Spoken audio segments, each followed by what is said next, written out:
The Hour of the Dragon. Chapter 1. O Sleeper, Awake. The long tapers flickered, sending the black shadows wavering along the walls, and the velvet tapestries rippled. Yet there was no wind in the chamber. 4 men stood about the ebony table on which lay the green sarcophagus that gleamed like carven jade. In the upraised right hand of each man a curious black candle burned with a weird greenish light. Outside was night and a lost wind moaning among the black trees.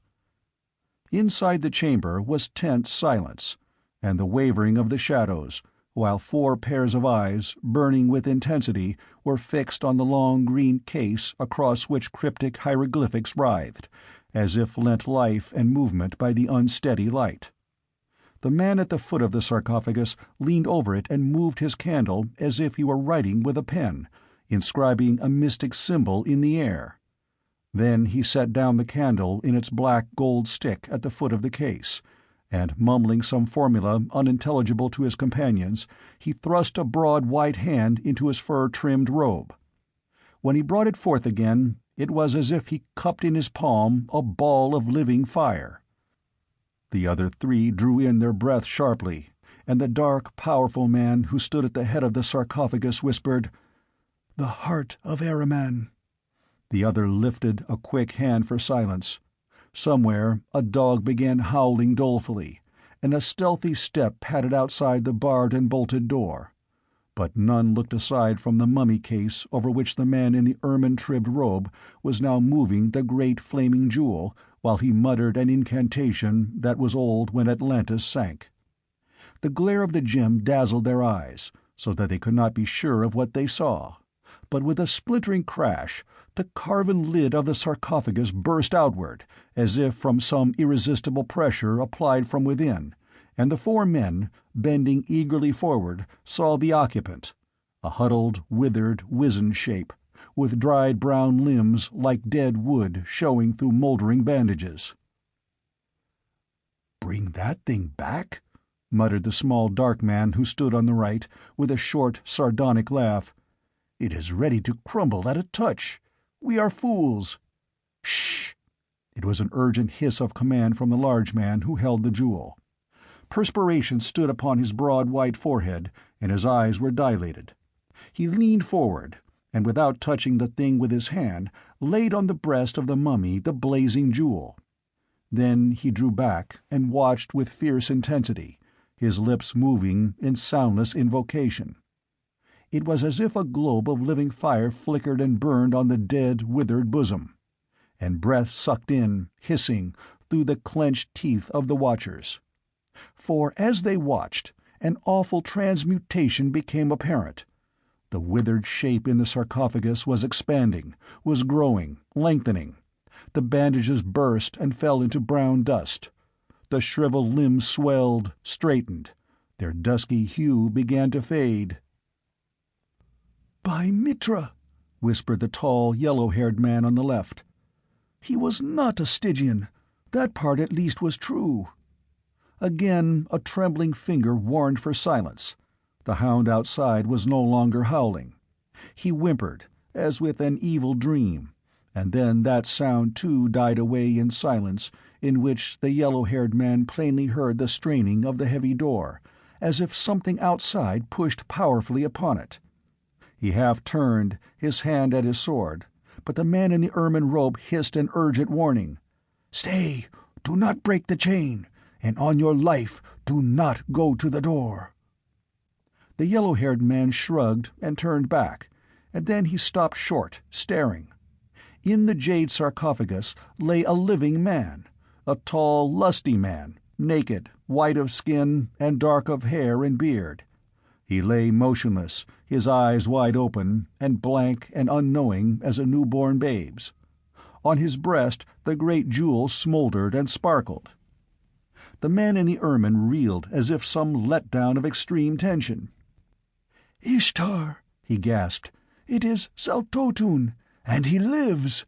Valerius, Tarascus, Amalric, do you see? Do you see? You doubted me, but I have not failed. We have been close to the open gates of hell this night, and the shapes of darkness have gathered close about us. Aye, they followed him to the very door. But we have brought the great magician back to life. And damned our souls to purgatory's everlasting, I doubt not, muttered the small dark man Tarascus. The yellow-haired man Valerius laughed harshly. What purgatory can be worse than life itself? So we are all damned together from birth. Besides, who would not sell his miserable soul for a throne? There is no intelligence in his stare, Orestes, said the large man. He has been long dead, answered Orestes. He is as one newly awakened. His mind is empty after the long sleep. Nay, he was dead, not sleeping. We brought his spirit back over the voids and gulfs of night and oblivion. I will speak to him. He bent over the foot of the sarcophagus, and fixing his gaze on the wide dark eyes of the man within, he said slowly, "Awake, Zaltotun." The lips of the man moved mechanically. "Zaltotun," he repeated in a groping whisper. "You are Zaltotun!" exclaimed Orestes, like a hypnotist driving home his suggestions. "You are Zaltotun of Python in Acheron." A dim flame flickered in the dark eyes. "I was Zaltotun," he whispered. "I am dead." "You are Zaltotun!" cried Orestes. "You are not dead! You live!" "I am Zaltotun," came the eerie whisper. "But I am dead. In my house in Chemi, in Stygia, where I died." "And the priests who poisoned you mummified your body with their dark arts, keeping all your organs intact!" exclaimed Orestes. "But now you live again! The heart of Ahriman has restored your life, drawn your spirit back from space and eternity." The heart of Ahriman. The flame of remembrance grew stronger. The barbarians stole it from me. "He remembers," muttered Orestes. "Lift him from the case." The others obeyed hesitantly, as if reluctant to touch the man they had recreated, and they seemed not easier in their minds when they felt firm muscular flesh, vibrant with blood and life, beneath their fingers. But they lifted him upon the table, and Orestes clothed him in a curious dark velvet robe, splashed with gold stars and crescent moons, and fastened a cloth of gold fillet about his temples, confining the black wavy locks that fell to his shoulders. He let them do as they would, saying nothing, not even when they set him in a carven throne-like chair, with a high ebony back and wide silver arms, and feet like golden claws. He sat there motionless, and slowly intelligence grew in his dark eyes and made them deep and strange and luminous. It was as if long-sunken witch-lights floated slowly up through midnight pools of darkness. Orestes cast a furtive glance at his companions, who stood staring in morbid fascination at their strange guest. Their iron nerves had withstood an ordeal that might have driven weaker men mad. He knew it was with no weaklings that he conspired, but men whose courage was as profound as their lawless ambitions and capacity for evil. He turned his attention to the figure in the ebon-black chair, and this one spoke at last. "I remember," he said in a strong, resonant voice, speaking Nemedian with a curious, archaic accent. "I am Zaltotun, who was high priest of Set in Python, which was in Acheron. The heart of Ahriman. I dreamed I had found it again. Where is it?" Orestes placed it in his hand, and he drew breath deeply as he gazed into the depths of the terrible jewel burning in his grasp. "They stole it from me long ago," he said. "The red heart of the night it is, strong to save or to damn. It came from afar, and from long ago. While I held it, none could stand before me. But it was stolen from me, and Acheron fell, and I fled in exile into dark Stygia. Much I remember, but much I have forgotten. I have been in a far land, across misty voids and gulfs and unlit oceans. What is the year?" Orestes answered him. "It is the waning of the Year of the Lion, 3,000 years after the fall of Acheron." 3,000 years, murmured the other. "So long? Who are you?" "I am Orestes, once a priest of Mitra. This man is Amalric, Baron of Tor in Nemedia. This other is Tarascus, younger brother of the King of Nemedia. And this tall man is Valerius, rightful heir of the throne of Aquilonia." "Why have you given me life?" demanded Zaltotun. "What do you require of me?" The man was now fully alive and awake, his keen eyes reflecting the working of an unclouded brain. There was no hesitation or uncertainty in his manner. He came directly to the point, as one who knows that no man gives something for nothing. Orestes met him with equal candor. "We have opened the doors of hell this night to free your soul and return it to your body, because we need your aid. We wish to place Tarascus on the throne of Nemedia, and to win for Valerius the crown of Aquilonia. With your necromancy, you can aid us." Zaltotun's mind was devious and full of unexpected slants. "You must be deep in the arts yourself, Orestes, to have been able to restore my life. How is it that a priest of Mitra knows of the heart of Ahriman and the incantations of Skylos?" "I am no longer a priest of Mitra," answered Orestes. "I was cast forth from my order because of my delving in black magic. But for Amalric there, I might have been burned as a magician. But that left me free to pursue my studies. I journeyed in Zamora, in Vendia, in Stygia, and among the haunted jungles of Khitai. I read the iron-bound books of Skylos, and talked with unseen creatures in deep wells, and faceless shapes in black, reeking jungles. I obtained a glimpse of your sarcophagus in the demon-haunted crypts below the black giant walled temple of Set in the hinterlands of Stygia, and I learned of the arts that would bring back life to your shriveled corpse. From moldering manuscripts I learned of the heart of Ahriman. Then for a year I sought its hiding place, and at last I found it." "Then why trouble to bring me back to life?" demanded Zaltotun, with his piercing gaze fixed on the priest. "Why did you not employ the heart to further your own power?" "Because no man today knows the secrets of the heart," answered Orestes. "Not even in legends live the arts by which to loose its full powers. I knew it could restore life. Of its deeper secrets I am ignorant. I merely used it to bring you back to life. It is the use of your knowledge we seek. As for the heart, you alone know its awful secrets." Zaltotun shook his head, staring broodingly into the flaming depths. "My necromantic knowledge is greater than the sum of all the knowledge of other men," he said. "Yet I do not know the full power of the jewel. I did not invoke it in the old days. I guarded it lest it be used against me. At last it was stolen, and in the hands of a feathered shaman of the barbarians it defeated all my mighty sorcery. Then it vanished, and I was poisoned by the jealous priests of Stygia before I could learn where it was hidden." "It was hidden in a cavern below the temple of Mitra in Tarantia," said Orestes. "By devious ways I discovered this, after I had located your remains in Set's subterranean temple in Stygia. Zamorian thieves, partly protected by spells I learned from sources better left unmentioned, stole your mummy case from under the very talons of those which guarded it in the dark, and by camel caravan and galley and ox wagon it came at last to this city.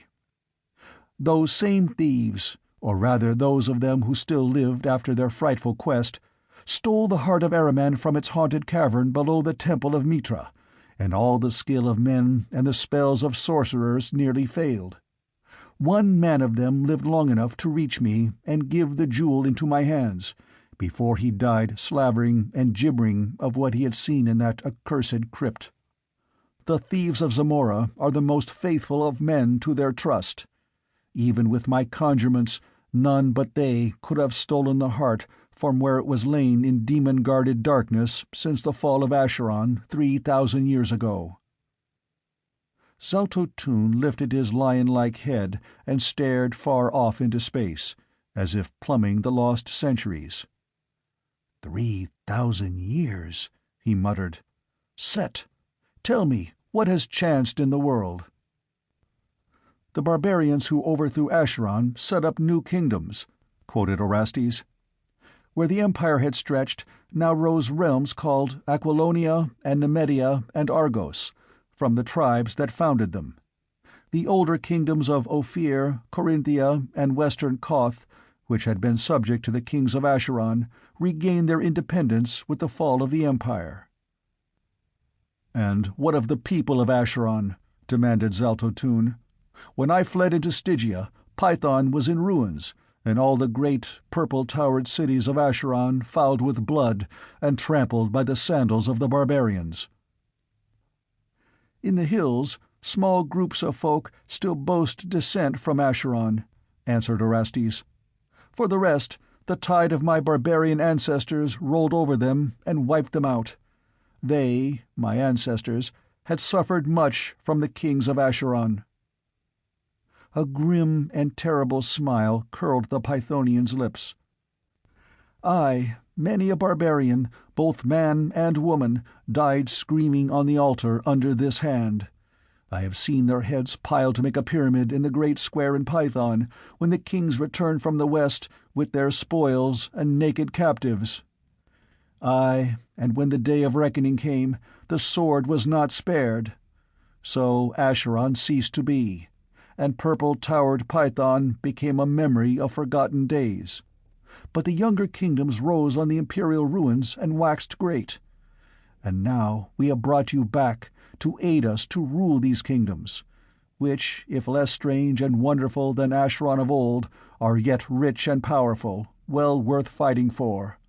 Look!" Orestes unrolled before the stranger a map drawn cunningly on vellum. Zaltotun regarded it, and then shook his head, baffled. "The very outlines of the land are changed. It is like some familiar thing seen in a dream, fantastically distorted." "Howbeit," answered Orestes, tracing with his forefinger, "here is Belverus, the capital of Nemedia, in which we now are. Here run the boundaries of the land of Nemedia. To the south and southeast are Ophir and Corinthia. To the east, Bithynia. To the west, Aquilonia." "It is the map of a world I do not know," said Zaltotun softly. But Orestes did not miss the lurid fire of hate that flickered in his dark eyes. "It is a map you shall help us change," answered Orestes. "It is our desire first to set Tarascus on the throne of Nemedia. We wish to accomplish this without strife, and in such a way that no suspicion will rest on Tarascus. We do not wish the land to be torn by civil wars, but to reserve all our power for the conquest of Aquilonia. Should King Naimed and his sons die naturally, in a plague for instance, Tarascus would mount the throne as the next heir, peacefully and unopposed." Zaltotun nodded without replying, and Orestes continued. "The other task will be more difficult. We cannot set Valerius on the Aquilonian throne without a war, and that kingdom is a formidable foe. Its people are a hardy, warlike race, toughened by continual wars with the Picts, Zingarians, and Cimmerians. For 500 years Aquilonia and Nemedia have intermittently waged war, and the ultimate advantage has always lain with the Aquilonians. Their present king is the most renowned warrior among the Western nations. He is an outlander, an adventurer, who seized the crown by force during a time of civil strife, strangling King Namedides with his own hands upon the very throne. His name is Conan, and no man can stand before him in battle. Valerius is now the rightful heir of the throne.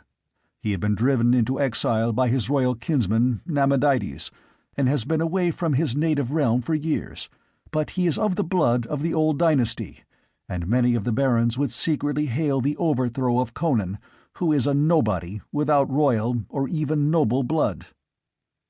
But the common people are loyal to him, and the nobility of the outlying provinces. Yet if his forces were overthrown in the battle that must first take place, and Conan himself slain, I think it would not be difficult to put Valerius on the throne. Indeed, with Conan slain, the only center of the government would be gone. He is not part of a dynasty, but only a lone adventurer." "I wish that I might see this king," mused Zaltotun, glancing toward a silvery mirror which formed one of the panels of the wall.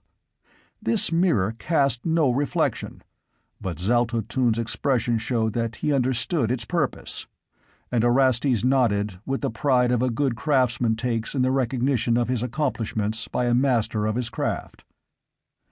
"I will try to show him to you," he said, and seating himself before the mirror, he gazed hypnotically into its depths, where presently a dim shadow began to take shape. It was uncanny, but those watching knew it was no more than the reflected image of Orestes' thought, embodied in that mirror as a wizard's thoughts are embodied in a magic crystal. It floated hazily, then leapt into startling clarity.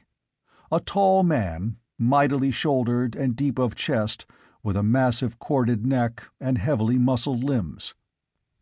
He was clad in silk and velvet, with the royal lions of Aquilonia worked in gold upon his rich juppon, and the crown of Aquilonia shone on his square-cut black mane.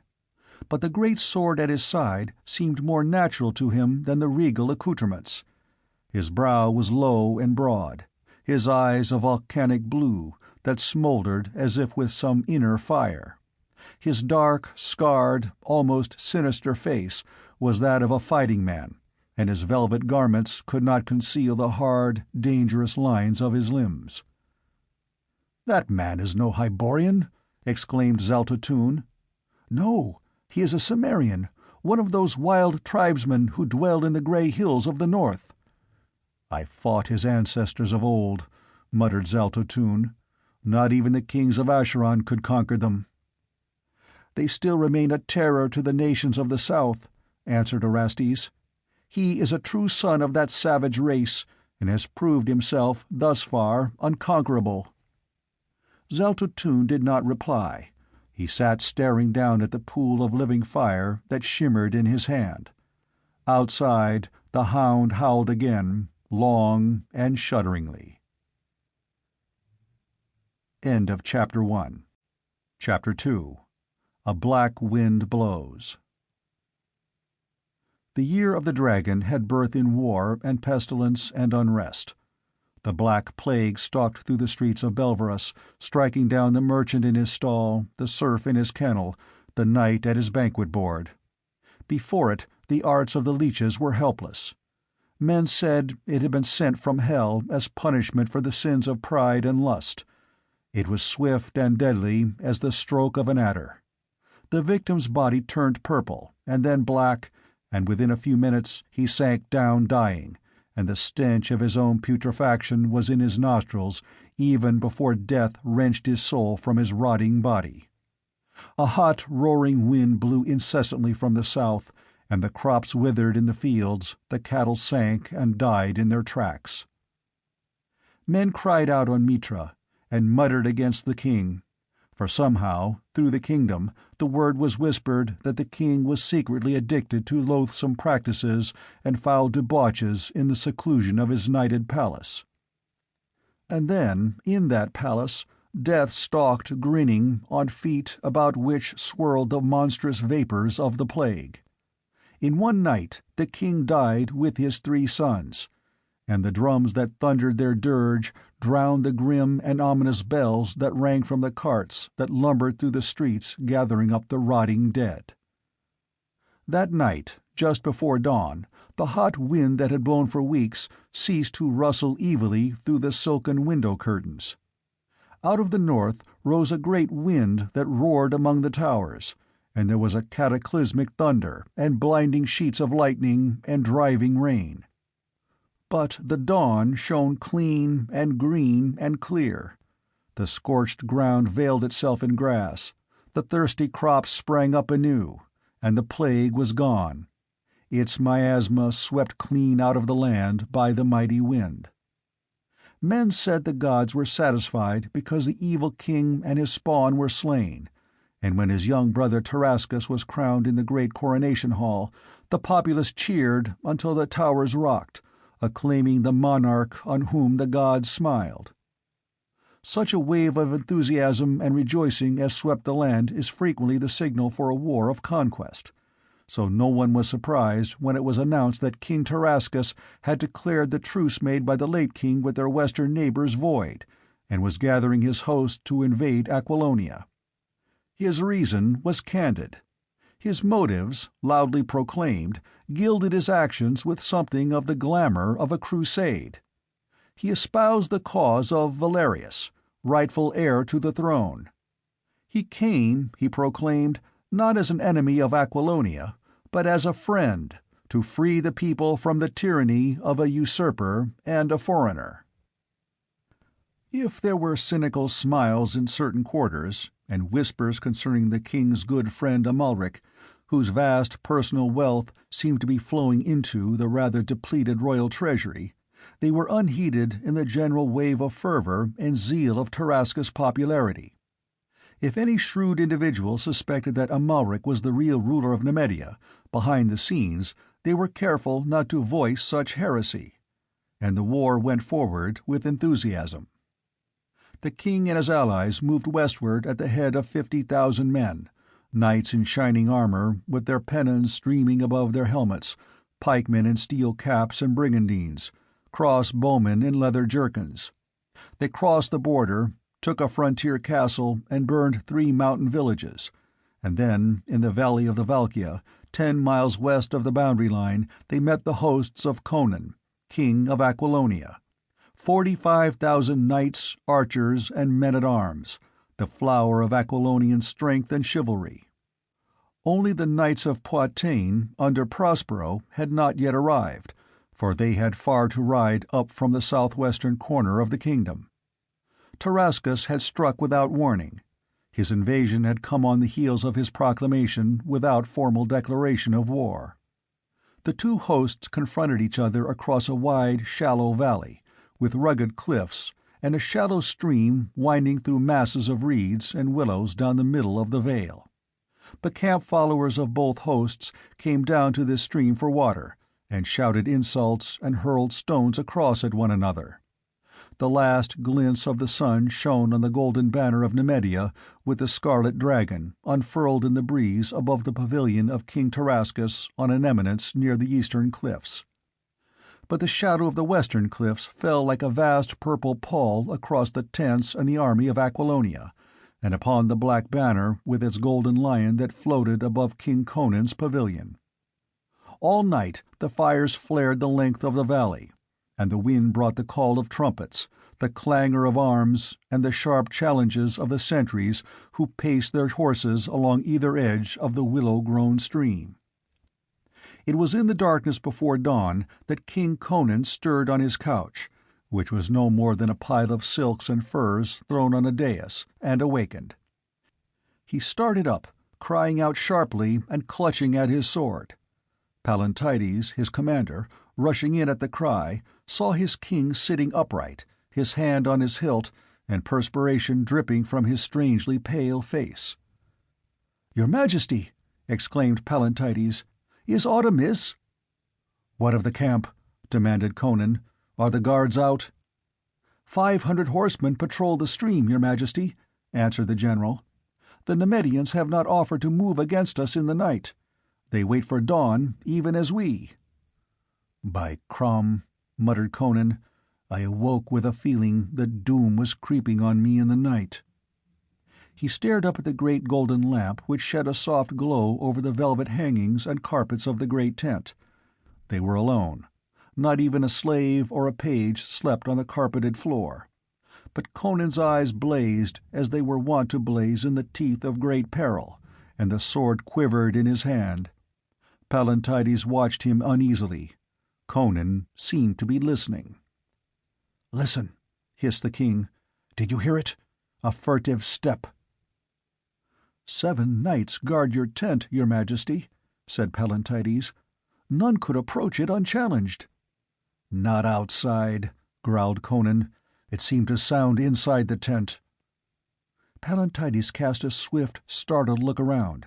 The velvet hangings merged with shadows in the corners, but if there had been anyone in the pavilion besides themselves, the general would have seen him. Again he shook his head. "There is no one here, sire. You sleep in the midst of your host." "I have seen death strike a king in the midst of thousands," muttered Conan. "Something that walks on invisible feet and is not seen." "Perhaps you were dreaming, your majesty," said Pallantides, somewhat perturbed. "So I was," grunted Conan. "A devilish dream it was, too. I trod again all the long weary roads I travelled on my way to the kingship." He fell silent, and Pallantides stared at him unspeaking. The king was an enigma to the general, as to most of his civilized subjects. Pallantides knew that Conan had walked many strange roads in his wild, eventful life, and had been many things before a twist of fate set him on the throne of Aquilonia. "I saw again the battlefield whereon I was born," said Conan, resting his chin moodily on a massive fist. "I saw myself in a panther-skin loincloth, throwing my spear at the mountain beasts. I was a mercenary swordsman again, a hetman of the Kozaki, who dwell among the Zaporozhka River, a corsair looting the coasts of Kush, a pirate of the Barakan Isles, a chief of the Hymelian hillmen. All these things I've been, and of all these things I dreamed. All the shapes that have been I passed like an endless procession, and their feet beat out a dirge in the sounding dust. But throughout my dreams moved strange, veiled figures and ghostly shadows, and a faraway voice mocked me. And toward the last I seemed to see myself lying on this dais in my tent, and a shape bent over me, robed and hooded. I lay unable to move, and then the hood fell away, and a mouldering skull grinned down at me. Then it was that I awoke." "This is an evil dream, your majesty," said Pallantides, suppressing a shudder, "but no more." Conan shook his head, more in doubt than in denial. He came of a barbaric race, and the superstitions and instincts of his heritage lurked close beneath the surface of his consciousness. "I've dreamed many evil dreams," he said, "and most of them were meaningless. But, by Crom, this was not like most dreams. I wish this battle were fought and won, for I've had a grisly premonition ever since King Naimed died in the Black Plague. Why did it cease when he died?" "Men say he sinned." "Men are fools, as always," grunted Conan. "If the plague struck all who sinned, then by Crom there wouldn't be enough left to count the living. Why should the gods, who the priests tell me are just, slay 500 peasants and merchants and nobles before they slew the king, if the whole pestilence were aimed at him? Were the gods smiting blindly, like swordsmen in a fog?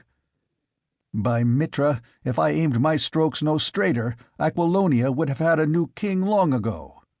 No, the Black Plague's no common pestilence. It lurks in Stygian tombs, and is called forth into being only by wizards. I was a swordsman in Prince Almuric's army that invaded Stygia, and of his 30,000, 15,000 perished by Stygian arrows, and the rest by the Black Plague that rolled on us like a wind out of the south. I was the only man who lived." "Yet only 500 died in Nemedia," argued Pallantides. "Whoever called it into being knew how to cut it short at will," answered Conan. "So I know there was something planned and diabolical about it. Someone called it forth, someone banished it when the work was completed, when Tarascus was safe on the throne and being hailed as the deliverer of the people from the wrath of the gods. By Crom, I sense a black, subtle brain behind all this. What of this stranger, whom men say gives counsel to Tarascus." "He wears a veil," answered Pallantides. "They say he is a foreigner, a stranger from Stygia." "A stranger from Stygia," repeated Conan, scowling. "A stranger from hell, more like. Ha! What is that?" "The trumpets of the Nemedians!" exclaimed Pallantides. "And hark! How our own blare upon their heels! Dawn is breaking, and the captains are marshalling the hosts for the onset. Mitra be with them, for many will not see the sun go down behind the crags." "Send my squires to me!" exclaimed Conan, rising with alacrity and casting off his velvet night garment. He seemed to have forgotten his forebodings at the prospect of action. "Go to the captains, and see that all is in readiness. I will be with you as soon as I don my armor." Many of Conan's ways were inexplicable to the civilized people he ruled, and one of them was his insistence on sleeping alone in his chamber or tent. Pallantides hastened from the pavilion, clanking in the armor he had donned at midnight after a few hours' sleep. He cast a swift glance over the camp, which was beginning to swarm with activity, mail clinking and men moving about dimly in the uncertain light among the long lines of tents. Stars still glimmered palely in the western sky, but long pink streamers stretched along the eastern horizon, and against them the dragon banner of Nemedia flung out its billowing silken folds. Pallantides turned toward a smaller tent nearby, where slept the royal squires. These were tumbling out already, roused by the trumpets. And as Pallantides called to them to hasten, he was frozen speechless by a deep fierce shout and the impact of a heavy blow inside the king's tent, followed by the heart-stopping crash of a falling body. There sounded a low laugh that turned the general's blood to ice. Echoing the cry, Pallantides wheeled and rushed back into the pavilion. He cried out again as he saw Conan's powerful frame stretched out on the carpet. The king's great two-handed sword lay near his hand, and a shattered tent-pole seemed to show where his stroke had fallen. Pallantides' sword was out, and he glared about the tent, but nothing met his gaze. Save for the king and himself, it was empty, as it had been when he left it. "Your Majesty!" Pallantides threw himself on his knee beside the fallen giant. Conan's eyes were open. They blazed up at him with full intelligence and recognition. His lips writhed, but no sound came forth. He seemed unable to move. Voices sounded without.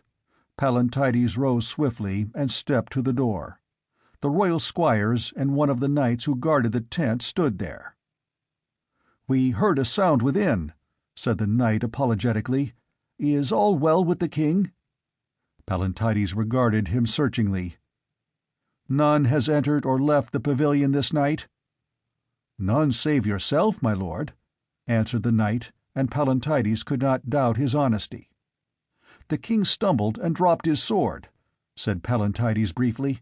"Return to your post." As the knight turned away, the general covertly motioned to the 5 royal squires, and when they had followed him in, he drew the flap closely. They turned pale at the sight of the king stretched upon the carpet, but Pallantides' quick gesture checked their exclamations. The general bent over him again, and again Conan made an effort to speak. The veins in his temples and the cords in his neck swelled with his efforts, and he lifted his head clear of the ground. Voice came at last, mumbling and half intelligible. The thing in the corner." Pallantides lifted his head and looked fearfully about him. He saw the pale faces of the squires in the lamplight, the velvet shadows that lurked along the walls of the pavilion, that was all. "There is nothing here, your Majesty," he said. "It is there, in the corner," muttered the king, tossing his lion-maned head from side to side in his efforts to rise. "A man. At least, he looked like a man, wrapped in rags, like a mummy's bandages, with a moldering cloak drawn about him, and a hood. All I could see was his eyes, as he crouched there in the shadows. I thought he was a shadow himself, until I saw his eyes. They were like black jewels. I made at him and swung my sword, but I missed him clean, how Crom knows, and splintered that pole instead. He caught my wrist as I staggered off balance, and his fingers burned like hot iron. All the strength went out of me, and the floor rose and struck me like a club. Then he was gone, and I was down, and, curse him, I can't move. I'm paralyzed." Pallantides lifted the giant's hand, and his flesh crawled. On the king's wrist showed the blue marks of long, lean fingers.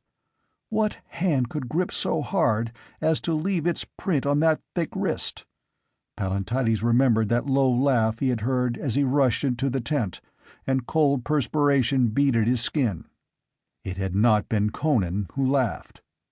"This is a thing diabolical," whispered a trembling squire. "Men say the children of darkness war for Tarascus."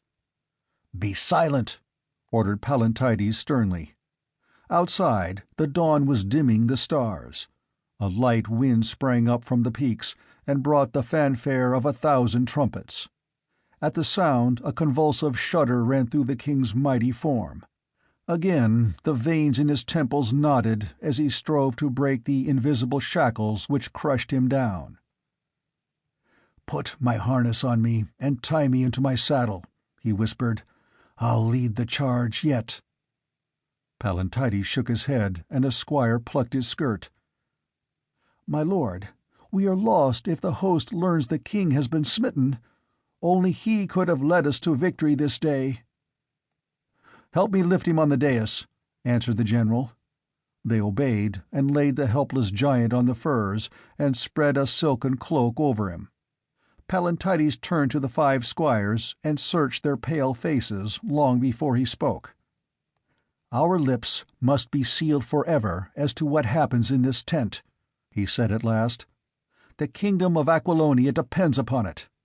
One of you go and fetch me the officer Valannus, who is a captain of the Pelian spearmen." The squire indicated bowed and hastened from the tent, and Pallantides stood staring down at the stricken king, while outside trumpets blared, drums thundered, and the roar of the multitudes rose in the growing dawn. Presently the squire returned with the officer Pallantides had named, a tall man, broad and powerful, built much like the king. Like him, also, he had thick black hair. But his eyes were gray, and he did not resemble Conan in his features. "The king is stricken by a strange malady," said Pallantides briefly. "A great honor is yours. You are to wear his armor and ride at the head of the host today. None must know that it is not the king who rides." "It is an honor for which a man might gladly give up his life," stammered the captain, overcome by the suggestion. "Mitra, grant that I do not fail of this mighty trust." And while the fallen king stared with burning eyes that reflected the bitter rage and humiliation that ate his heart, the squire stripped Valannus of mail shirt, burgonet, and leg-pieces, and clad him in Conan's armor of black plate mail, with the visored salade and the dark plumes nodding over the wyvern crest. Over all they put the silken surcoat with the royal lion worked in gold upon the breast, and they girt him with a broad, gold-buckled belt which supported a jewel-hilted broadsword in a cloth of gold scabbard. And while they worked, trumpets clamored outside, arms clanged, and across the river rose a deep-throated roar as squadron after squadron swung into place. Full-armed, Valannus dropped to his knee and bent his plumes before the figure that lay on the dais. "Lord King, Mitra grant that I do not dishonor the harness I wear this day." "Bring me Tarascus' head, and I'll make you a baron." In the stress of his anguish, Conan's veneer of civilization had fallen from him. His eyes flamed, he ground his teeth in fury, and bloodlust, as barbaric as any tribesman in the Cimmerian hills. End of Chapter 2. Chapter 3. The Cliffs Reel. The Aquilonian host was drawn up, long serried lines of pikemen and horsemen in gleaming steel, when a giant figure in black armor emerged from the royal pavilion, and as he swung up into the saddle of the black stallion held by 4 squires, a roar that shook the mountains went up from the host. They shook their blades and thundered forth their acclaim of their warrior king, knights in gold-chased armor, pikemen in mail coats and bassinets, archers in their leather jerkins, with their longbows in their left hand. The host on the opposite side of the valley was in motion, trotting down the long gentle slope toward the river. Their steel shone through the mists of morning that swirled about their horses' feet. The Aquilonian host moved leisurely to meet them. The measured tramp of the armored horses made the ground tremble. Banners flung out long silken folds in the morning wind. Lances swayed like a bristling forest, dipped and sank, their pennons fluttering about them. 10 men-at-arms, grim, taciturn veterans who could hold their tongues, guarded the royal pavilion. 1 squire stood in the tent, peering out through a slit in the doorway. But for the handful in the secret, no one else in the vast host knew that it was not Conan who rode on the great stallion at the head of the army. The Aquilonian host had assumed the customary formation. The strongest part was the center, composed entirely of heavily armed knights. The wings were made up of smaller bodies of horsemen, mounted men-at-arms, mostly supported by pikemen and archers. The latter were Bossonians from the western marches, strongly built men of medium stature, in leathern jackets and iron headpieces. The Nemedian army came on in similar formation, and the 2 hosts moved toward the river, the wings in advance of the centers. In the center of the Aquilonian host, the great lion banner streamed its billowing black folds over the steel-clad figure on the black stallion. But on his dais in the royal pavilion, Conan groaned in anguish of spirit, and cursed with strange heathen oaths. "The hosts move together," quoth the squire, watching from the door. "Hear the trumpets peal! Ha! The rising sun strikes fire from lance-heads and helmets until I am dazzled. It turns the river crimson. Aye, it will be truly crimson before this day is done. The foe have reached the river. Now arrows fly between the hosts like stinging clouds that hide the sun. Ha! Well loosed, bowmen! The Bossonians have the better of it. Hark to them shout!" Faintly, in the ears of the king, above the din of trumpets and clanging steel, came the deep, fierce shout of the Bossonians as they drew and loosed in perfect unison. "Their archers seek to hold ours in play, while their knights ride into the river," said the squire. "The banks are not steep. They slope to the water's edge. The knights come on. They crash through the willows. By Mitra, the cloth-yard shafts find every crevice of their harness. Horses and men go down, struggling and thrashing in the water. It is not deep, nor is the current swift, but the men are drowning there, dragged under by their armor, and trampled by the frantic horses. Now the knights of Aquilonia advance. They ride into the water and engage the knights of Nemedia. The water swirls about their horses' bellies, and clang of sword against sword is deafening." "Crom!" burst in agony from Conan's lips. Life was coursing sluggishly back into his veins, but still he could not lift his mighty frame from the dais. "The wings close in," said the squire. "Pikemen and swordsmen fight hand to hand in the stream, and behind them the bowmen ply their shafts. By Mitra, the Nemedian arbalesters are sorely harried, and the Bossonians arch their arrows to drop amid the rear ranks. Their center gains not a foot, and their wings are pushed back up from the stream again." "Crom, Ymir, and Mitra!" raged Conan.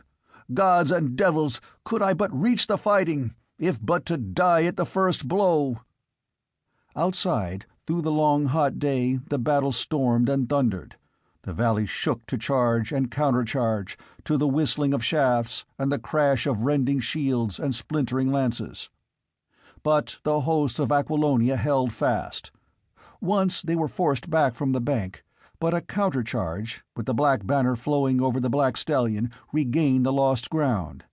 And, like an iron rampart, they held the right bank of the stream, and at last The squire gave Conan the news that the Nemedians were falling back from the river. "Their wings are in confusion," he cried. "Their knights reel back from the sword-play. But what is this? Your banner is in motion. The center sweeps into the stream. By Mitra, Valanis is leading the host across the river." "Fool," groaned Conan. "It may be a trick. He should hold his position. By dawn, Prospero will be here with the Poetanian levies." "The knights ride into the hail of arrows," cried the squire. "But they do not falter. They sweep on. They have crossed. They charge up the slope. Pallantides has hurled the wings across the river to their support. It is all he can do. The lion banner dips and staggers above the melee. The knights of Nemedia make a stand. They are broken. They fall back. Their left wing is in full flight, and our pikemen cut them down as they run. I see Valanis, riding and smiting like a madman. He is carried beyond himself by the fighting lust. Men no longer look to Pallantides. They follow Valanis, deeming him Conan as he rides with closed visor.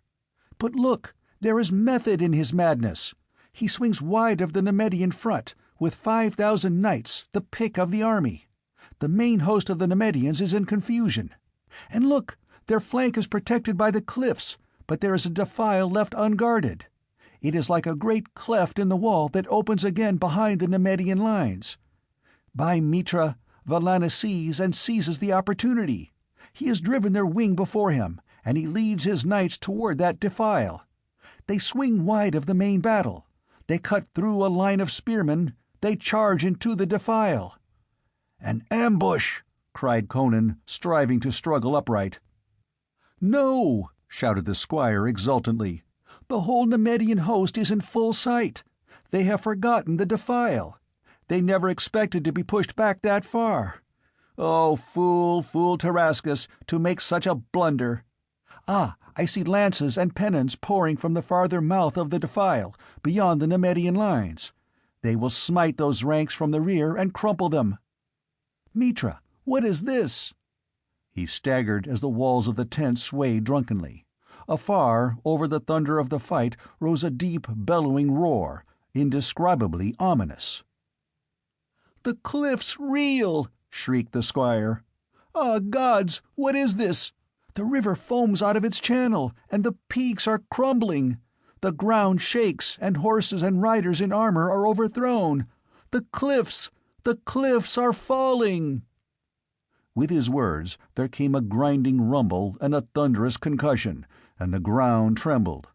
Over the roar of the battle sounded screams of mad terror. "The cliffs have crumbled!" cried the livid squire. "They have thundered down into the defile and crushed every living creature in it.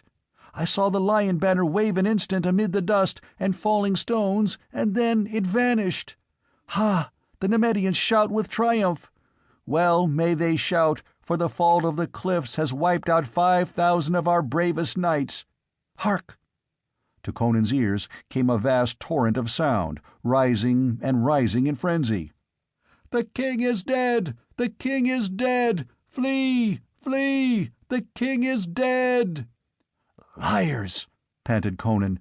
"Dogs, knaves, cowards! Oh, Crom, if I could but stand, but crawl to the river with my sword in my teeth! How, boy, do they flee?" "Aye," sobbed the squire, "they spur for the river. They are broken, hurled on like spume before a storm. I see Pallantides striving to stem the torrent. He is down, and the horses trample him. They rush into the river, knights, bowmen, pikemen, all mixed and mingled in one mad torrent of destruction. The Nemedians are on their heels, cutting them down like corn." "But they will make a stand on this side of the river," cried the king. With an effort that brought the sweat dripping from his temples, he heaved himself up on his elbows. "Nay," cried the squire, "they cannot. They are broken, routed. O gods, that I should live to see this day!" Then he remembered his duty and shouted to the men-at-arms who stood stolidly watching the flight of their comrades. "Get a horse, swiftly, and help me lift the king upon it. We dare not bide here."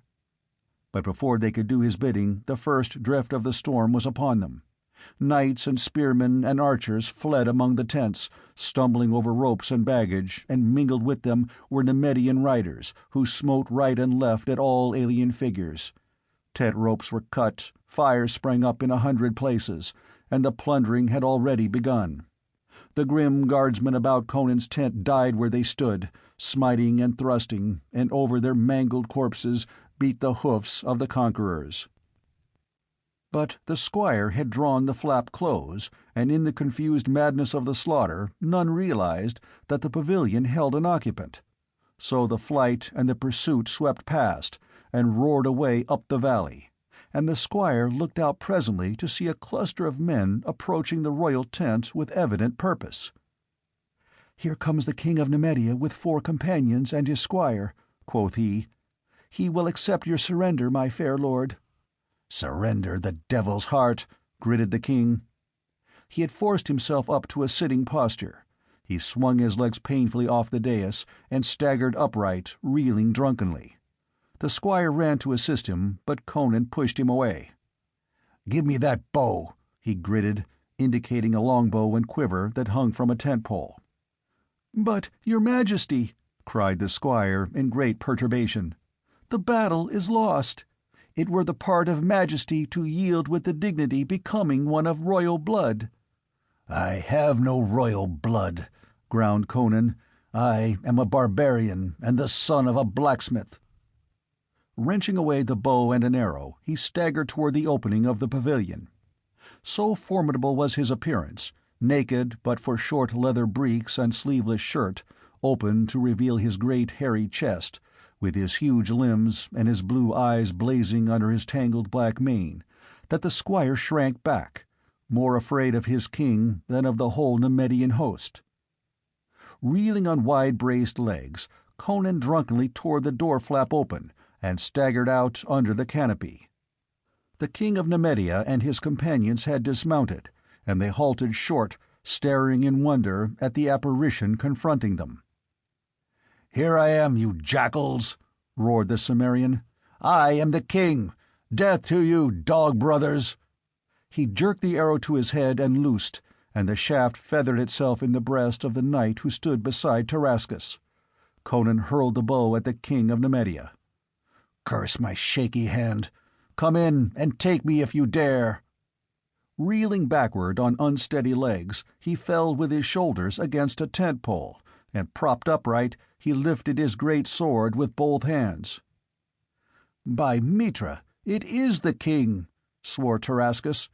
He cast a swift look about him and laughed. "That other was a jackal in his harness! In, dogs, and take his head!" The 3 soldiers, men-at-arms wearing the emblem of the royal guards, rushed at the king, and one felled the squire with a blow of a mace. The other 2 fared less well. As the first rushed in, lifting his sword, Conan met him with a sweeping stroke that severed mail links like cloth, and sheared the Nemedian's arm and shoulder clean from his body. His corpse, pitching backward, fell across his companion's legs. The man stumbled, and before he could recover, the great sword was through him.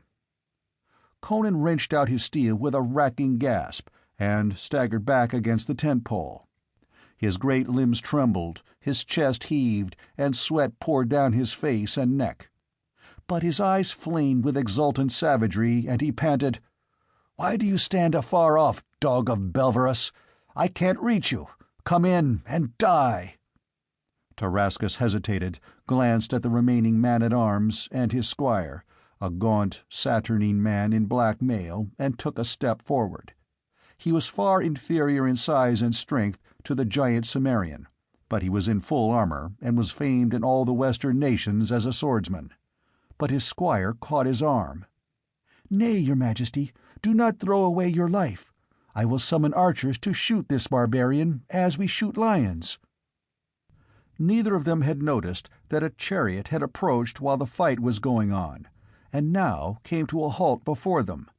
But Conan saw, looking over their shoulders, and a queer, chill sensation crawled along his spine. There was something vaguely unnatural about the appearance of the black horses that drew the vehicle, but it was the occupant of the chariot that arrested the king's attention. He was a tall man, superbly built, clad in a long, unadorned silk robe. He wore a Shemitish headdress, and its lower folds hid his features, except for the dark, magnetic eyes. The hands that grasped the reins, pulling the rearing horses back on their haunches, were white but strong. Conan glared at the stranger, all his primitive instincts aroused. He sensed an aura of menace and power that exuded from this veiled figure, a menace as definite as the windless waving of tall grass that marks the path of the serpent. "Hail, Zalto-tun!" exclaimed Tarascus. "Here is the king of Aquilonia. He did not die in the landslide as we thought." "I know," answered the other, without bothering to say how he knew. "What is your present intention?" "I will summon the archers to slay him," answered the Nemedian. "As long as he lives, he will be dangerous to us."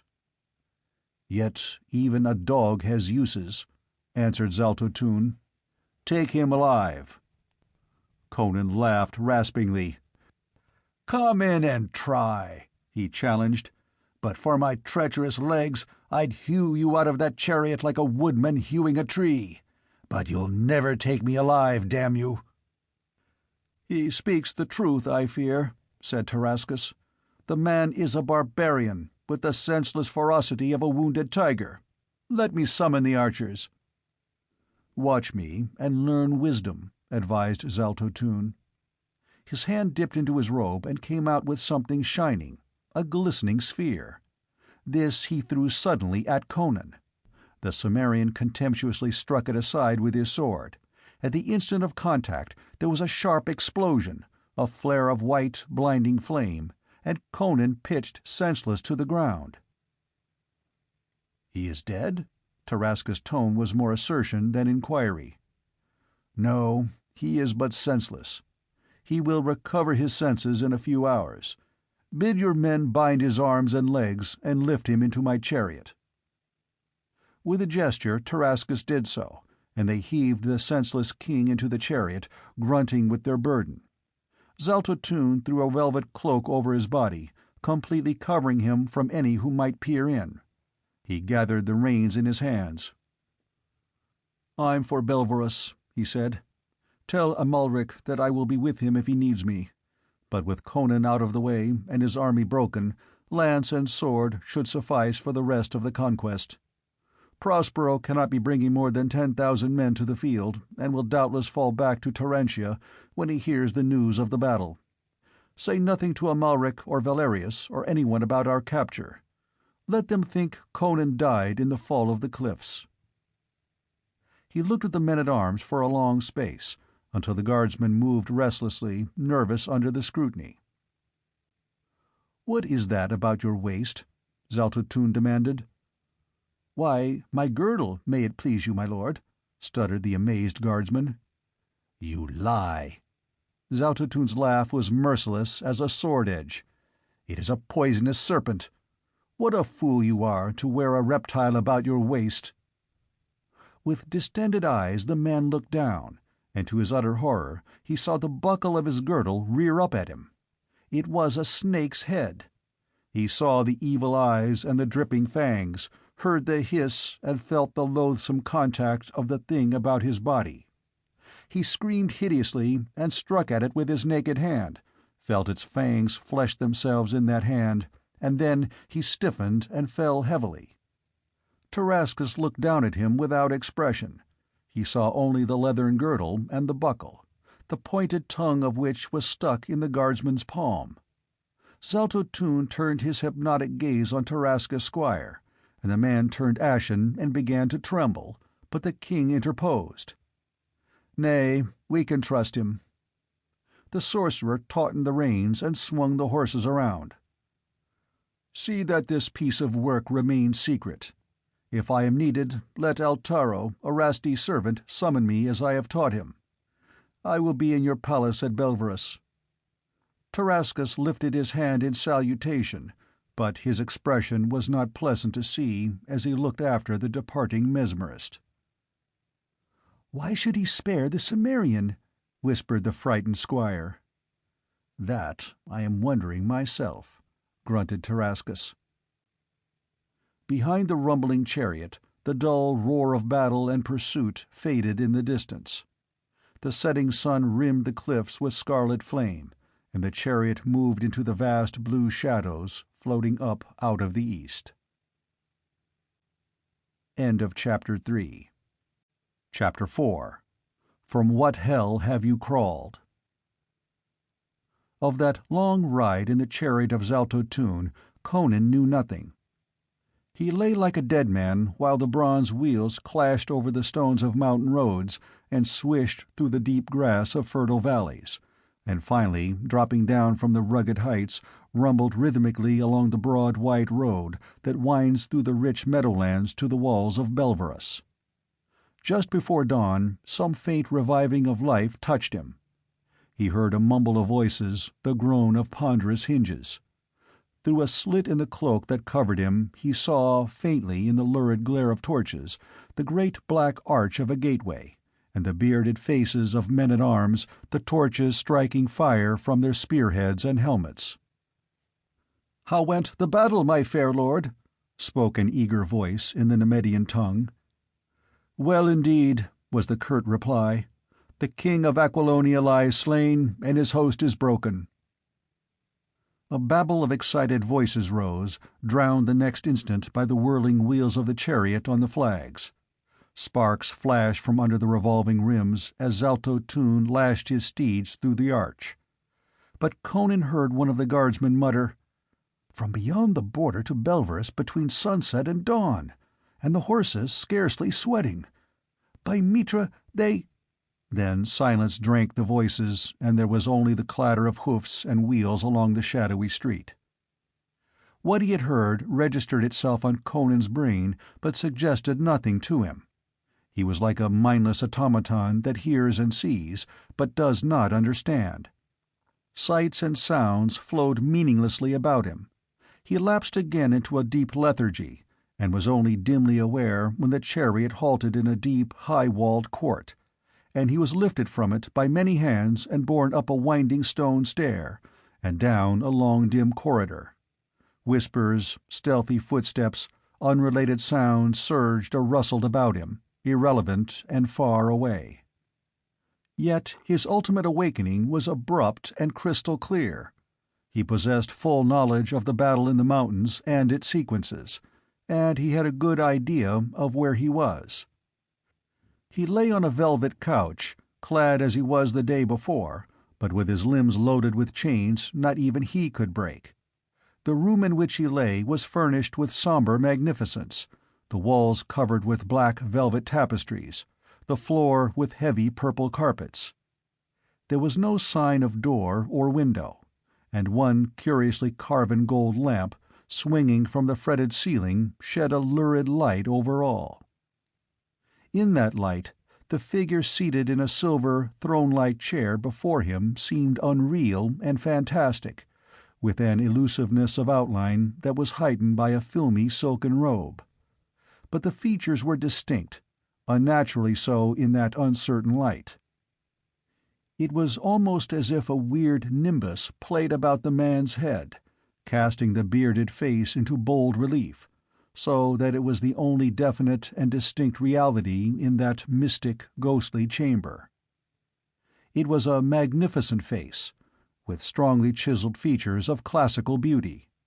There was, indeed, something disquieting about the calm tranquillity of its aspect, a suggestion of more than human knowledge, of a profound certitude beyond human assurance. Also, an uneasy sensation of familiarity twitched at the back of Conan's consciousness.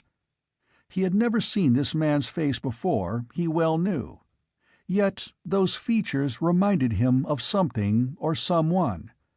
It was like encountering in the flesh some dream image that had haunted one in nightmares. "Who are you?" demanded the king belligerently, struggling to a sitting position in spite of his chains. "Men call me Zaltotun," was the reply, in a strong, golden voice. "What place is this?" the Cimmerian next demanded.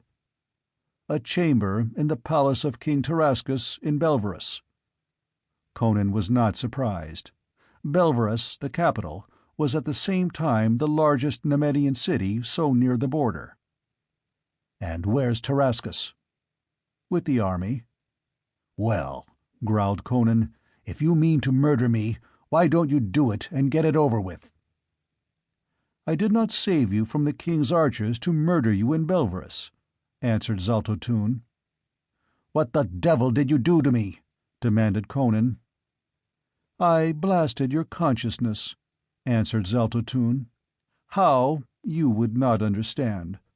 Call it black magic if you will." Conan had already reached that conclusion and was mulling over something else. "I think I understand why you spared my life," he rumbled.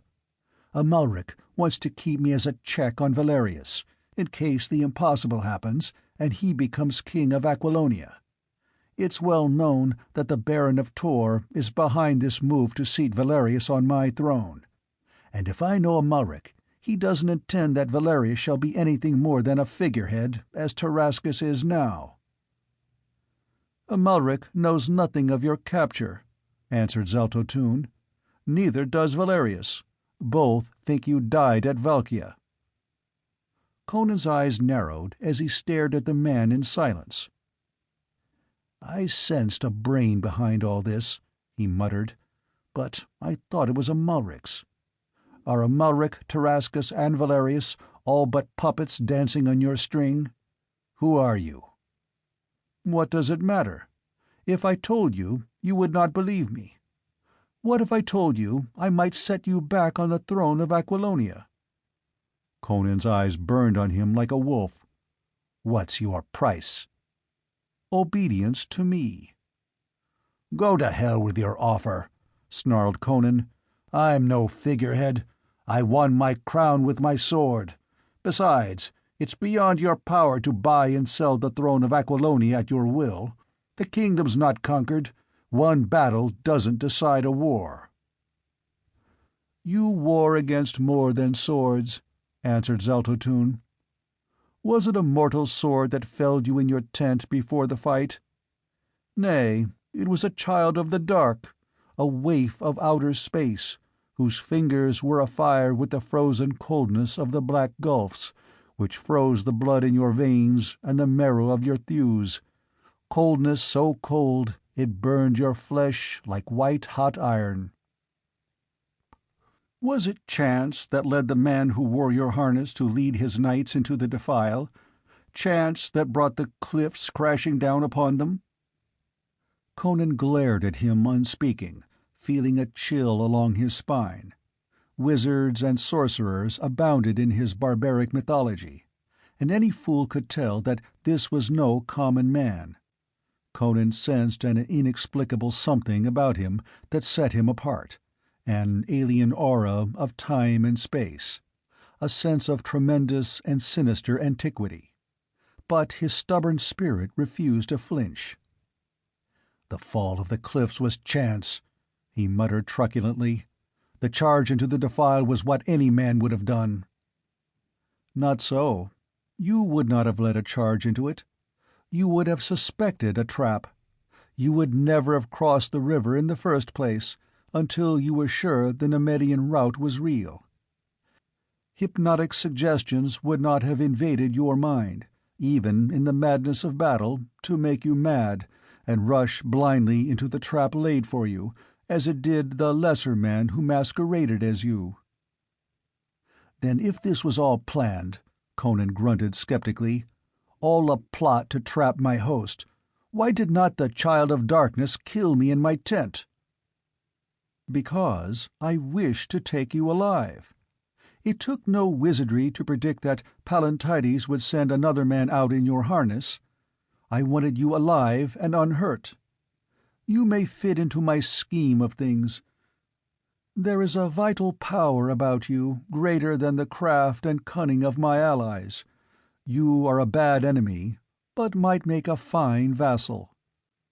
Conan spat savagely at the word, and Zaltotun, ignoring his fury, took a crystal globe from a nearby table and placed it before him.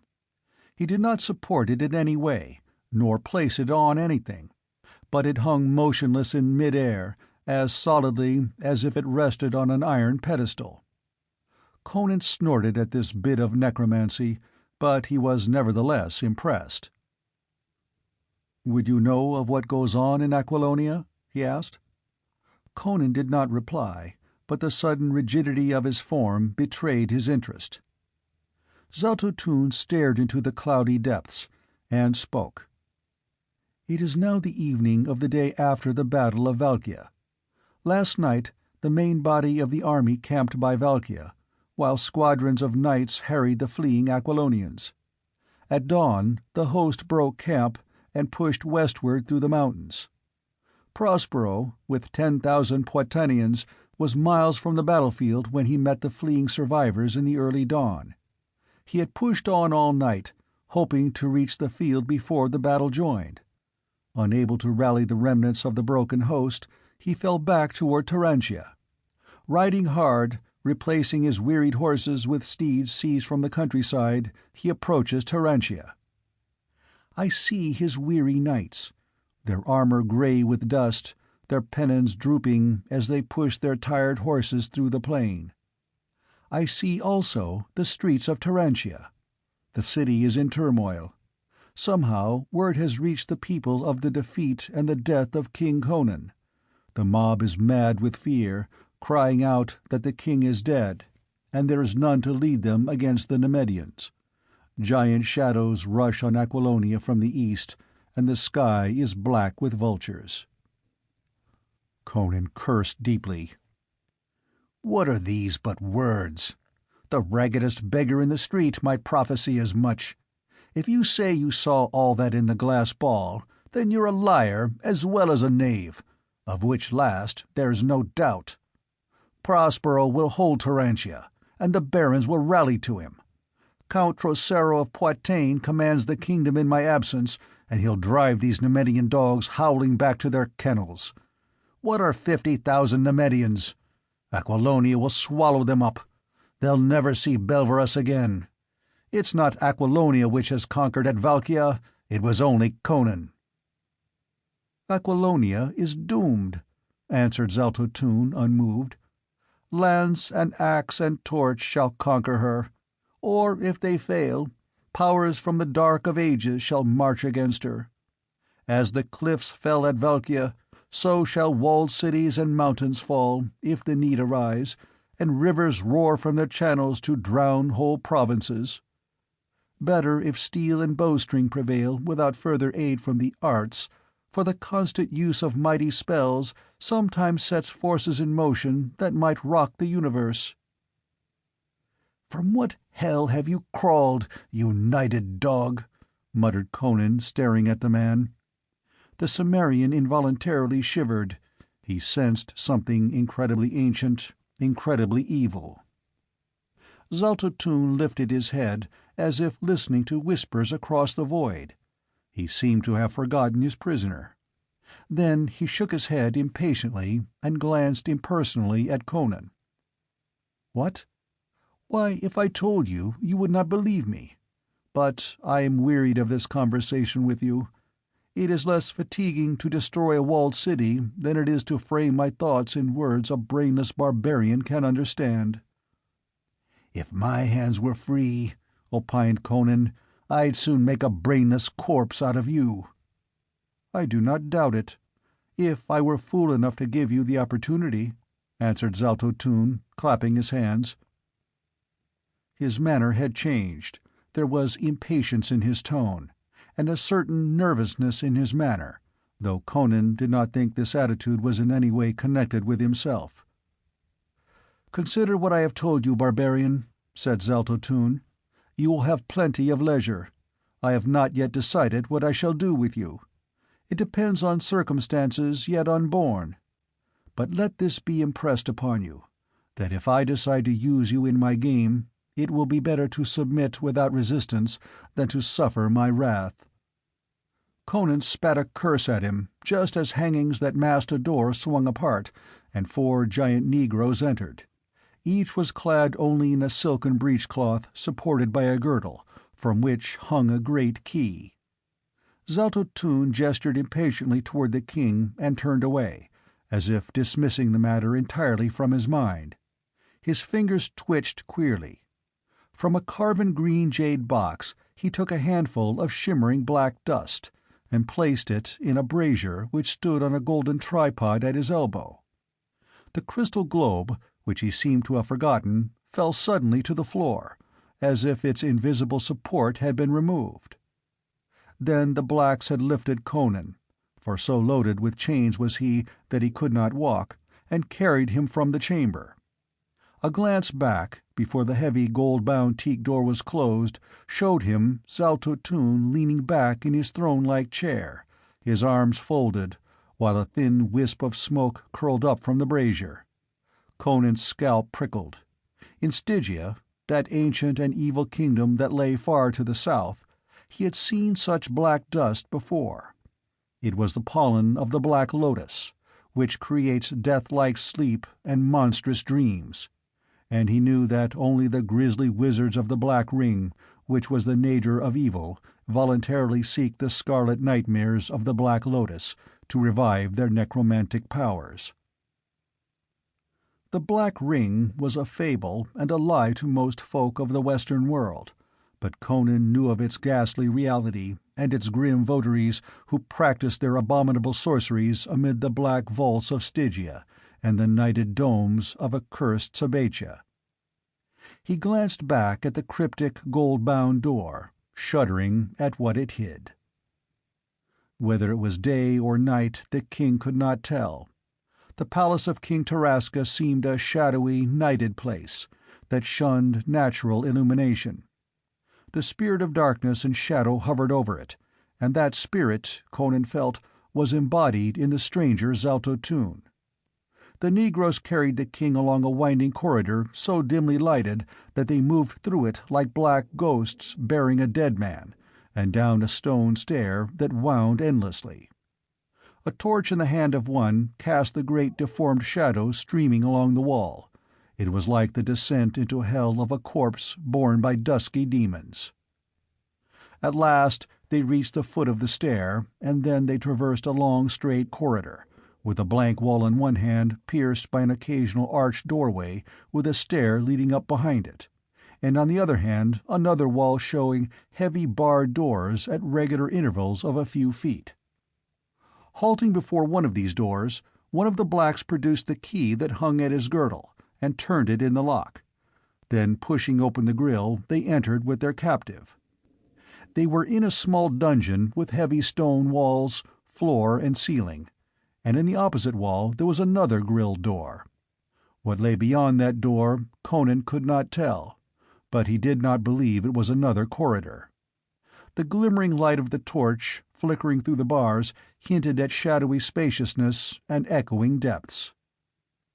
In one corner of the dungeon, near the door through which they had entered, a cluster of rusty chains hung from a great iron ring set in the stone. In these chains a skeleton dangled. Conan glared at it with some curiosity, noticing the state of the bare bones, most of which were splintered and broken. The skull, which had fallen from the vertebrae, was crushed as if by some savage blow of tremendous force. Stolidly, one of the blacks, not the one who had opened the door, removed the chains from the ring, using his key on the massive lock, and dragged the mass of rusty metal and shattered bones over to one side. Then they fastened Conan's chains to that ring, and the third black turned his key in the lock of the farther door, grunting when he had assured himself that it was properly fastened. Then they regarded Conan cryptically, slit-eyed ebony giants, the torch striking highlights from their glossy skin. He who held the key to the nearer door was moved to remark gutturally, "This is your palace now, White Dog King. None but master and we know. All palace sleep. We keep secret. You live and die here maybe, like him." He contemptuously kicked the shattered skull and sent it clattering across the stone floor. Conan did not deign to reply to the taunt, and the black, galled perhaps by his prisoner's silence, muttered a curse, stooped, and spat full in the king's face. It was an unfortunate move for the black. Conan was seated on the floor, the chains about his waist, ankles and wrists locked to the ring in the wall. He could neither rise nor move more than a yard out from the wall. But there was considerable slack in the chains that shackled his wrists, and before the bullet-shaped head could be withdrawn out of reach, the king gathered this slack in his mighty hand and smote the black on the head. The man fell like a butchered ox, and his comrades stared to see him lying with his scalp laid open, and blood oozing from his nose and ears. But they attempted no reprisal, nor did they accept Conan's urgent invitation to approach within reach of the bloody chain in his hand. Presently, grunting in their ape-like speech, they lifted the senseless black and bore him out like a sack of wheat, arms and legs dangling.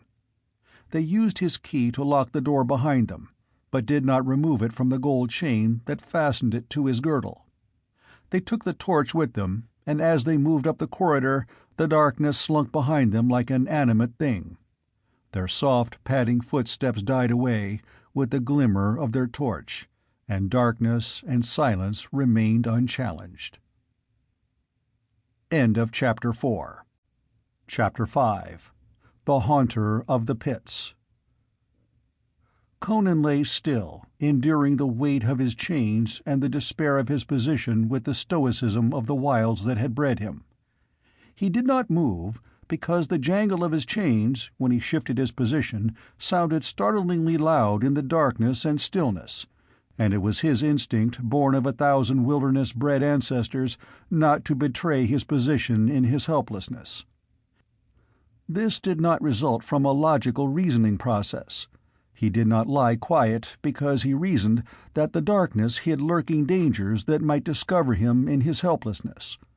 Zelto Toon had assured him that he was not to be harmed, and Conan believed that it was in the man's interest to preserve him, at least for the time being. But the instincts of the wild were there, that had caused him in his childhood to lie hidden and silent while wild beasts prowled about his covert. Even his keen eyes could not pierce the solid darkness. After a while, after a period of time he had no way of estimating, a faint glow became apparent, a sort of slanting gray beam, by which Conan could see, vaguely, the bars of the door at his elbow, and even make out the skeleton of the other grille. This puzzled him until at last he realized the explanation. He was far below ground, in the pits below the palace. Yet for some reason a shaft had been constructed from somewhere above. Outside, the moon had risen to a point where its light slanted dimly down the shaft. He reflected that in this manner he could tell the passing of the days and nights. Perhaps the sun too would shine down that shaft, though on the other hand it might be closed by day. Perhaps it was a subtle method of torture, allowing a prisoner but a glimpse of daylight or moonlight. His gaze fell on the broken bones in the farther corner, glimmering dimly.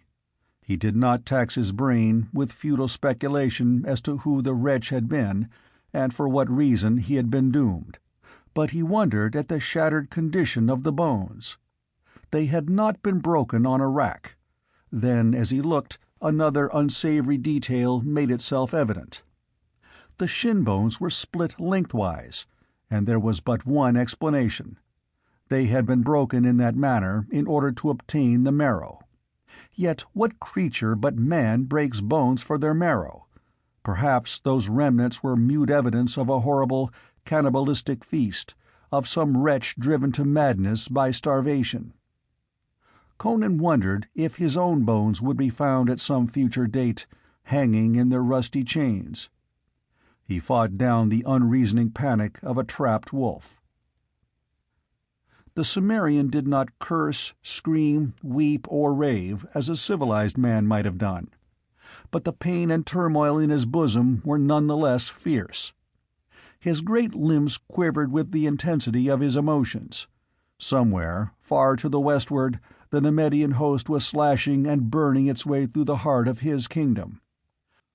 The small host of the Poitanians could not stand before them.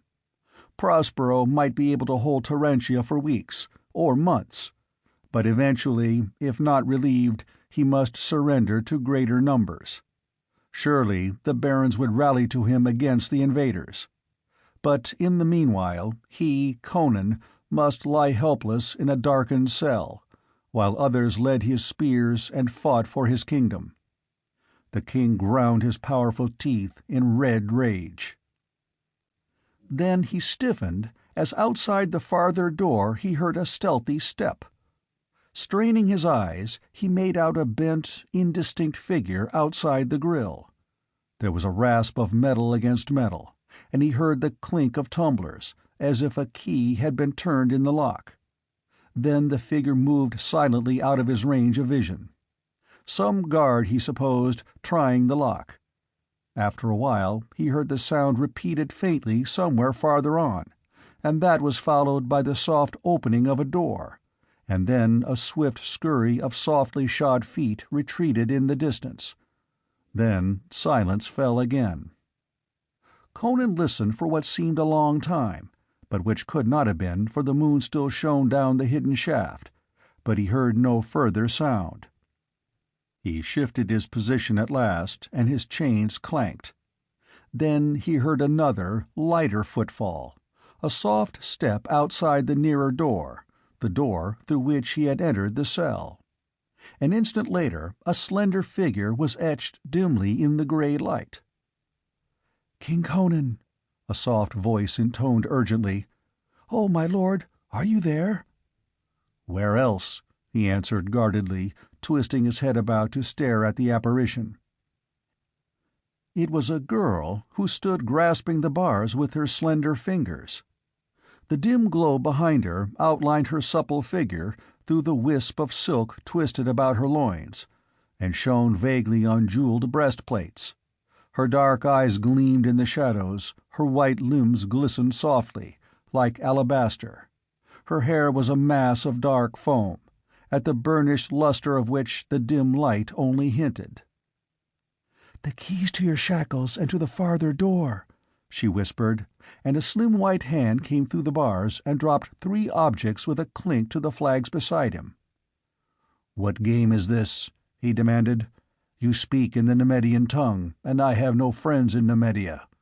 What deviltry is your master up to now? Has he sent you here to mock me?" "It is no mockery." The girl was trembling violently. Her bracelets and breastplates clinked against the bars she grasped. "I swear by Mitra, I stole the keys from the black jailers. They are the keepers of the pits, and each bears a key which will open only one set of locks. I made them drunk. The one whose head you broke was carried away to a leech, and I could not get his key. But the others I stole. Oh, please, do not loiter. Beyond these dungeons lie the pits which are the doors to hell." Somewhat impressed, Conan tried the keys dubiously, expecting to meet only failure and a burst of mocking laughter. But he was galvanized to discover that one indeed loosed him of his shackles, fitting not only the lock that held them to the ring, but the locks on his limbs as well. A few seconds later he stood upright, exulting fiercely in his comparative freedom. A quick stride carried him to the grill, and his fingers closed about a bar and the slender wrist that was pressed against it, imprisoning the owner, who lifted her face bravely to his fierce gaze. "Who are you, girl?" he demanded. "Why do you do this?" "I am only Zenobia," she murmured, with a catch of breathlessness, as if in fright. "Only a girl of the King Seraglio." "Unless this is some cursed trick," muttered Conan, "I cannot see why you bring me these keys." She bowed her dark head, and then lifted it and looked full into his suspicious eyes. Tears sparkled like jewels on her long dark lashes. "I am only a girl of the King Seraglio," she said, with a certain proud humility. He has never glanced at me, and probably never will. I am less than one of the dogs that gnaw the bones in his banquet hall. But I am no painted toy. I am of flesh and blood. I breathe, hate, fear, rejoice, and love. And I have loved you, King Conan, ever since I saw you riding at the head of your knights along the streets of Belverus when you visited King Nymud years ago. My heart tugged at its strings to leap from my bosom and fall in the dust of the street under your horse's hoofs." Color flooded her countenance as she spoke, but her dark eyes did not waver.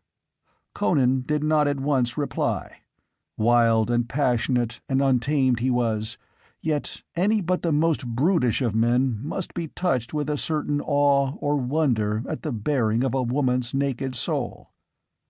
She bent her head then and pressed her red lips to the fingers that imprisoned her slim wrist. Then she flung up her head as if in sudden recollection of their position, and terror flared in her dark eyes. "Haste!" she whispered urgently. "It is past midnight. You must be gone." "But won't they skin you alive for stealing these keys?" "They'll never know. If the black men remember in the morning who gave them wine, they will not dare admit the keys were stolen from them while they were drunk. The key that I could not obtain is the one that unlocks this door. You must make your way to freedom through the pits. What awful perils lurk beyond that door, I cannot even guess, but greater danger lurks for you if you remain in this cell. King Tarascus has returned." "Aye, he has returned, in great secrecy, and not long ago he descended into the pits, and then came out again pale and shaking, like a man who had dared a great hazard. I heard him whisper to his squire, Aridaeus, that despite Zaltotun you should die." "What of Zaltotun?" murmured Conan. He felt her shudder. "Do not speak of him," she whispered. "Demons are often summoned by the sound of their names. The slaves say that he lies in his chamber, behind a bolted door, dreaming the dreams of the Black Lotus. I believe that even Tarascus secretly fears him, or he would slay you openly. But he has been in the pits tonight, and what he did there only Mitra knows." "I wonder if that could have been Tarascus who fumbled at my cell door a while ago," muttered Conan. "Here is a dagger," she whispered, pressing something through the bars. His eager fingers closed on an object familiar to their touch. "Go quickly through yonder door, turn to the left, and make your way along the cells until you come to a stone stair. On your life, do not stray from the line of the cells. Climb the stair and open the door at the top. One of the keys will fit it. If it will be the will of Mitra, I will await you there." Then she was gone, with a patter of light, slippered feet. Conan shrugged his shoulders and turned toward the farther grille. This might be some diabolical trap planned by Tarascus, but plunging headlong into a snare was less abhorrent to Conan's temperament than sitting meekly to await his doom. He inspected the weapon the girl had given him and smiled grimly. Whatever else she might be, she was proven by that dagger to be a person of practical intelligence. It was no slender stiletto, selected because of a jeweled hilt or gold guard, fitted only for dainty murder in milady's boudoir. It was a forthright poignard, a warrior's weapon, broad-bladed, 15 inches in length, tapering to a diamond-sharp point. He grunted with satisfaction. The feel of the hilt cheered him and gave him a glow of confidence. Whatever webs of conspiracy were drawn about him, whatever trickery and treachery ensnared him, this knife was real. The great muscles of his right arm swelled in anticipation of murderous blows. He tried the farther door, fumbling with the keys as he did so. It was not locked. Yet he remembered the black man locking it. That furtive, bent figure, then, had been no jailer, seeing that the bolts were in place. He had unlocked the door instead. There was a sinister suggestion about that unlocked door, but Conan did not hesitate. He pushed upon the grill and stepped from the dungeon into the outer darkness. As he had thought, the door did not open into another corridor. The flagged floor stretched away under his feet, and the line of cells ran away to the right and left behind him, but he could not make out the outer limits of the palace into which he had come. He could see neither the roof nor any other wall.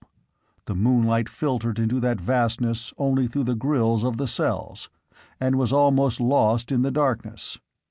Less keen eyes than his could scarcely have discerned the dim gray patches that floated before each cell door. Turning to the left, he moved swiftly and noiselessly along the line of dungeons, his bare feet making no sound on the flags. He glanced briefly into each dungeon as he passed it. They were all empty, but locked. In some he caught the glimmer of naked white bones. These pits were a relic of a grimmer age, constructed long ago when Belverus was a fortress rather than a city. But evidently their more recent use had been more extensive than the world guessed. Ahead of him presently he saw the dim outline of a stair sloping sharply upward, and knew it must be the stair he sought. Then he whirled suddenly, crouching in the deep shadows at its foot. Somewhere behind him something was moving, something bulky and stealthy that padded on feet which were not human feet. He was looking down the long row of cells, before each one of which lay a square of dim gray light that was little more than a patch of less dense darkness. But he saw something moving along these squares. What it was, he could not tell, but it was heavy and huge, and yet it moved with more than human ease and swiftness. He glimpsed it as it moved across the squares of gray, then lost it as it merged in the expanses of shadow between. It was uncanny, in its stealthy advance, appearing and disappearing like a blur of the vision.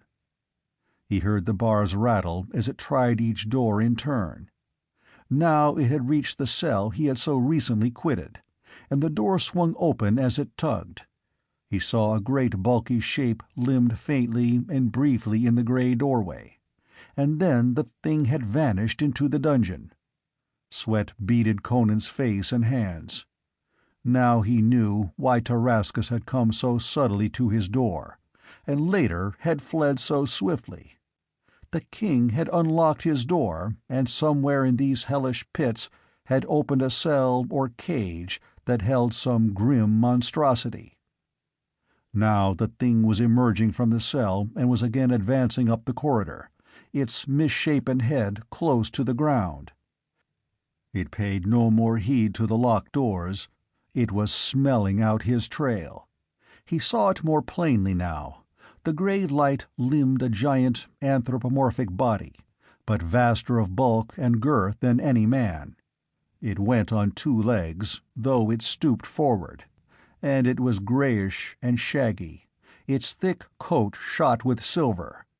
Its head was a grisly travesty of the human, its long arms hung nearly to the ground. Conan knew it at last, understood the meaning of those crushed and broken bones in the dungeon, and recognized the haunter of the pits. It was a gray ape, one of the grisly man-eaters from the forests that wave on the mountainous eastern shores of the Sea of Vilayet. Half mythical and altogether horrible, these apes were the goblins of Hyborian legendry, and were in reality ogres of the natural world, cannibals and murderers of the nighted forests. He knew it scented his presence, for it was coming swiftly now, rolling its barrel-like body rapidly along on its short, mighty-bowed legs. He cast a quick glance up the long stair, but knew that the thing would be on his back before he could mount to the distant door. He chose to meet it face to face. Conan stepped out into the nearest square of moonlight, so as to have all the advantage of illumination that he could, for the beast, he knew, could see better than himself in the dark. Instantly the brute saw him. Its great yellow tusks gleamed in the shadows, but it made no sound. Creatures of night and the silence, The grey apes of Vilayet were voiceless, but in its dim, hideous features, which were a bestial travesty of a human face, showed ghastly exultation. Conan stood poised, watching the oncoming monster without a quiver. He knew he must stake his life on one thrust. There would be no chance for another, nor would there be time to strike and spring away. The first blow must kill, and kill instantly, if he hoped to survive that awful grapple. He swept his gaze over the short, squat throat, the hairy swag belly, and the mighty breast, swelling in giant arches like twin shields. It must be the heart. Better to risk the blade being deflected by the heavy ribs than to strike in where a stroke was not instantly fatal. With full realization of the odds, Conan matched his speed of eye and hand and his muscular power against the brute might and ferocity of the man-eater. He must meet the brute breast to breast, strike a death blow, and then trust to the ruggedness of his frame to survive the instant of manhandling that was certain to be his. As the ape came rolling in on him, swinging wide its terrible arms, he plunged in between them and struck with all his desperate power. He felt the blade sink to the hilt in the hairy breast, and instantly, releasing it, he ducked his head and bunched his whole body into one compact mass of knotted muscles, and as he did so, he grasped the closing arms and drove his knee fiercely into the monster's belly, bracing himself against that crushing grapple. For one dizzy instant he felt as if he were being dismembered in the grip of an earthquake.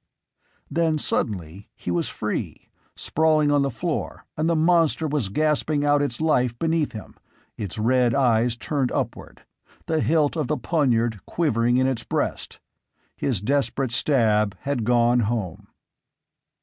Conan was panting as if after long conflict, trembling in every limb. Some of his joints felt as if they had been dislocated, and blood dripped from scratches on his skin where the monstrous talons had ripped. His muscles and tendons had been savagely wrenched and twisted. If the beast had lived a second longer, it would surely have dismembered him. But the Cimmerian's mighty strength had resisted. For the fleeting instant it had endured the dying convulsion of the ape that would have torn a lesser man limb from limb. End of Chapter 5. Chapter 6. The Thrust of a Knife. Conan stooped and tore the knife from the monster's breast. Then he went swiftly up the stair. What other shapes of fear the darkness held he could not guess, but he had no desire to encounter any more. This touch-and-go sort of battling was too strenuous even for the giant Cimmerian. The moonlight was fading from the floor, the darkness closing in, and something like panic pursued him up the stair. He breathed a gusty sigh of relief when he reached the head and felt the third key turn in the lock. He opened the door slightly and craned his neck to peer through, half expecting an attack from some human or bestial enemy. He looked into a bare stone corridor, dimly lighted, and a slender, supple figure stood before the door. "Your Majesty!" It was a low, vibrant cry, half in relief and half in fear. The girl sprang to his side, then hesitated as if abashed. "You bleed," she said. "You have been hurt."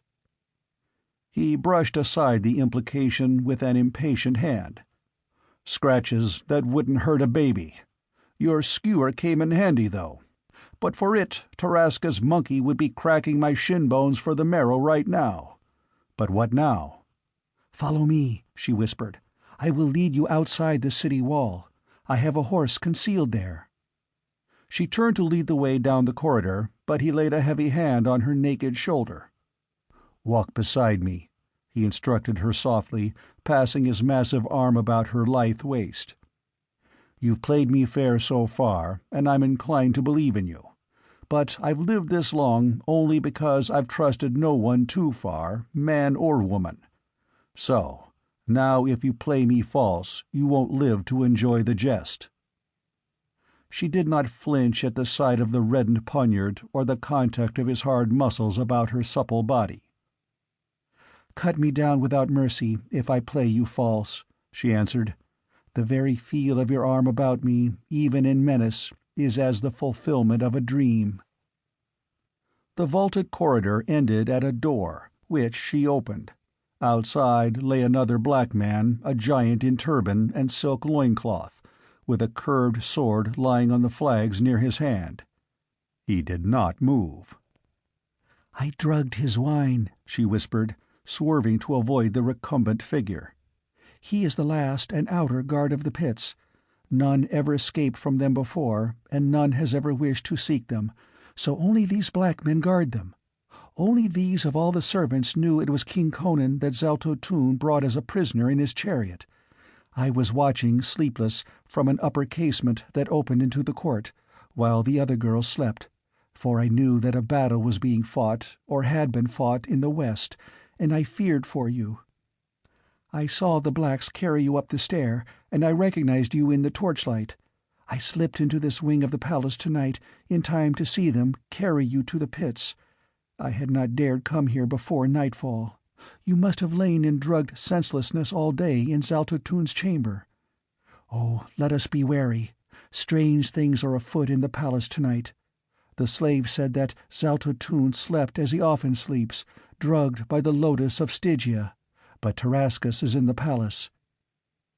He entered secretly through the postern, wrapped in his cloak, which was dusty as with long travel, and attended only by his squire, the lean, silent Aridaeus. I cannot understand, but I am afraid." They came out at a foot of a narrow, winding stair, and mounting it, passed through a narrow panel which she slid aside. When they had passed through, she slipped it back in place, and it became merely a portion of the ornate wall. They were in a more spacious corridor, carpeted and tapestried, over which hanging lamps shed a golden glow. Conan listened intently, but he heard no sound throughout the palace. He did not know in what part of the palace he was, or in which direction lay the chamber of Zaltotun. The girl was trembling as she drew him along the corridor, to halt presently beside an alcove masked with satin tapestry. Drawing this aside, she motioned for him to step into the niche, and whispered, "Wait here. Beyond the door at the end of the corridor we are likely to meet slaves or eunuchs at any time of the day or night. I will go and see if the way is clear before we essay it." Instantly his hair-trigger suspicions were aroused. "Are you leading me into a trap?" Tears sprang into her dark eyes.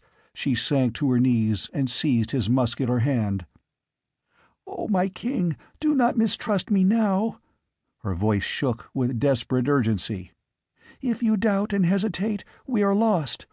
Why should I bring you up out of the pits to betray you now?" "All right," he muttered. "I'll trust you. Though, by Crom, the habits of a lifetime are not easily put aside. Yet I wouldn't harm you now if you brought all the swordsmen in Nemedia upon me. But for you, Tarascus' cursed ape would have come upon me in chains and unarmed. Do as you wish, girl."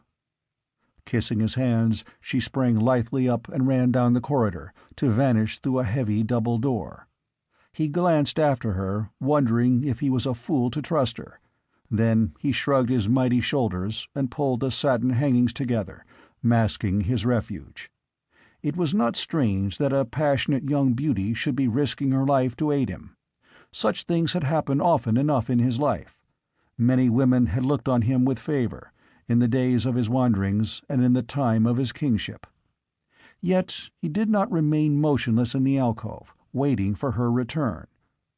Following his instincts, he explored the niche for another exit, and presently found one, the opening of a narrow passage, masked by the tapestries, that ran to an ornately carved door, barely visible in the dim light that filtered in from the outer corridor. And as he stared into it, somewhere beyond that carven door he heard the sound of another door opening and shutting, and then a low mumble of voices. The familiar sound of one of those voices caused a sinister expression to cross his dark face. Without hesitation he glided down the passage, and crouched like a stalking panther beside the door. It was not locked, and manipulating it delicately, he pushed it open a crack, with a reckless disregard for possible consequences that only he could have explained or defended. It was masked on the other side by tapestries, but through a thin slit in the velvet he looked into a chamber lit by a candle on an ebony table. There were two men in that chamber. One was a scarred, sinister-looking ruffian in leather breeks and ragged cloak. The other was Tarascus, king of Nemedia. Tarascus seemed ill at ease. He was slightly pale, and he slept starting and glancing about him, as if expecting and fearing to hear some sound or footstep. "Go swiftly and at once," he was saying. "He is deep in drugged slumber, but I know not when he may awaken." "Strange to hear the words of fear issuing from the lips of Tarascus," rumbled the other in a harsh, deep voice. The king frowned. "I fear no common man, as you well know. But when I saw the cliffs fall at Valkia, I knew that this devil we had resurrected was no charlatan. I fear his powers, because I do not know the full extent of them. But I know that somehow they are connected with this accursed thing which I have stolen from him. It brought him back to life, so it must be the source of his sorcery. He had it hidden well, but following my secret order, a slave spied on him and saw him place it in a golden chest, and saw where he hid the chest. Even so, I would not have dared steal it had Xaltotun himself not been sunk in lotus slumber. I believe it is the secret of his power. With it, Orestes brought him back to life. With it, he will make us all slaves, if we are not wary. So take it and cast it into the sea as I have bidden you. And be sure you are so far from land that neither tide nor storm can wash it up on the beach. You have been paid." "So I have," grunted the ruffian. "And I owe more than gold to you, king. I owe you a debt of gratitude. Even thieves can be grateful." "Whatever debt you may feel you owe me," answered Tarascus, "will be paid when you have hurled this thing into the sea." "I'll ride for Zingara and take a ship from Cordova," promised the other.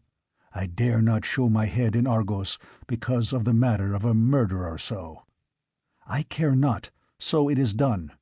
Here it is. A horse awaits you in the court. Go, and go swiftly."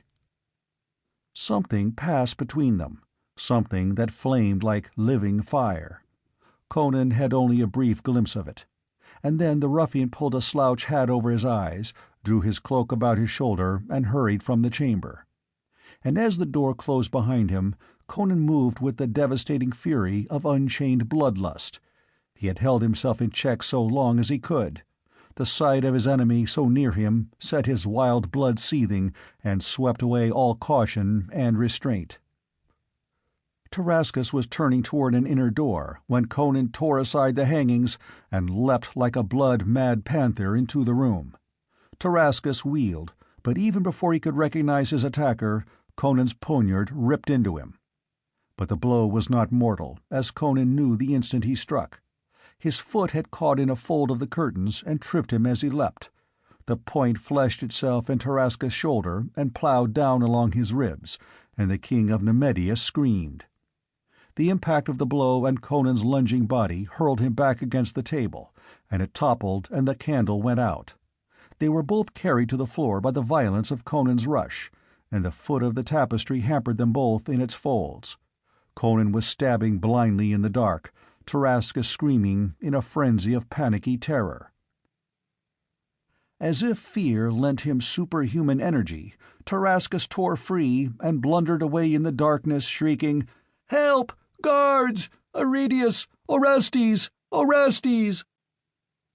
Conan rose, kicking himself free of the tangling tapestries and the broken table, cursing with the bitterness of his bloodthirsty disappointment. He was confused and ignorant of the plan of the palace. The yells of Tarascus were still resounding in the distance, and a wild outcry was bursting forth in answer. The Nemedian had escaped him in the darkness, and Conan did not know which way he had gone. The Cimmerian's rash stroke for vengeance had failed, and there remained only the task of saving his own hide if he could.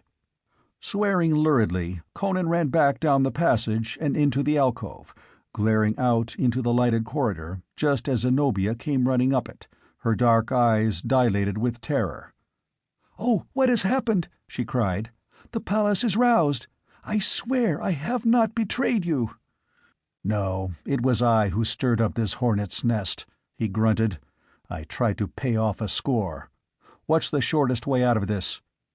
She caught his wrist and ran fleetly down the corridor.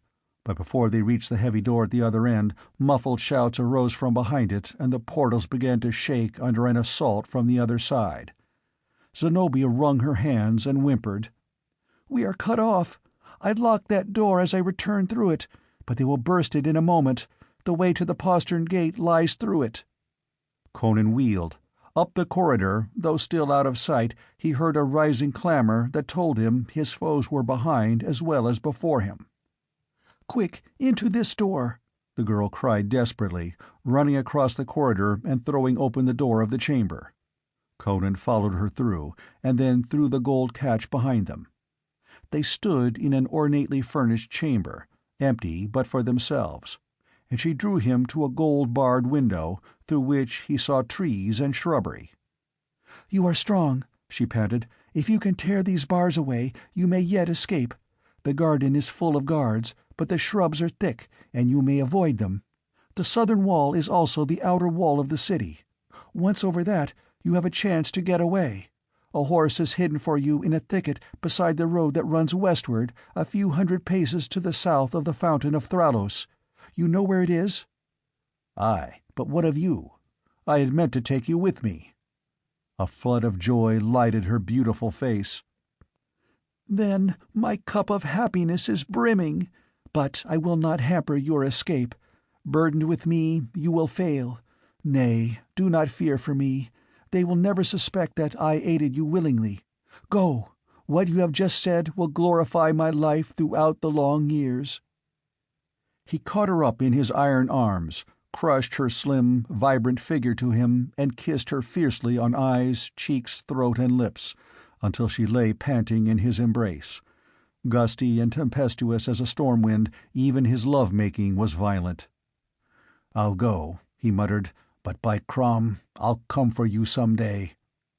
Wheeling, he gripped the gold bars and tore them from their sockets with one tremendous wrench, threw a leg over the sill and went down swiftly, clinging to ornaments on the wall. He hit the ground running and melted like a shadow into the maze of towering rose-bushes and spreading trees. The one look he cast back over his shoulder showed him Zenobia leaning over the window-sill, her arms stretched after him in mute farewell and renunciation. Guards were running through the garden, all converging toward the palace, where the clamor momentarily grew louder. Tall men in burnished cuirasses and crested helmets of polished bronze. The starlight struck glints from their gleaming armor among the trees, betraying their every movement, but the sound of their coming ran far before them. To Conan, wilderness-bred, their rush through the shrubbery was like the blundering stampede of cattle. Some of them passed within a few feet of where he lay flat in a thick cluster of bushes and never guessed his presence. With the palace as their goal, they were oblivious to all else about them. When they had gone shouting on, he rose and fled through the garden with no more noise than a panther would have made. So quickly he came to the southern wall and mounted the steps that led to the parapet. The wall was made to keep people out, not in. No sentry patrolling the battlements was in sight. Crouching by an embrasure, he glanced back at the great palace rearing above the cypresses behind him. Lights blazed from every window, and he could see figures flitting back and forth across them like puppets on invisible strings. He grinned hardly, shook his fist in a gesture of farewell and menace, and let himself over the outer rim of the parapet. A low tree, a few yards below the parapet, received Conan's weight as he dropped noiselessly into the branches. An instant later he was racing through the shadows with the swinging hillman stride that eats up long miles. Gardens and pleasure villas surrounded the walls of Belverus. Drowsy slaves, sleeping by their watchmen's pikes, did not see the swift and furtive figure that scaled walls, crossed alleys made by the arching branches of trees, and threaded a noiseless way through orchards and vineyards. Watchdogs woke and lifted their deep, booming clamor at a gliding shadow, half-scented, half-sensed, and then it was gone. In a chamber of the palace, Tarascus writhed and cursed on a blood-spattered couch, under the deft, quick fingers of Orestes. The palace was thronged with wide-eyed, trembling servitors, but the chamber where the king lay was empty save for himself and the renegade priest. "Are you sure he still sleeps?" Tarascus demanded again, setting his teeth against the bite of the herb juices with which Orestes was bandaging the long, ragged gash in his shoulder and ribs. "Ishtar, Mitra, and Set, that burns like molten pitch of hell." "Which you would be experiencing even now, but for your good fortune," remarked Orestes. "Whoever wielded that knife struck to kill. Yes, I have told you that Zaltotun still sleeps. Why are you so urgent upon that point? What has he to do with this?" "You know nothing of what passed in the palace tonight?" Tarascus searched the priest's countenance with burning intensity. "Nothing. As you know, I have been employed in translating manuscripts for Zaltotun for some months now, transcribing esoteric volumes written in the younger languages into script he can read. He was well versed in all the tongues and scripts of his day, but he has not yet learned all the newer languages, and to save time he has me translate these works for him, to learn if any new knowledge has been discovered since his time. I did not know that he had returned last night until he sent for me and told me of the battle. Then I returned to my studies, nor did I know that you had returned until the clamor in the palace brought me out of my cell." "Then you do not know that Zaltotun brought the king of Aquilonia a captive to this palace?" Orestes shook his head, without particular surprise. "Zaltotun merely said that Conan would oppose us no more. I supposed that he had fallen, but did not ask the details."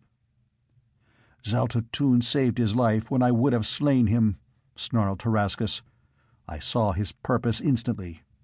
He would hold Conan captive to use as a club against me, against Amalric, against Valerius, and against myself.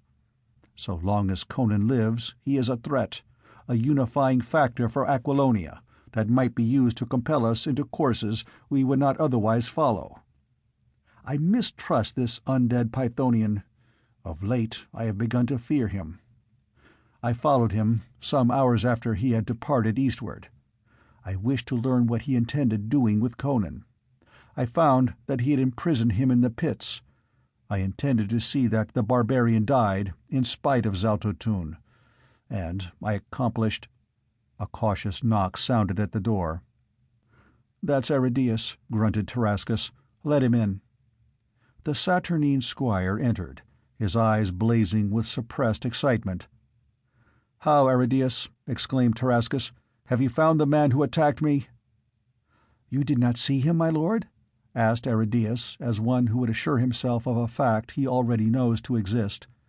"You did not recognize him?" "No, it happened so quick, and the candle was out. All I could think of was that it was some devil loosed on me by Zaltotun's magic." "The Pythonian sleeps in his barred and bolted room. But I have been in the pits." Aridaeus twitched his lean shoulders excitedly. "Well, speak, man!"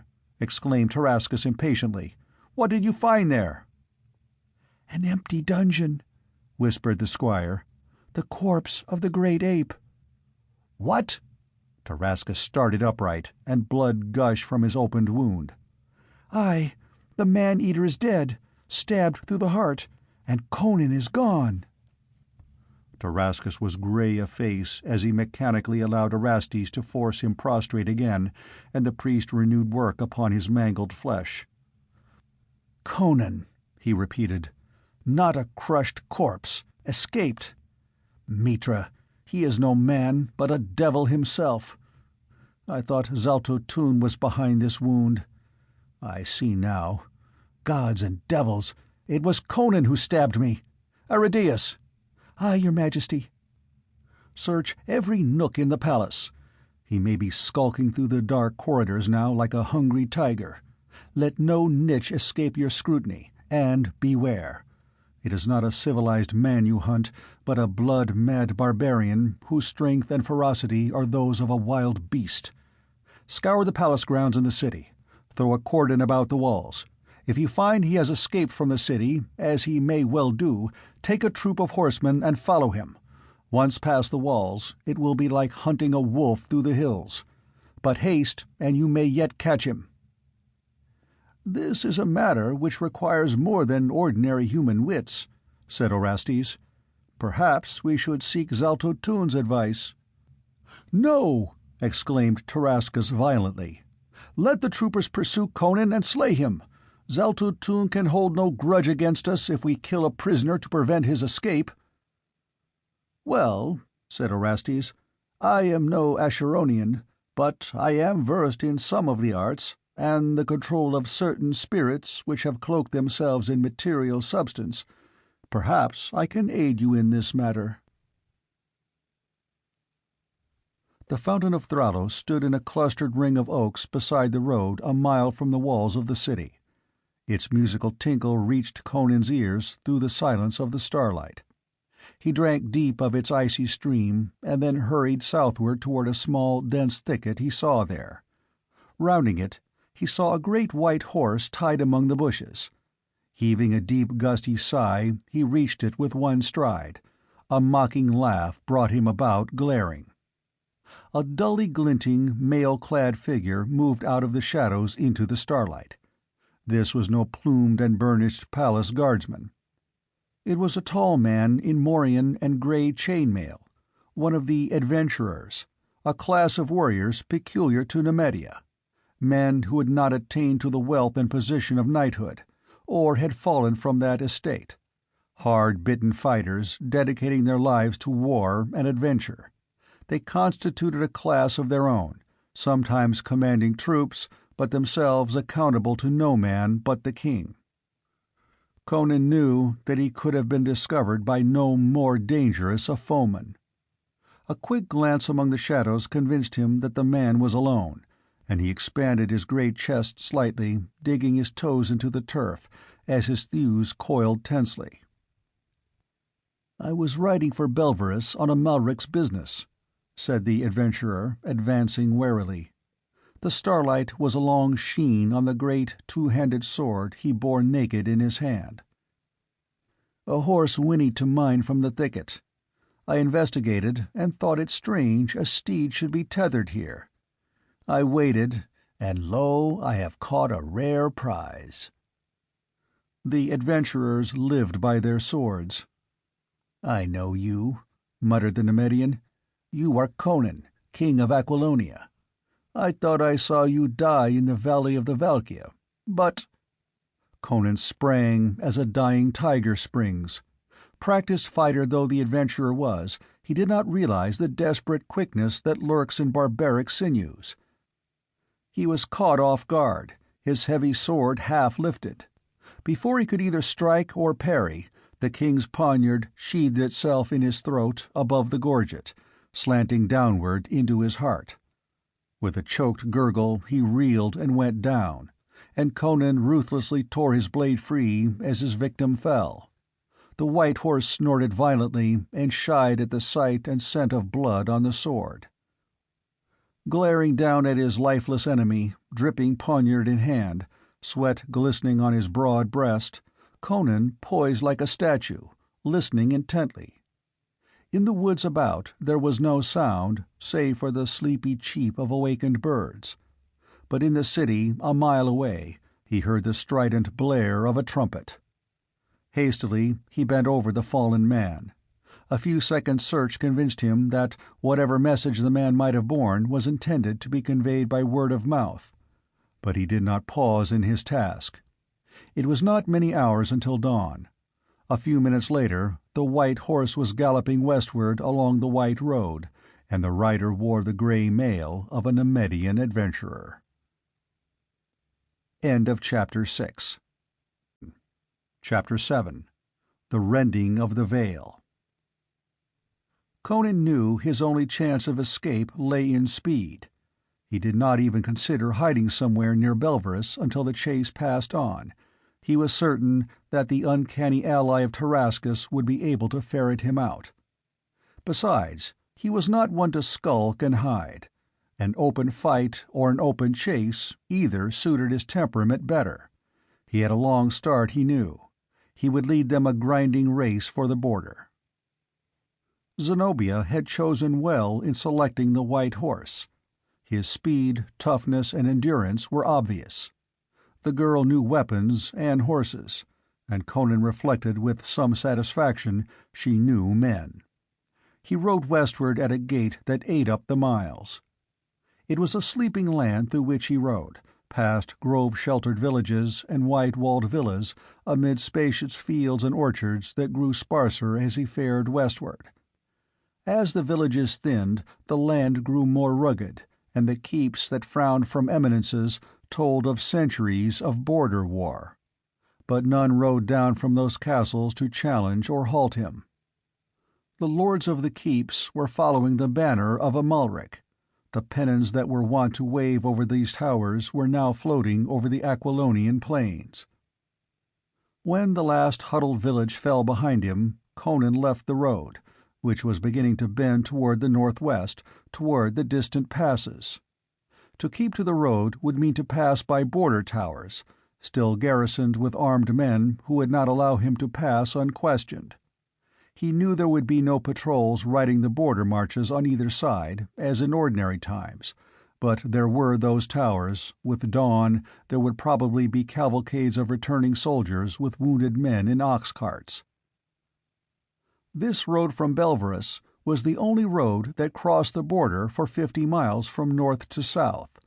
It followed a series of passes through the hills, and on either hand lay a wide expanse of wild, sparsely inhabited mountains.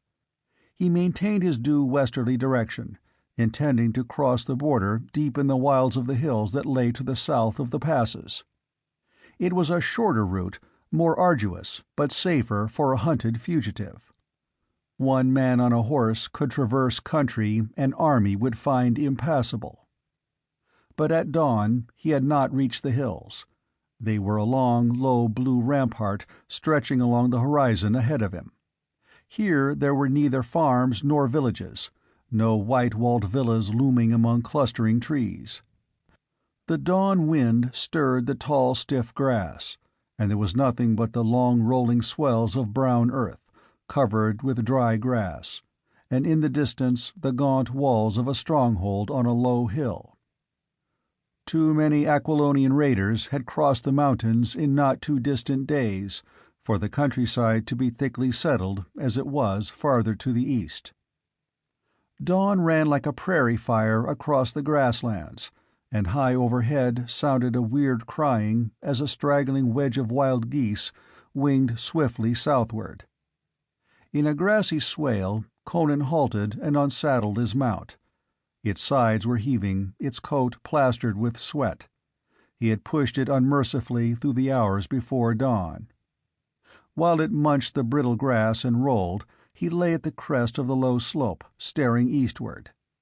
Far away to the northward he could see the road he had left, streaming like a white ribbon over a distant rise. No black dots moved along that glistening ribbon. There was no sign about the castle in the distance to indicate that the keepers had noticed the lone wayfarer. An hour later the land still stretched bare. The only sign of life was a glint of steel on the far-off battlements, a raven in the sky that wheeled backward and forth, dipping and rising as if seeking something. Conan saddled and rode westward at a more leisurely gait. As he topped the farther crest of the slope, a raucous screaming burst out over his head, and looking up, he saw the raven flapping high above him, cawing incessantly. As he rode on, it followed him, maintaining its position and making the morning hideous with its strident cries, heedless of his efforts to drive it away. This kept up for hours, until Conan's teeth were on edge, and he felt that he would give half his kingdom to be allowed to wring that black neck. "Devils of hell!" he roared in futile rage, shaking his mailed fist at the frantic bird. "Why do you harry me with your squawking? Begone, you black spawn of perdition, and peck for wheat in the farmer's fields!" He was ascending the first pitch of the hills, and he seemed to hear an echo of the bird's clamor far behind him. Turning in his saddle, he presently made out another black dot hanging in the blue. Beyond that again he caught the glint of the afternoon sun on steel. That could mean only one thing: armed men. And they were not riding along the beaten road, which was out of his sight beyond the horizon. They were following him. His face grew grim, and he shivered slightly as he stared at the raven that wheeled high above him. "So, it is more than the whim of a brainless beast," he muttered. "Those riders cannot see you, spawn of hell, but the other bird can see you, and they can see him. You follow me, he follows you, and they follow him. Are you only a craftily trained feathered creature, or some devil in the form of a bird? Did Zalto Tune set you on my trail? Are you Zalto Tune?" Only a strident screech answered him, a screech vibrating with harsh mockery. Conan wasted no more breath on his dusky betrayer. Grimly, he settled to the long grind of the hills. He dared not push the horse too hard. The rest he had allowed it had not been enough to freshen it. He was still far ahead of his pursuers, but they would cut down that lead steadily. It was almost a certainty that their horses were fresher than his, for they had undoubtedly changed mounts at that castle he had passed. The going grew rougher, the scenery more rugged, steep grassy slopes pitching up to densely timbered mountainsides. Here, he knew, he might elude his hunters, but for that hellish bird that squalled incessantly above him. He could no longer see them in this broken country, but he was certain that they still followed him, guided unerringly by their feathered allies. That black shape became like a demoniac incubus, hounding him through measureless hells. The stones he hurled with a curse went wide or fell harmless, though in his youth he had felled hawks on the wing. The horse was tiring fast. Conan recognized the grim finality of his position. He sensed an inexorable driving fate behind all this. He could not escape. He was as much a captive as he had been in the pits of Belverus. But he was no son of the Orient to yield passively to what seemed inevitable. If he could not escape, he would at least take some of his foes into eternity with him. He turned into a wide thicket of larches that masked a slope, looking for a place to turn at bay. Then ahead of him there rang a strange, shrill scream, human yet weirdly timbered. An instant later he had pushed through a screen of branches and saw the source of that eldritch cry. In a small glade below him, 4 soldiers in Nemedian chainmail were binding a noose about the neck of a gaunt old woman in peasant garb. A heap of faggots bound with cord on the ground nearby showed what her occupation had been when surprised by these stragglers. Conan felt slow fury swell his heart as he looked silently down and saw the ruffians dragging her toward a tree whose low-spreading branches were obviously intended to act as a gibbet. He had crossed the frontier an hour ago. He was standing on his own soil, watching the murder of one of his own subjects. The old woman was struggling with surprising strength and energy, and as he watched, she lifted her head and voiced again the strange, weird, far-carrying call he had heard before. It was echoed as if in mockery by the raven flapping above the trees. The soldiers laughed roughly, and one struck her in the mouth. Conan swung from his weary steed and dropped down the face of the rocks, landing with a clang of mail on the grass. The 4 men wheeled at the sound and drew their swords, gaping at the mailed giant who faced them, sword in hand. Conan laughed harshly. His eyes were bleak as flint. "Dogs," he said without passion and without mercy. "Do Nemedian jackals set themselves up as executioners and hang my subjects at will? First, You must take the head of their king. Here I stand, awaiting your lordly pleasure." The soldiers stared at him uncertainly as he strode toward them. "Who is this madman?" growled a bearded ruffian. "He wears Nemedian mail, but speaks with an Aquilonian accent." "No matter," quoth another. "Cut him down, and then we'll hang the old hag." And so saying, he ran at Conan, lifting his sword. But before he could strike, the king's great blade lashed down, splitting helmet and skull. The man fell before him, but the others were hardy rogues. They gave tongue like wolves and surged about the lone figure in the grey mail, and the clamor and din of steel drowned the cries of the circling raven. Conan did not shout.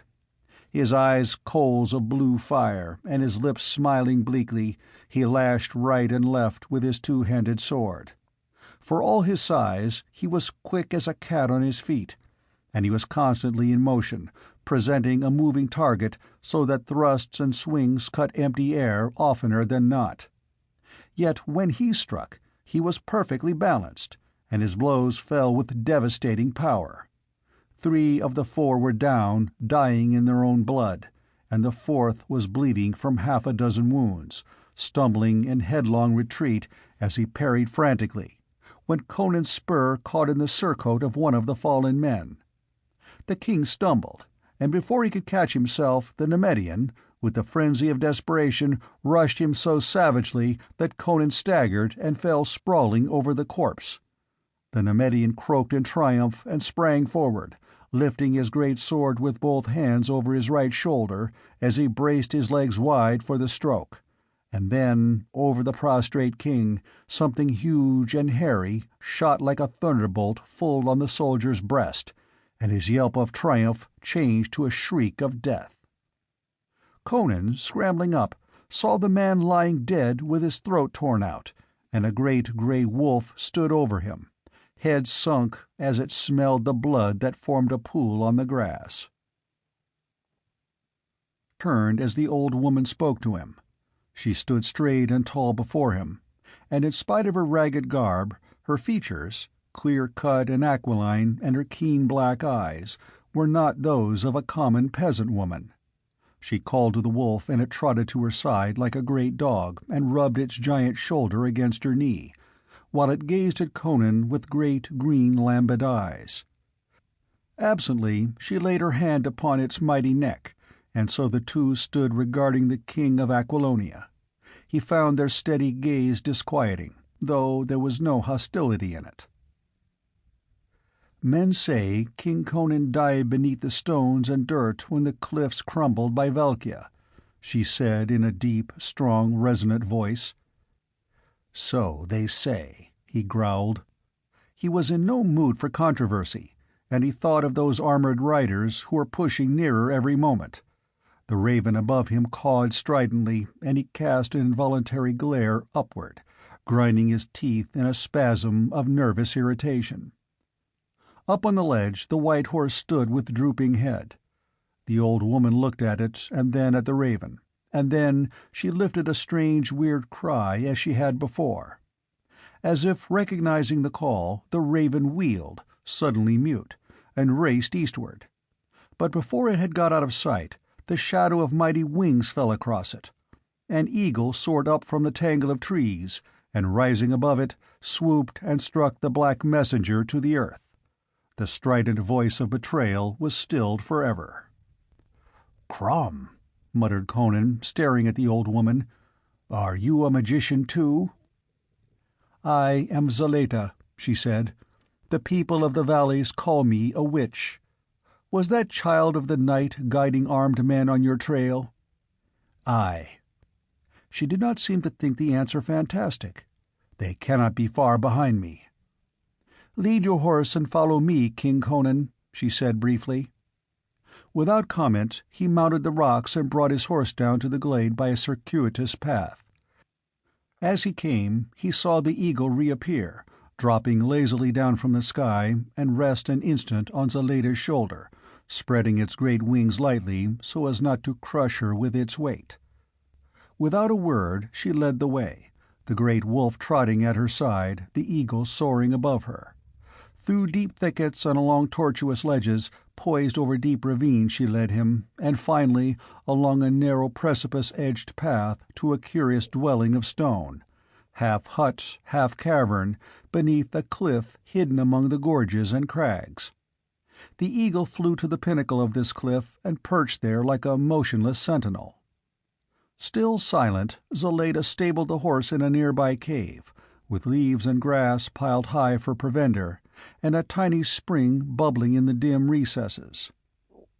In the hut, she seated the king on a rude, hide-covered bench, and she herself sat upon a low stool before the tiny fireplace, while she made a fire of tamarisk chunks and prepared a frugal meal.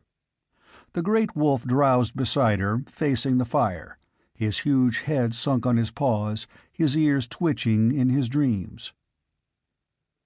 "You do not fear to sit in the hut of a witch?" she asked, breaking her silence at last.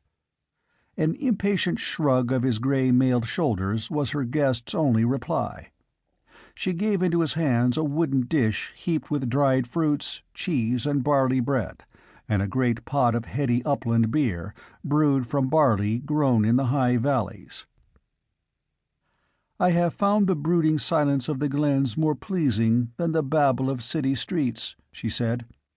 "The children of the wild are kinder than the children of men."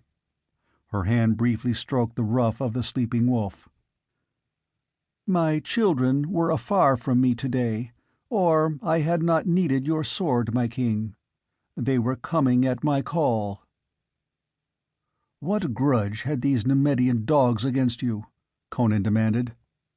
"Skulkers from the invading army straggle all over the countryside, from the frontier to Turantia," she answered.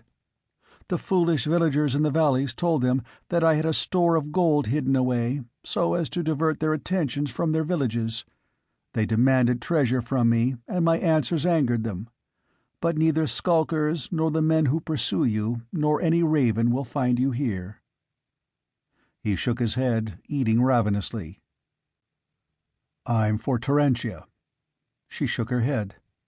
"You thrust your head into the dragon's jaws. Best seek refuge abroad. The heart is gone from your kingdom." "What do you mean?" he demanded. "Battles have been lost before, yet wars won. A kingdom is not lost by a single defeat." "And you will go to Turantia?" "Aye. Prospero will be holding it against Amalric." "Are you sure?" "Hell's devils, woman!" he exclaimed wrathfully. "What else?" She shook her head. "I feel that it is otherwise. Let us see. Not lightly is the veil rent, yet I will rend it a little and show you your capital city." Conan did not see what she cast upon the fire, but the wolf whimpered in his dreams, and a green smoke gathered and billowed up into the hut. And as he watched, the walls and ceiling of the hut seemed to widen, to grow remote and vanish, merging with infinite immensities. The smoke rolled about him, blotting out everything. And in it forms moved and faded, and stood out in startling clarity. He stared at the familiar towers and streets of Turantia, where a mob seethed and screamed, and at the same time he was somehow able to see the banners of Nemedia moving inexorably westward through the smoke and flame of a pillaged land. In the great square of Turantia the frantic throng milled and yammered, screaming that the king was dead, that the barons were girding themselves to divide the land between them, and that the rule of a king, even of Valerius, was better than anarchy.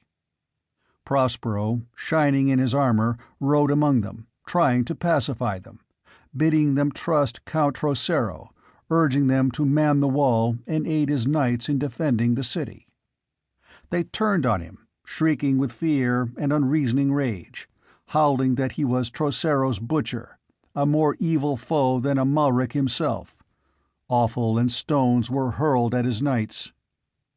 A slight blurring of the picture, that might have denoted a passing of time, and then Conan saw Prospero and his knights filing out of the gates and spurring southward. Behind him the city was in an uproar. "Fools! muttered Conan thickly. "Fools! Why could they not trust Prospero?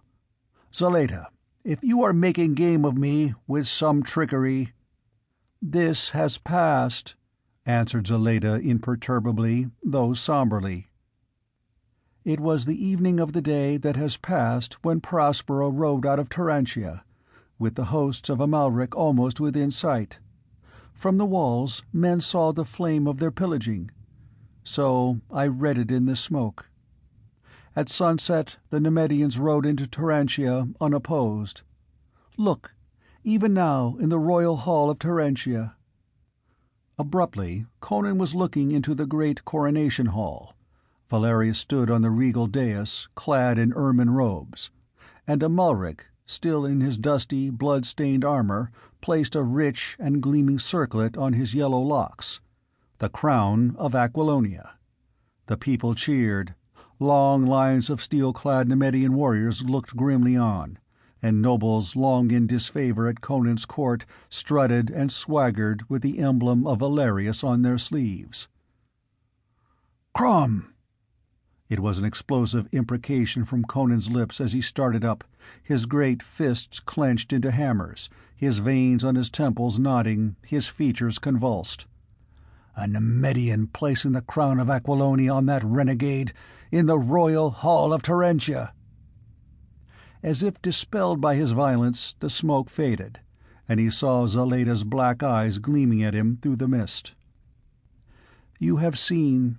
The people of your capital have forfeited the freedom you won for them by sweat and blood. They have sold themselves to the slavers and the butchers. They have shown that they do not trust their destiny.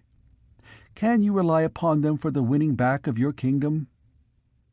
"They thought I was dead," he grunted, recovering some of his poise. "I have no son. Men can't be governed by a memory. What if the Nemedians have taken Turantia? There still remain the provinces, the barons, and the people of the countrysides. Valerius has won an empty glory." "You are stubborn, as befits a fighter. I cannot show you the future. I cannot show you all the past. Nay, I show you nothing. I merely make you see windows opened in the veil by powers unguessed. Would you look into the past for a clue of the present?" "Aye." He seated himself abruptly. Again the green smoke rose and billowed. Again images unfolded before him, this time alien and seemingly irrelevant. He saw great towering black walls, pedestals half hidden in the shadows upholding images of hideous, half-bestial gods. Men moved in the shadows, dark, wiry men, clad in red, silken loincloths. They were bearing a green jade sarcophagus along a gigantic black corridor. But before he could tell much about what he saw, the scene shifted. He saw a cavern, dim, shadowy, and haunted with a strange, intangible horror. On an altar of black stone stood a curious golden vessel, shaped like the shell of a scallop. Into this cavern came some of the dark, wiry men who had borne the mummy case. They seized the golden vessel, and then the shadows swirled around them, and what happened he could not say. But he saw a glimmer in a whirl of darkness, like a ball of living fire. Then the smoke was only smoke, drifting up from the fire of tamarisk chunks, thinning and fading. "But what does this portend?" he demanded, bewildered. "What I saw in Turantia I can understand. But what means this glimpse of Zamorian thieves sneaking through a subterranean temple of Set in Stygia? And that cavern, I've never seen or heard anything like it, in all my wanderings. If you can show me that much, these shreds of vision which mean nothing, disjointed, why can you not show me all that is to occur?" Zaleta stirred the fire without replying. "These things are governed by immutable laws," she said at last. "I cannot make you understand. I do not altogether understand myself, though I have sought wisdom in the silences of the high places for more years than I can remember. I cannot save you, though I would if I might. Man must, at last, work out his own salvation. Yet perhaps wisdom may come to me in dreams, and in the morn I may be able to give you the clue to the enigma." "What enigma?" he demanded. "The mystery that confronts you, whereby you have lost a kingdom," she answered. And then she spread a sheepskin upon the floor before the hearth. "Sleep," she said briefly. Without a word he stretched himself upon it, and sank into restless but deep sleep through which phantoms moved silently and monstrous shapeless shadows crept. Once, limned against a purple sunless horizon, he saw the mighty walls and towers of a great city, such as rose nowhere on waking earth he knew. Its colossal pylons and purple minarets lifted toward the stars, and over it, floating like a giant mirage, hovered the bearded countenance of the man Zaltotun. Conan woke in the chill whiteness of early dawn, to see Zaleda crouched beside the tiny fire. He had not awakened once in the night, and the sound of the great wolf leaving or entering should have roused him. Yet the wolf was there, beside the hearth, with its shaggy coat wet with dew, and with more than dew. Blood glistened wetly amid the thick fell, and there was a cut upon his shoulder. Zaleda nodded, without looking around, as if reading the thoughts of her royal guest. "He has hunted before dawn, and red was the hunting. I think the man who hunted a king will hunt no more, neither man nor beast." Conan stared at the great beast with strange fascination, as he moved to take the food Zaleda offered him. "When I come to my throne again, I won't forget," he said briefly. "You've befriended me. By Crom, I can't remember when I've lain down and slept at the mercy of man or woman as I did last night. But what of the riddle you would read me this morn?" A long silence ensued, in which the crackle of the tamarisks was loud on the hearth. "Find the heart of your kingdom," she said at last. "There lies your defeat and your power. You fight more than mortal man. You will not press the throne again unless you find the heart of your kingdom." "Do you mean the city of Tarantia?" She shook her head. "I am but oracle, through whose lips the gods speak. My lips are sealed by them lest I speak too much. You must find the heart of your kingdom. I can say no more. My lips are opened and sealed by the gods." Dawn was still white on the peaks when Conan rode westward. A glance back showed him Zaleda standing in the door of her hut, inscrutable as ever, the great wolf beside her. A gray sky arched overhead, and a moaning wind was chill with the promise of winter. Brown leaves fluttered slowly down from the bare branches, sifting upon his mailed shoulders. All day he pushed through the hills, avoiding roads and villages. Toward nightfall he began to drop down from the heights, tier by tier, and saw the broad plains of Aquilonia spread out beneath him. Villages and farms lay close to the foot of the hills on the western side of the mountains, for half a century most of the raiding across the frontier had been done by the Aquilonians. But now only embers and ashes showed where farm huts and villas had stood. In the gathering darkness Conan rode slowly on. There was little fear of discovery, which he dreaded from friend as well as from foe. The Nemedians had remembered old scores on their westward drive, and Valerius had made no attempt to restrain his allies. He did not count on winning the love of the common people. A vast swath of desolation had been cut through the country from the foothills westward. Conan cursed as he rode over blackened expanses that had been rich fields, and saw the gaunt gable ends of burned houses jutting against the sky. He moved through an empty and deserted land, like a ghost out of a forgotten and outworn past. The speed with which the army had traversed the land showed what little resistance it had encountered. Yet had Conan been leading his Aquilonians, the invading army would have been forced to buy every foot they gained with their blood. The bitter realization permeated his soul. He was not the representative of a dynasty. He was only a lone adventurer. Even the drop of dynastic blood Valerius boasted had more hold on the minds of men than the memory of Conan and the freedom and power he had given the kingdom. No pursuers followed him down out of the hills. He watched for wandering or returning Nemedian troops, but met none. Skulkers gave him a wide path, supposing him to be one of the conquerors. What of his harness? Groves and rivers were far more plentiful on the western side of the mountains, and coverts for concealment were not lacking. So he moved across the pillaged land, halting only to rest his horse, eating frugally of the foods Aleda had given him, until, on a dawn when he lay hidden on a river bank where willows and oaks grew thickly, he glimpsed, afar, across the rolling plains dotted with rich groves, the blue and golden towers of Turantia. He was no longer in a deserted land, but one teeming with varied life. His progress thenceforth was slow and cautious, through thick woods and unfrequented byways.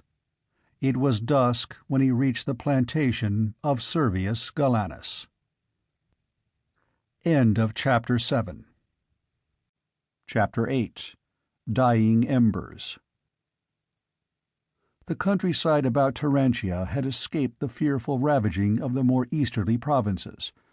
There were evidences of the march of a conquering army in broken hedges, plundered fields, and looted granaries, but torch and steel had not been loosed wholesale.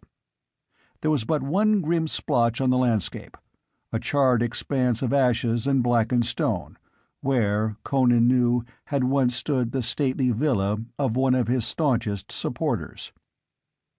The king dared not openly approach the Galanus farm, which lay only a few miles from the city. In the twilight he rode through an extensive woodland, until he sighted a keeper's lodge through the trees. Dismounting and tying his horse, he approached the thick, arched door with the intention of sending the keeper after Servius. He did not know what enemies the manor house might be sheltering. He had seen no troops, but they might be quartered all over the countryside.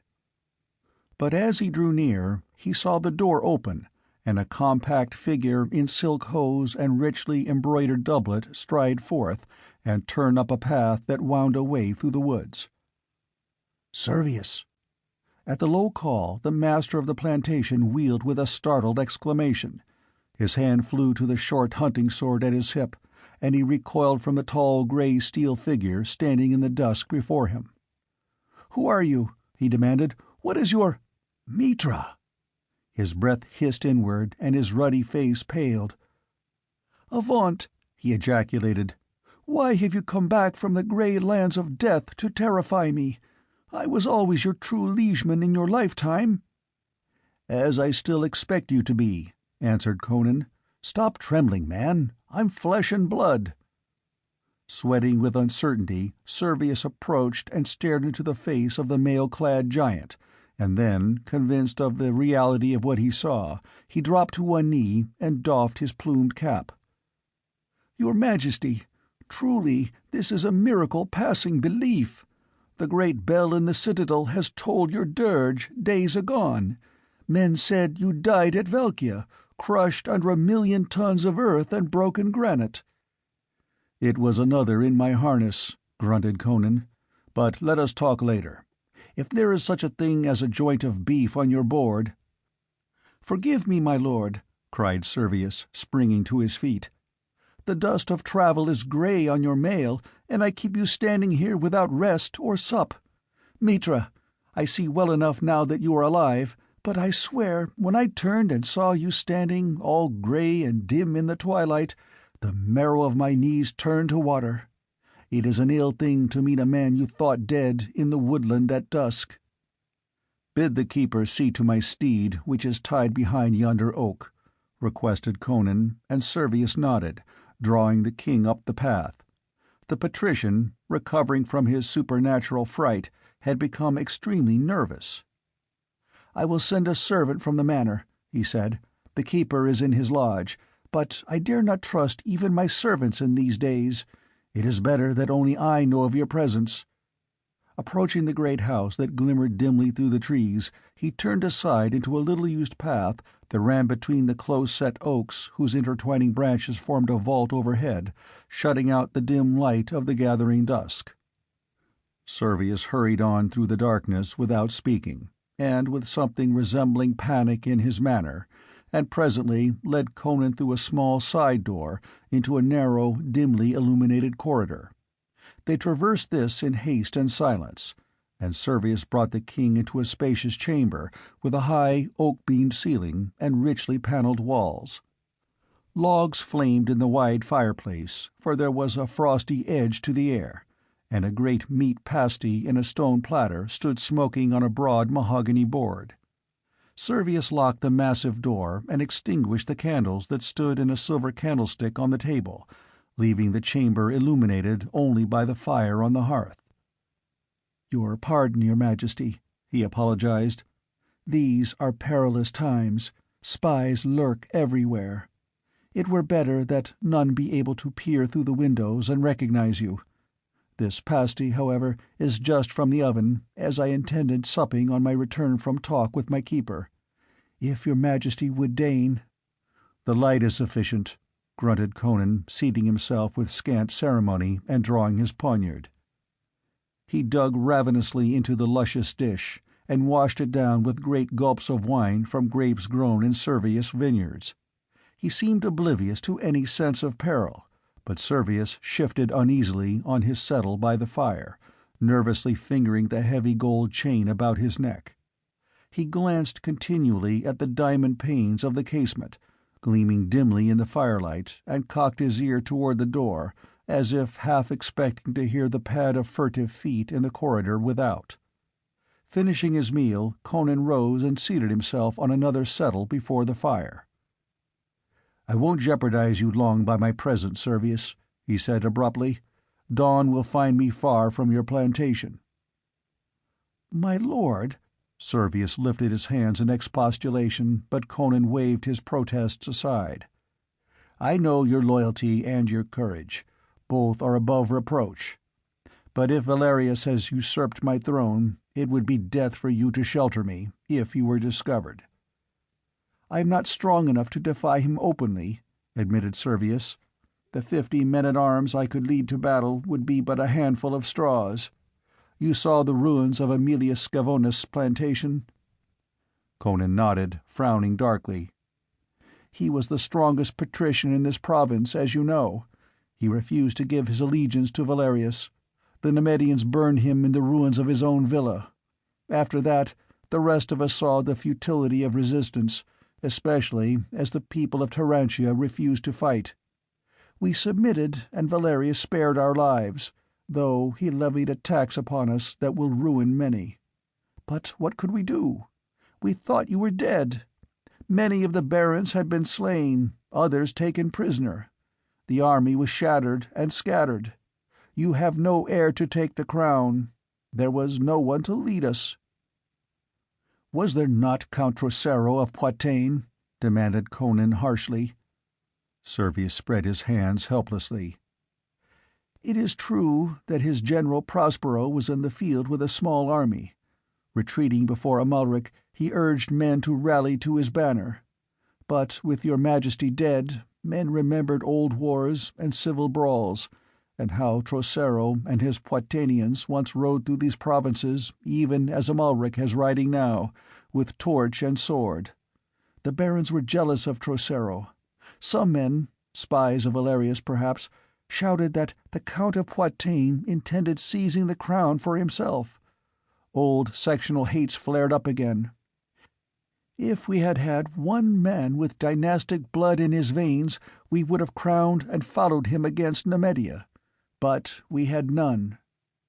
The barons who followed you loyally would not follow one of their own number, each holding himself good as his neighbor, each fearing the ambitions of the others. You were the cord that held the faggots together. When the cord was cut, the faggots fell apart. If you had had a son, the barons would have rallied loyally to him. but there was no point for their patriotism to focus upon. The merchants and commoners, dreading anarchy and a return of feudal days when each baron was his own law, cried out that any king was better than none, even Valerius, who was at least of the blood of the old dynasty. There was no one to oppose him when he rode up at the head of his steel-clad hosts, with the scarlet dragon of Nemedia floating over him, and rang his lance against the gates of Turantia. Nay, the people threw open the gates and knelt in the dust before him. They had refused to aid Prospero in holding the city. They said they had rather be ruled by Valerius than by Trocero. They said, truthfully, that the barons would not rally to Trocero, but that many would accept Valerius. They said that by yielding to Valerius they would escape the devastation of civil war and the fury of the Nemedians. Prospero rode southward with his 10,000 knights, and the horsemen of the Nemedians entered the city a few hours later. They did not follow him. They remained to see that Valerius was crowned in Turantia. "Then the old witch's smoke showed the truth," muttered Conan, feeling a queer chill along his spine. "Amalric crowned Valerius?" "Aye, in the coronation hall, with the blood of slaughter scarcely dried on his hands." "And do the people thrive under his benevolent rule?" asked Conan with angry irony. "He lives like a foreign prince in the midst of a conquered land," answered Servius bitterly. "His court is filled with Nemedians. The palace troops are of the same breed, and a large garrison of them occupy the citadel. Aye, the hour of the dragon has come at last. Nemedians swagger like lords through the streets, women are outraged, and merchants plunder daily, and Valerius either can or will make no attempt to curb them. Nay, he is but their puppet, their figurehead. Men of sense knew he would be, and the people are beginning to find out. Amalric has ridden forth with a strong army to reduce the outlying provinces, where some of the barons have defied him. But there is no unity among them. Their jealousy of each other is stronger than their fear of Amalric. He will crush them one by one. Many castles and cities, realizing that, have sent in their submission. Those who resist fare miserably. The Nemedians are glutting their long hatred, and their ranks are swelled by Aquilonians whom fear, gold, or necessity of occupation are forcing into their armies. It is a natural consequence." Conan nodded somberly, staring at the red reflections of the firelights on the richly carved oaken panels. "Aquilonia has a king instead of the anarchy they feared," said Servius at last. "Valerius does not protect his subjects against his allies. Hundreds, who could not pay the ransom imposed upon them, have been sold to the Gothic slave traders." Conan's head jerked up, and a lethal flame lit his blue eyes. He swore gustily, his mighty hands knotting into iron hammers. "Aye, white men sell white men and white women, as it was in the feudal days. In the palaces of Shem and of Turin they will live out the lives of slaves. Valerius is king, but the unity for which the people looked, even though of the sword, is not complete. Gunderland in the north and Poitou in the south are yet unconquered, and there are unsubdued provinces in the west, where the border barons have the backing of the Bossonian bowmen. Yet these outlying provinces are no real menace to Valerius. They must remain on the defensive, and will be lucky if they are able to keep their independence. Here Valerius and his foreign knights are supreme." "Let him make the best of it, then," said Conan grimly. "His time is short. The people will rise when they learn that I am alive. We'll take Turantia back before Amalric can return with his army. Then we'll sweep these dogs from the kingdom." Servius was silent. The crackle of the fire was loud in the stillness. "Well?" exclaimed Conan impatiently. "Why do you sit with your head bent, staring at the hearth? Do you doubt what I have said?" Servius avoided the king's eye. "What mortal man can do, you will do, your Majesty," he answered. I have ridden behind you in battle, and I know that no mortal being can stand before your sword." "What then?" Servius drew his fur-trimmed jupon up closer about him, and shivered in spite of the flame. "Men say your fall was occasioned by sorcery," he said presently. "What then?" "What mortal can fight against sorcery? Who is this veiled man who communes at midnight with Valerius and his allies, as men say, who appears and disappears so mysteriously?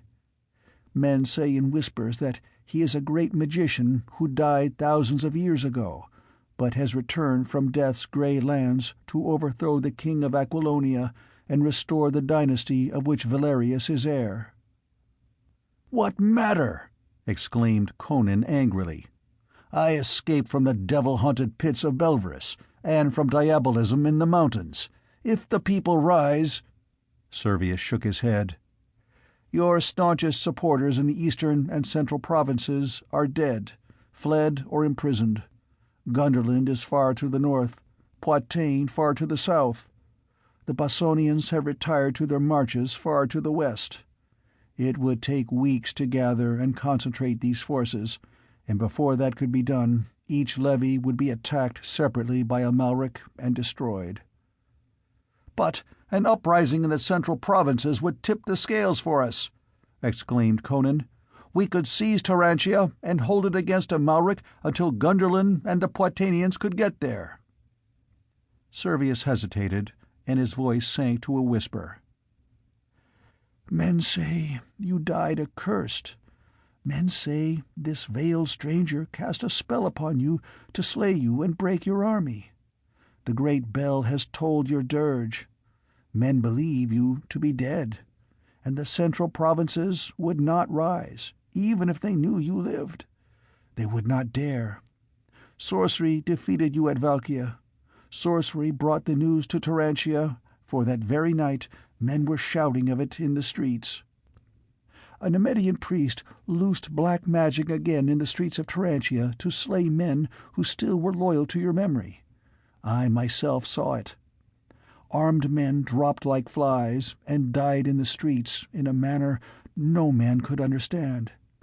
And the lean priest laughed and said, 'I am only Altaro, only an acolyte of Orestes, who is but an acolyte of him who wears the veil.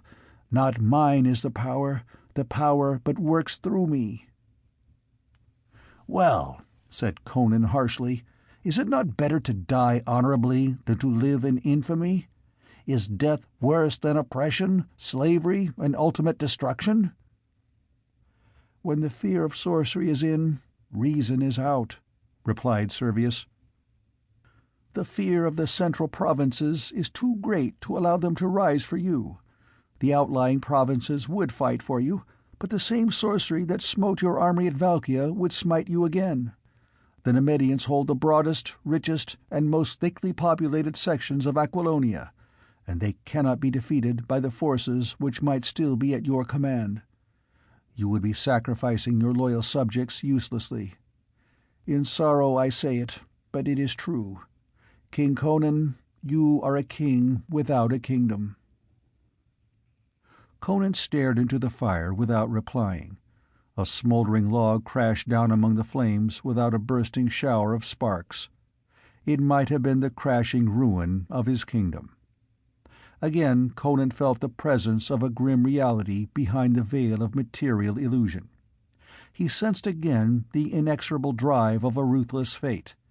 A feeling of furious panic tugged at his soul, a sense of being trapped, and a red rage that burned to destroy and kill. "Where are the officials of my court?" he demanded at last. "Pallantides was sorely wounded at Valkia, was ransomed by his family, and now lies in his castle in Attalus. He will be fortunate if he ever rides again. Publius, the chancellor, has fled the kingdom in disguise, no man knows whither. The council has been disbanded. Some were imprisoned, some banished. Many of your loyal subjects have been put to death. Tonight, for instance, the Countess Albiona dies under the headsman's axe." Conan started and stared at Servius with such anger smoldering in his blue eyes that the patrician shrank back. "Why?" "Because she would not become the mistress of Valerius. Her lands are forfeit, her henchmen sold into slavery, and at midnight, in the Iron Tower, her head must fall. Be advised, my king. To me you will ever be my king, and flee before you are discovered. In these days none are safe. Spies and informers creep among us, betraying the slightest deed or word of discontent as treason and rebellion. If you make yourself known to your subjects, it will only end in your capture and death. My horses and all the men that I can trust are at your disposal. Before dawn we can be far from Tarantia, and well on our way toward the border. If I cannot aid you to recover your kingdom, I can at least follow you into exile." Conan shook his head. Servius glanced uneasily at him as he sat staring into the fire, his chin propped on his mighty fist. The firelight gleamed redly on his steel mail, on his baleful eyes.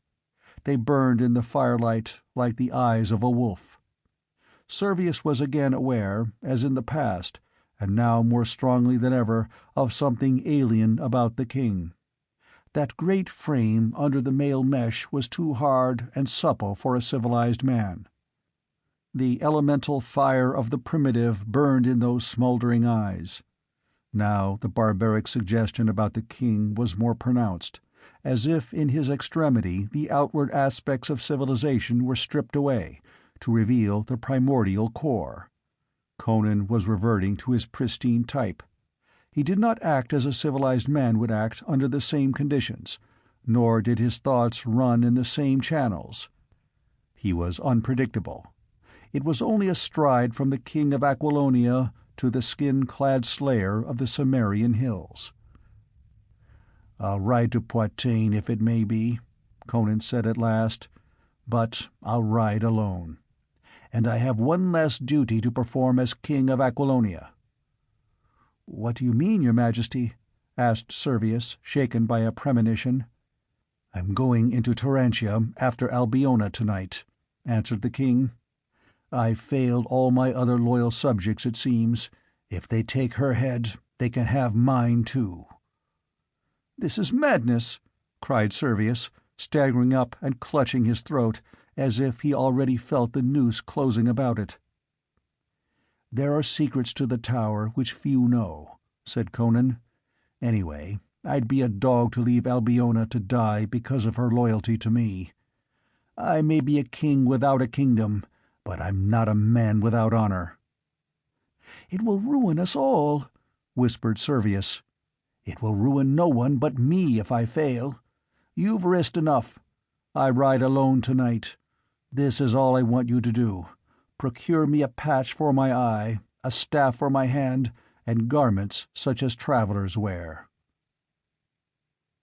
End of Chapter 8. Chapter 9. It is the King or his Ghost. Many men passed through the great arched gates of Tarantia between sunset and midnight, belated travelers, merchants from afar with heavily laden mules, free workmen from the surrounding farms and vineyards. Now that Valerius was supreme in the central provinces, there was no rigid scrutiny of the folk who flowed in a steady stream through the wide gates. Discipline had been relaxed. The Nemedian soldiers who stood on guard were half drunk, and much too busy watching for handsome peasant girls and rich merchants who could be bullied to notice workmen or dusty travelers, even one tall wayfarer whose worn cloak could not conceal the hard lines of his powerful frame. This man carried himself with an erect, aggressive bearing that was too natural for him to realize it himself, much less dissemble it. A great patch covered one eye, and his leather coif, drawn low over his brows, shadowed his features. With a long thick staff in his muscular brown hand he strode leisurely through the arch where the torches flared and guttered, and, ignored by the tipsy guardsmen, emerged upon the wide streets of Tarantia. Upon these well-lighted thoroughfares the usual throngs went about their business, and shops and stalls stood open, with their wares displayed. One thread ran a constant theme through the pattern. Nemedian soldiers, singly or in clumps, swaggered through the throngs, shouldering their way with studied arrogance. Women scurried from their path, and men stepped aside with darkened brows and clenched fists. The Aquilonians were a proud race, and these were their hereditary enemies. The knuckles of the tall traveler knotted on his staff, but, like the others, he stepped aside to let the men in armor have their way. Among the motley and varied crowd he did not attract much attention in his drab, dusty garments. But once, as he passed a sword-seller's stall and the light that streamed from the wide door fell full upon him, he thought he felt an intent stare upon him, and turning quickly, saw a man in the brown jerkin of a free workman regarding him fixedly. This man turned away with undue haste, and vanished in the shifting throng. But Conan turned into a narrow by-street and quickened his pace. It might have been mere idle curiosity, but he could take no chances.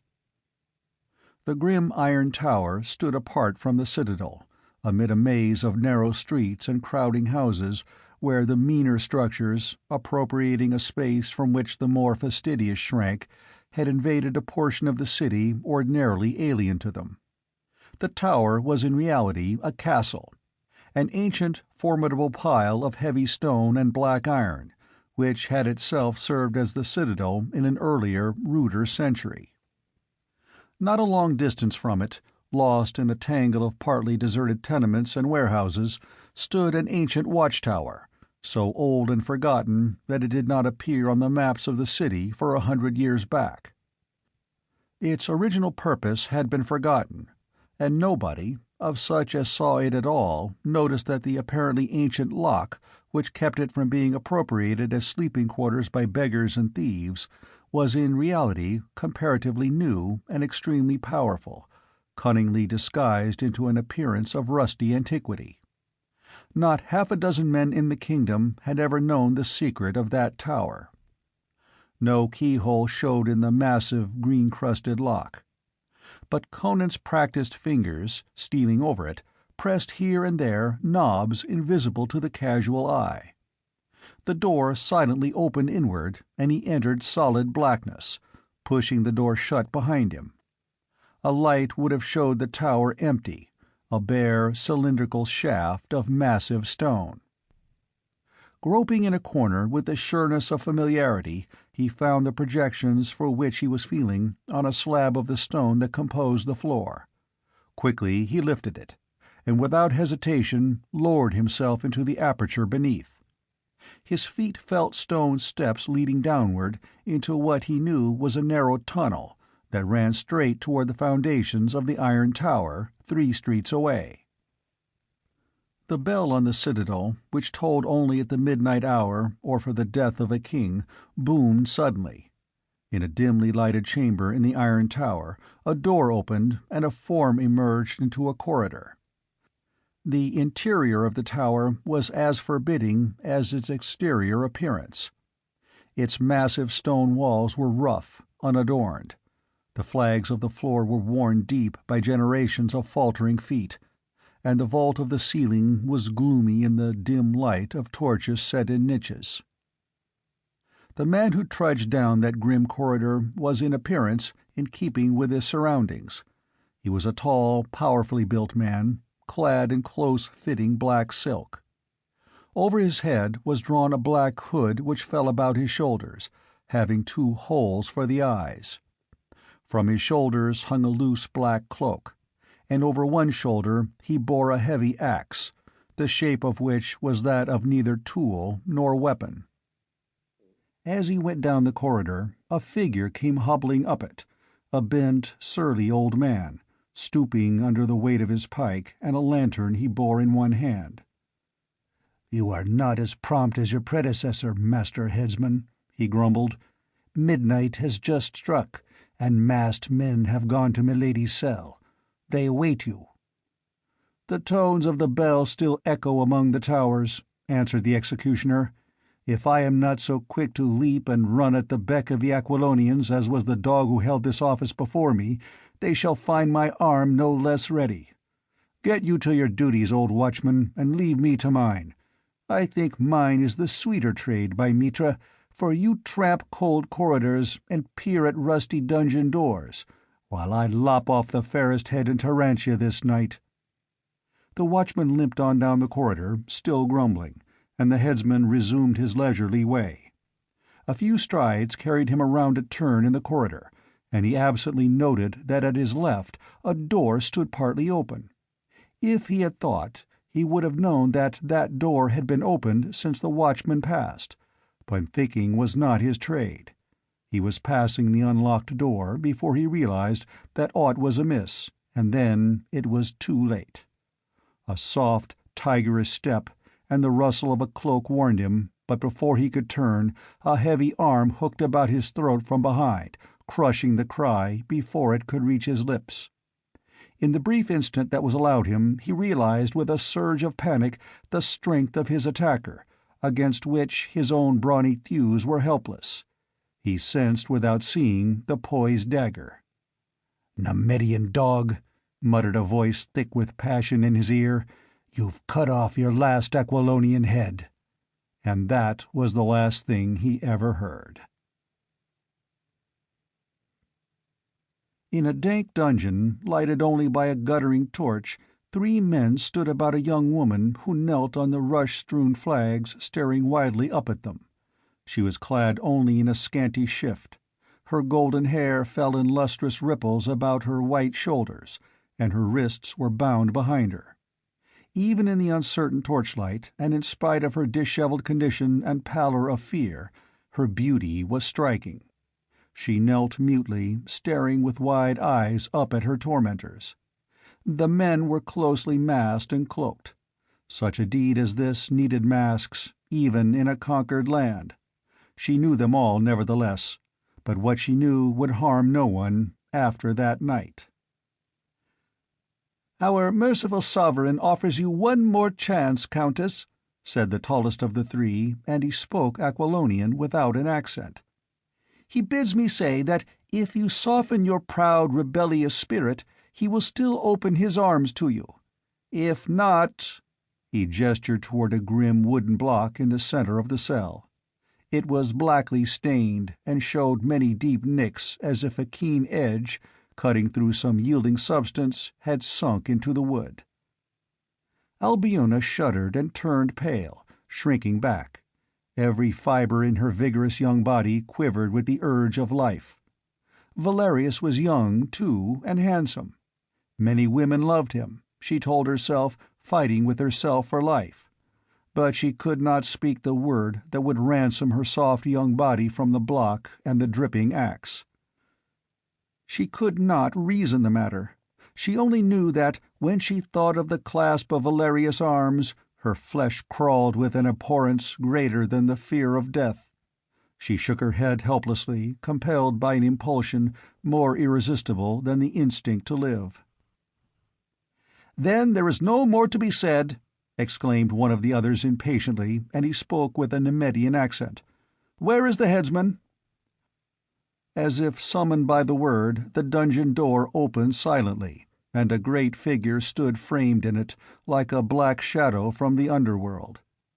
Albiona voiced a low, involuntary cry at the sight of that grim shape, and the others stared silently for a moment, perhaps themselves daunted with superstitious awe at the silent, hooded figure. Through the coif the eyes blazed like coals of blue fire, and as these eyes rested on each man in turn, he felt a curious chill travel down his spine. Then the tall Aquilonian roughly seized the girl and dragged her to the block. She screamed uncontrollably and fought hopelessly against him, frantic with terror, but he ruthlessly forced her to her knees and bent her yellow head down to the bloody block. "Why do you delay, headsman?" he exclaimed angrily. "Perform your task." He was answered by a short, gusty boom of laughter that was indescribably menacing. All in the dungeon froze in their places, staring at the hooded shape, the two cloaked figures, the masked man bending over the girl herself on her knees, twisting her imprisoned head to look upward. "What means this unseemly mirth, dog?" demanded the Aquilonian uneasily. The man in the black garb tore his hood from his head and flung it to the ground. He set his back to the closed door and lifted the headsman's axe. "Do you know me, dogs?" he rumbled. "Do you know me?" The breathless silence was broken by a scream. "The king!" shrieked Albiona, wrenching herself free from the slackened grasp of her captor. "Oh, Mitra, the king!" The three men stood like statues, and then the Aquilonian started and spoke, like a man who doubts his own senses. "Conan!" he ejaculated. "It is the king, or his ghost! What devil's work is this?" "Devil's work to match devils," mocked Conan, his lips laughing, but hell flaming in his eyes. "Come, fall to, my gentlemen. You have your swords, and I have this cleaver. Nay, I think this butcher's tool fits the work at hand, my fair lords." "At him!" muttered the Aquilonian, drawing his sword. "It is Conan, and we must kill or be killed." And like men walking from a trance, the Nemedians drew their blades and rushed on the king. The headsman's axe was not made for such work, but the king wielded the heavy, clumsy weapon as lightly as a hatchet, and his quickness of foot, as he constantly shifted his position, defeated their purpose of engaging him all three at once. He caught the sword of the first man on his axe-head and crushed in the wielder's breast with a murderous counterstroke before he could step back or parry. The remaining Nemedian, missing a savage swipe, had his brains dashed out before he could recover his balance, and an instant later the Aquilonian was backed into a corner, desperately parrying the crashing strokes that rained about him, lacking opportunity even to scream for help.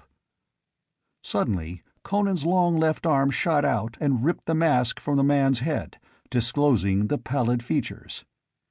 "Dog!" grated the king. "I thought I knew you. Traitor! Damned renegade! Even this base steel is too honorable for your foul head. Nay, die as thieves die!"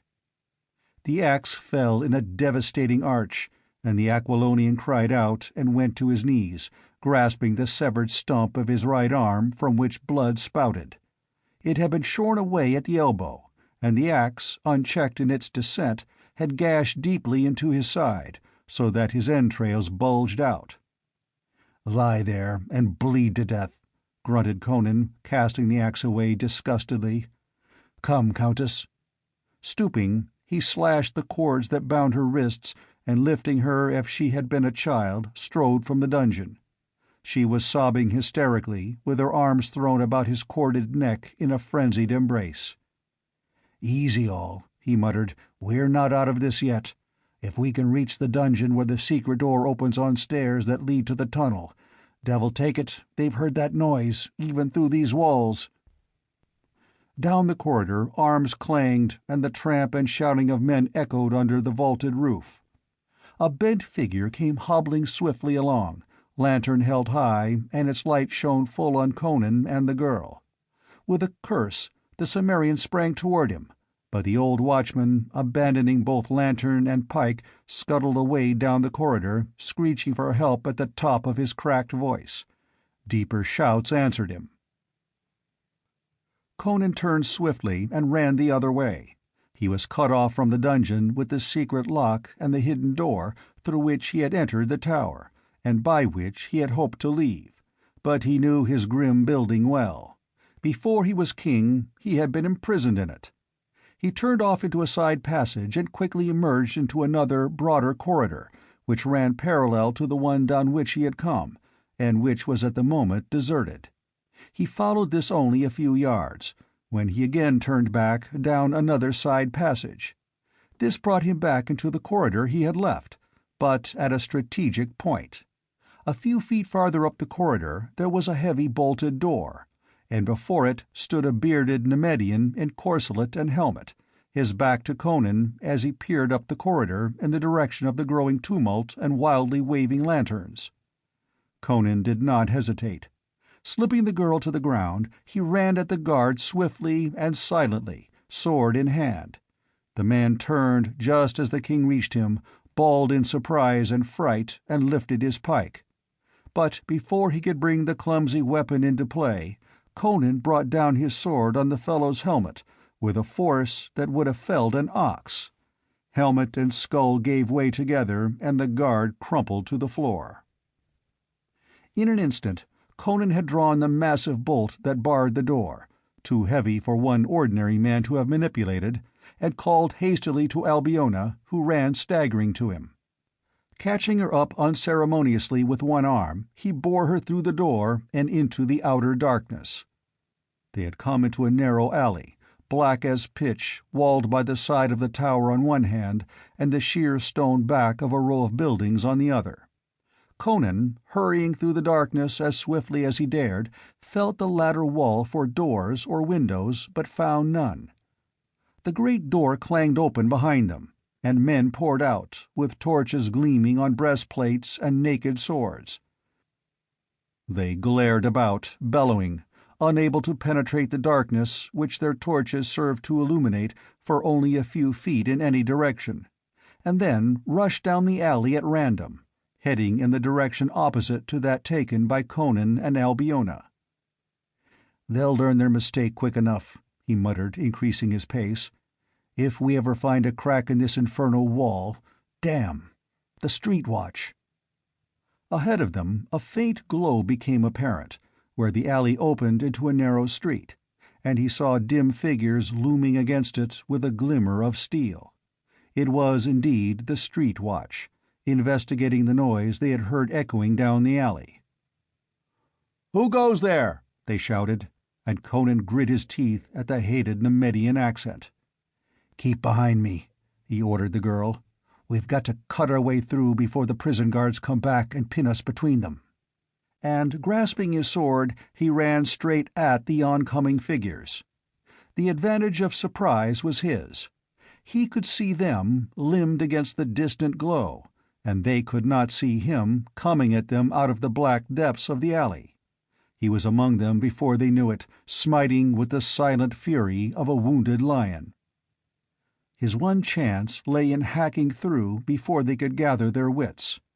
But there were half a score of them in full mail, hard-bitten veterans of the border wars, in whom the instinct for battle could take the place of bemused wits.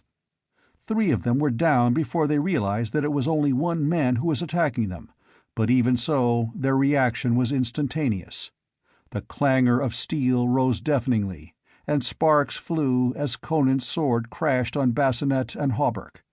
He could see better than they, and in the dim light his swiftly moving figure was an uncertain mark. Flailing swords cut empty air or glanced from his blade, and when he struck it was with the fury and certainty of a hurricane.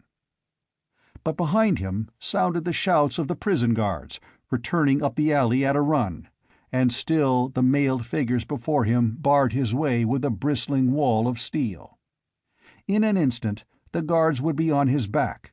In desperation he redoubled his strokes, flailing like a smith on an anvil, and then was suddenly aware of a diversion.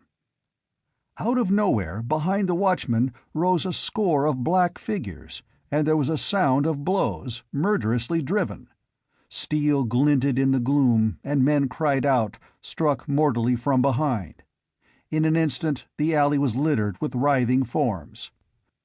A dark, cloaked shape sprang toward Conan, who heaved up his sword, catching a gleam of steel in the right hand. But the other was extended to him empty, and a voice hissed urgently, "This way, Your Majesty, quickly!" With a muttered oath of surprise, Conan caught up Albiona in one massive arm, and followed his unknown befriender. He was not inclined to hesitate, with 30 prison guardsmen closing in behind him. Surrounded by mysterious figures, he hurried down the alley, carrying the Countess as if she had been a child. He could tell nothing of his rescuers except that they wore dark cloaks and hoods. Doubt and suspicion crossed his mind, but at least they had struck down his enemies, and he saw no better course than to follow them. As if sensing his doubt, the leader touched his arm lightly and said, "Fear not, King Conan, we are your loyal subjects." The voice was not familiar, but the accent was Aquilonian of the central provinces. Behind them, the guards were yelling as they stumbled over the shambles in the mud, and they came pelting vengefully down the alley, seeing the vague dark mass moving between them and the light of the distant street. But the hooded men turned suddenly toward the seemingly blank wall, and Conan saw a door gape there. He muttered a curse. He had traversed that alley by day, in times past, and had never noticed a door there. But through it they went, and the door closed behind them with a click of a lock. The sound was not reassuring, but his guides were hurrying him on, moving with the precision of familiarity, guiding Conan with a hand at either elbow. It was like traversing a tunnel, and Conan felt Albiona's lithe limbs trembling in his arms. Then, somewhere ahead of them, an opening was faintly visible, merely a somewhat less black arch in the blackness, and through this they filed. After that, there was a bewildering succession of dim courts and shadowy alleys and winding corridors, all traversed in utter silence, until at last they emerged into a broad lighted chamber, the location of which Conan could not even guess, for their devious route had confused even his primitive sense of direction. End of Chapter 9. Chapter 10. A Coin from Acheron. Not all his guides entered the chamber. When the door closed, Conan saw only one man standing before him, a slim figure, masked in a black cloak with a hood. This the man threw back, disclosing a pale oval of a face, with calm, delicately chiseled features. The king set Albiona on her feet, but she still clung to him and stared apprehensively about her.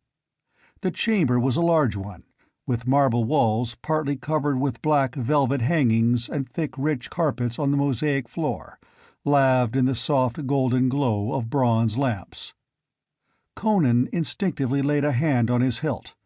There was blood on his hand, blood clotted about the mouth of his scabbard, for he had sheathed his blade without cleansing it. "Where are we?" he demanded. The stranger answered with a low, profound bow in which the suspicious king could detect no trace of irony. "In the temple of Asura, your Majesty." Albiona cried out faintly and clung closer to Conan, staring fearfully at the black, arched doors, as if expecting the entry of some grisly shape of darkness. "Fear not, my lady," said their guide. "There is nothing here to harm you. Vulgar superstition to the contrary. If your monarch was sufficiently convinced of the innocence of our religion to protect us from the persecution of the ignorant, then certainly one of his subjects need have no apprehensions." "Who are you?" demanded Conan. "I am Hadrathus, priest of Asura. One of my followers recognized you when you entered the city and brought the word to me." Conan grunted profanely. "Do not fear that others discovered your identity," Hadrathus assured him. "Your disguise would have deceived any but a follower of Asura, whose cult it is to seek below the aspect of illusion. You were followed to the watchtower, and some of my people went into the tunnel to aid you if you returned by that route. Others, myself among them, surrounded the tower. And now, King Conan, it is yours to command. Here, in the temple of Asura, you are still king." "Why should you risk your lives for me?" asked the king. "You were our friend when you sat upon your throne," answered Hadrathus. "You protected us when the priests of Mitra sought to scourge us out of the land." Conan looked about him curiously. He had never before visited the temple of Asura, had not certainly known that there was such a temple in Turantia. The priests of the religion had a habit of hiding their temples in a remarkable fashion. The worship of Mitra was overwhelmingly predominant in the Hyborian nations, but the cult of Asura persisted, in spite of official ban and popular antagonism. Conan had been told dark tales of hidden temples, where intense smoke drifted up incessantly from black altars where kidnapped humans were sacrificed before a great coiled serpent, whose fearsome head swayed forever in the haunted shadows. Persecution caused the followers of Asura to hide their temples with cunning art, and to veil their rituals in obscurity. And this secrecy, in turn, evoked more monstrous suspicions and tales of evil. But Conan's was the broad tolerance of the barbarian, and he had refused to persecute the followers of Asura, or to allow the people to do so on no better evidence than was presented against them, rumors and accusations that could not be proven. "If they are black magicians," he had said, "how will they suffer you to harry them? If they are not, there is no evil in them. Crom's devils, let men worship what gods they will." At a respectful invitation from Hadrathus, he seated himself on an ivory chair and motioned Albiona to another, but she preferred to sit on a golden stool at his feet, pressing close against his thigh, as if seeking security in the contact. Like most orthodox followers of Mitra, she had an intuitive horror of the followers and cult of Asura, instilled in her infancy and childhood by wild tales of human sacrifice and anthropomorphic gods shambling through shadowy temples. Hadrathus stood before them, his uncovered head bowed.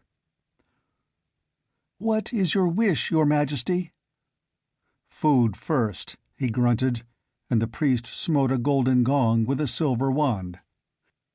Scarcely had the mellow tones ceased echoing when 4 hooded figures came through a curtained doorway bearing a great 4-legged silver platter of smoking dishes and crystal vessels. This they set before Conan, bowing low, and the king wiped his hands on the damask and smacked his lips with unconcealed relish. "Beware, your Majesty," whispered Albiona. "These folk eat human flesh." "I'll stake my kingdom that this is nothing but honest roast beef," answered Conan. "Come, lass, fall to. You must be hungry after the prison fare."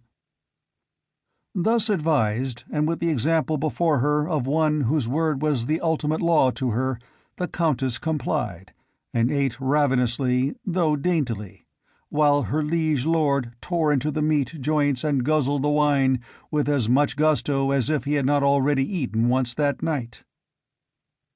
"Your priests are shrewd, Hadrathus," he said, with a great beef-bone in his hands and his mouth full of meat.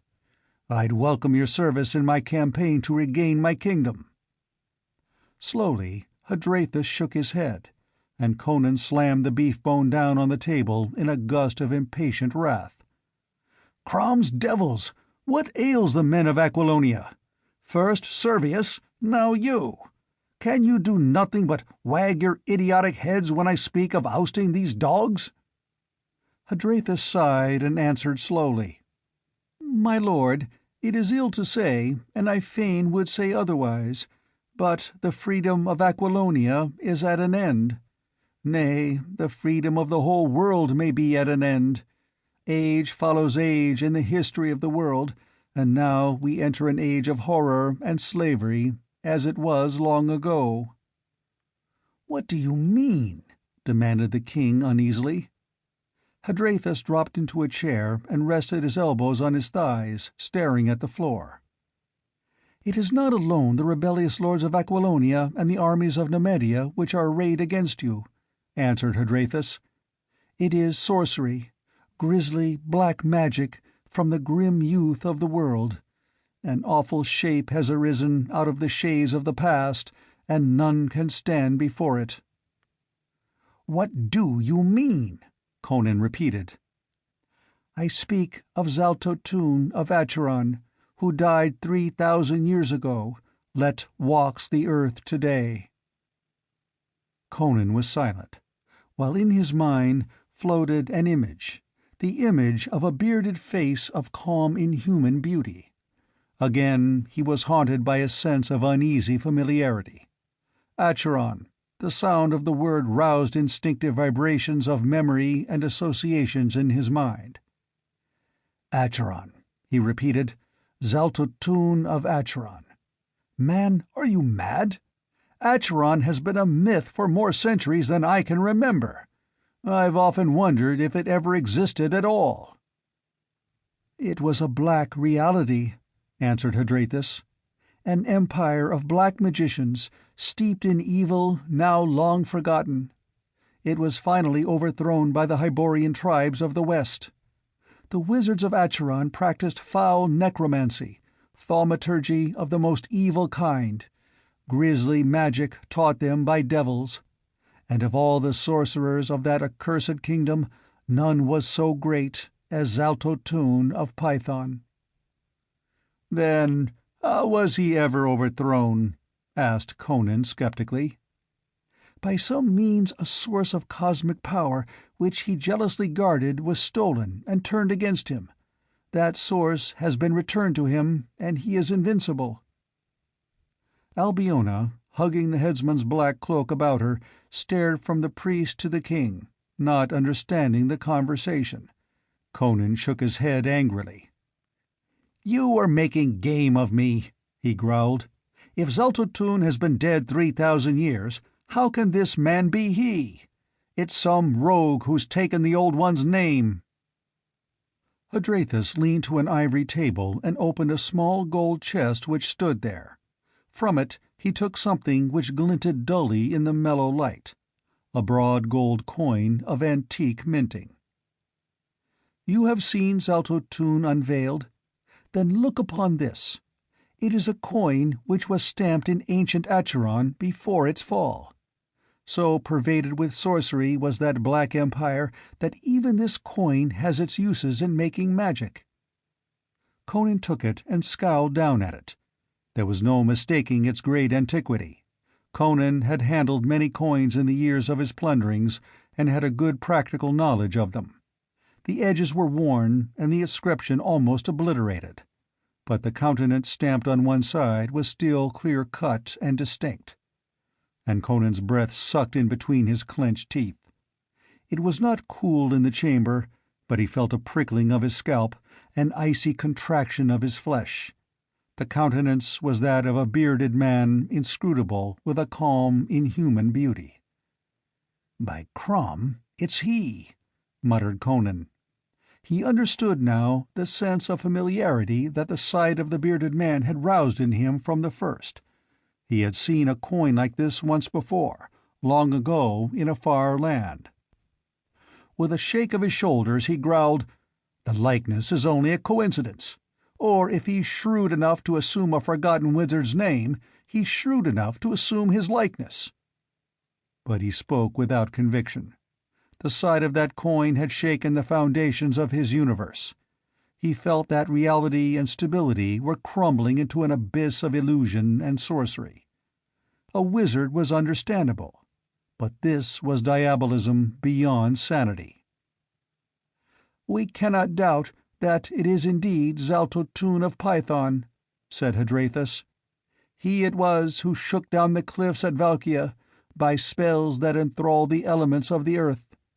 He it was who sent the creature of darkness into your tent before dawn." Conan scowled at him.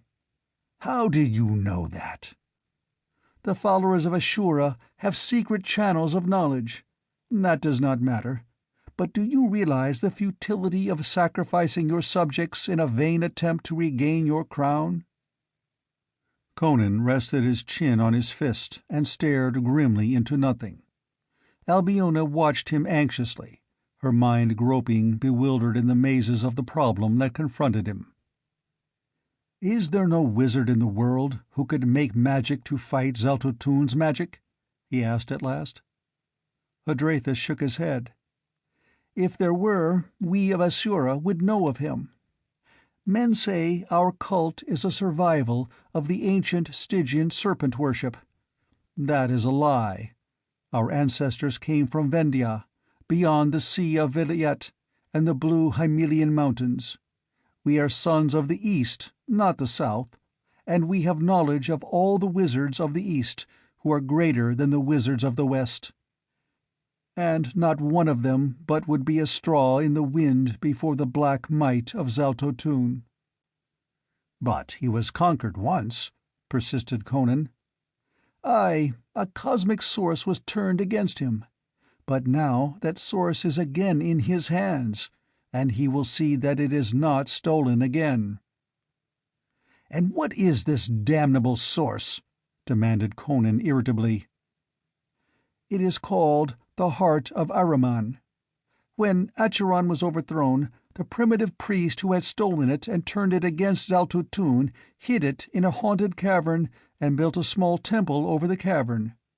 Thrice thereafter the temple was rebuilt, each time greater and more elaborately than before, but always on the site of the original shrine, though men forgot the reason therefor. Memory of the hidden symbol faded from the minds of common men, and was preserved only in priestly books and esoteric volumes. Whence it came, no one knows. Some say it is the veritable heart of a god, others that it is a star that fell from the skies long ago. Until it was stolen, no one had looked upon it for 3,000 years. When the magic of the Mitran priests failed against the magic of Zaltotun's acolyte, Altero, they remembered the ancient legend of the heart, and the high priest and an acolyte went down into the dark and terrible crypt below the temple into which no priest had descended for 3,000 years.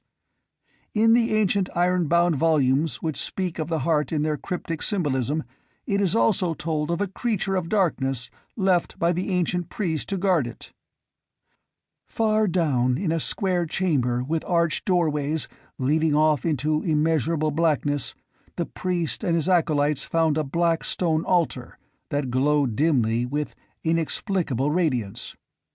On that altar lay a curious gold vessel like a double-valved seashell, which clung to the stone like a barnacle. But it gaped open and empty. The heart of Ahriman was gone. While they stared in horror, the keeper of the crypt, the creature of darkness, came upon them and mangled the high priest so that he died. But the acolyte fought off the being, a mindless, soulless waif of the pits brought long ago to guard the heart, and escaped up the long black narrow stairs carrying the dying priest, who, before he died, gasped out the news to his followers, bade them to submit to a power they could not overcome, and commanded secrecy. But the word has been whispered about among the priests, and we of Asura learned of it." "And Zaltotun draws his power from this symbol?" asked Conan, still skeptical. "No, his power is drawn from the Black Gulf. But the heart of Ahriman came from some far universe of flaming light, and against it the powers of darkness cannot stand, when it is in the hands of an adept. It is like a sword that might smite at him, not a sword with which he can smite. It restores life, and can destroy life. He has stolen it, not to use against his enemies, but to keep them from using it against him." "A shell-shaped bowl of gold on a black altar in a deep cavern," Conan muttered, frowning as he sought to capture the elusive image. "That reminds me of something I have heard or seen. But what, in Crom's name, is this notable heart?" "It is the form of a great jewel, like a ruby, but pulsing with blinding fire with which no ruby ever burned. It glows like living flame." But Conan sprang suddenly up and smote his right fist into his left palm like a thunderclap. "Crom!" he roared. "What a fool I have been! The heart of Ahriman! The heart of my kingdom! Find the heart of my kingdom, Zaleda said. By Ymir, it was the jewel I saw in the green smoke, the jewel which Tarasca stole from Zaltotun while he lay in the sleep of the Black Lotus." Hadrathus was also on his feet, his calm dropped from him like a garment. "What are you saying? The heart was stolen from Zaltotun?" "Aye," Conan boomed. "Tarascus feared Zaltotun and wanted to cripple his power, which he thought resided in the heart. Maybe he thought the wizard would die if the heart was lost. By Crum! Ah! With a savage grimace of disappointment and disgust, he dropped his clenched hand to his side. I forgot. Tarascus gave it to a thief to throw it into the sea. By this time, the fellow must be almost to Cordova. Before I can follow him, he'll take ship and consign the heart to the bottom of the ocean. "The sea will not hold it," exclaimed Hadrathus, quivering with excitement. "Zaltotun would himself have cast it into the ocean long ago, had he not known that the first storm would carry it ashore. But on what unknown beach might it not land?" Well, Conan was recovering some of his resilient confidence. "There's no assurance that the thief will throw it away. If I know thieves, and I should, for I was a thief in Zamora in my early youth, he won't throw it away. He'll sell it to some rich trader. By Crum!" He strode back and forth in his growing excitement. "It's worth looking for. Zaleda bade me find the heart of my kingdom, and all else she showed me proved to be truth. Can it be that the power to conquer Zaltotun lurks in that crimson bauble?" "Aye, my head upon it!" cried Hadrathus, his face lightened with fervor, his eyes blazing, his fists clenched. "With it in our hands we can dare the powers of Zaltotun. I swear it. If we can recover it, we have an even chance of recovering your crown and driving the invaders from our portals. It is not the swords of Nemedia that Aquilonia fears, but the black arts of Zaltotun." Conan looked at him for a space, impressed by the priest's fire. "It's like a quest in a nightmare," he said at last. "Yet your words echo the thought of Zaleda, and all else she said was truth. I'll seek for this jewel." "It holds the destiny of Aquilonia," said Hadrathus with conviction. "I will send men with you." "Nay," exclaimed the king impatiently, not caring to be hampered by priests on his quest, however skilled in esoteric arts. "This is a task for a fighting man. I go alone. First to Poitain, where I'll leave Albiona with Trocero, then to Cordova and to the sea beyond if necessary. It may be that, even if the thief intends carrying out Tarascus' order, he'll have some difficulty finding an outbound ship at this time of the year." "And if you find the heart," cried Hadrathus, "I will prepare the way for your conquest. Before you return to Aquilonia, I will spread the word through secret channels that you live and are returning with a magic stronger than Zaltotun's. I will have men ready to rise on your return. They will rise, if they have assurance that they will be protected from the black arts of Zaltotun. And I will aid you on your journey." He rose and struck a gong. "A secret tunnel leads from beneath this temple to a place outside the city wall. You shall go to Poitain on a pilgrim's boat. None will dare molest you." "As you will." With a definite purpose in mind, Conan was afire with impatience and dynamic energy. Only let it be done swiftly. In the meantime, events were moving not slowly elsewhere in the city. A breathless messenger had burst into the palace where Valerius was amusing himself with his dancing girls, and throwing himself on his knee, gasped out a garbled story of a bloody prison break and the escape of a lovely captive.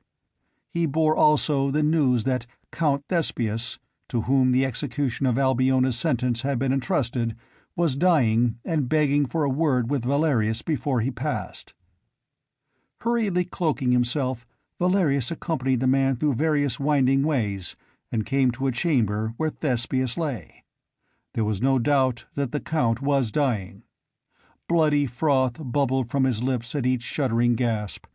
His severed arm had been bound to stop the flow of blood, but even without that, the gash in his side was mortal. Alone in the chamber with the dying man, Valerius swore softly. "By Mitra, I had believed that only one man ever lived who could strike such a blow.